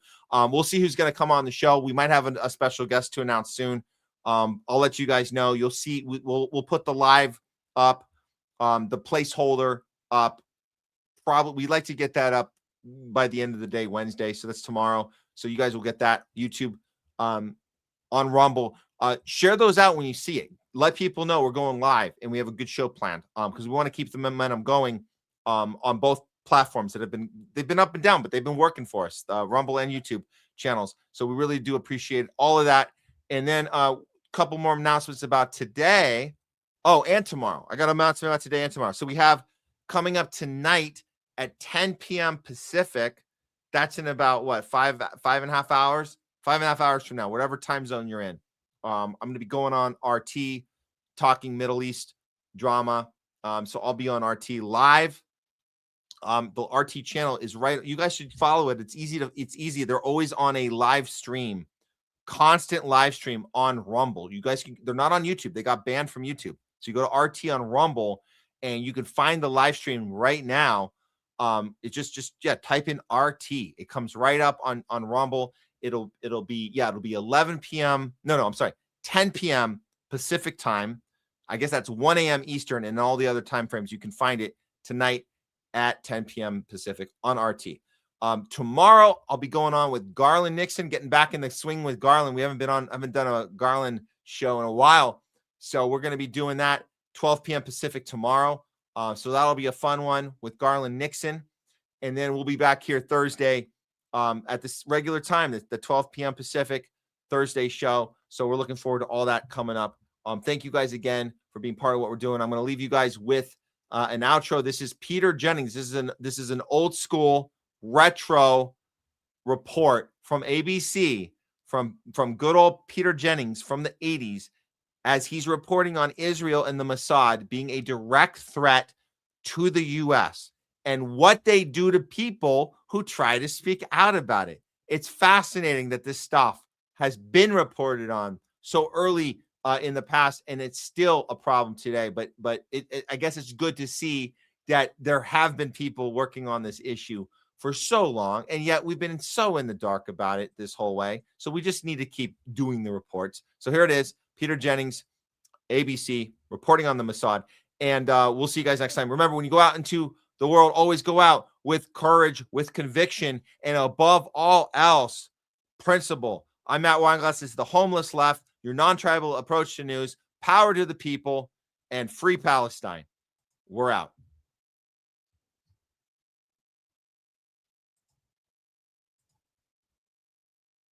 A request to stop the distribution of a book that contains some pretty damning information about the Israeli Secret Service, the Mossad, if it is true.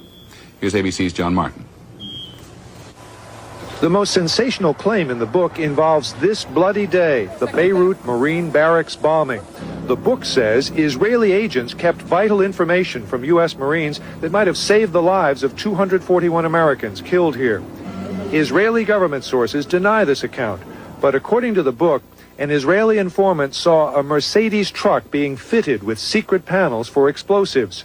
Israeli troops were told to be on the lookout for the truck. But the book says the Israelis intentionally gave the Americans only a vague warning, not mentioning the kind or size of vehicle.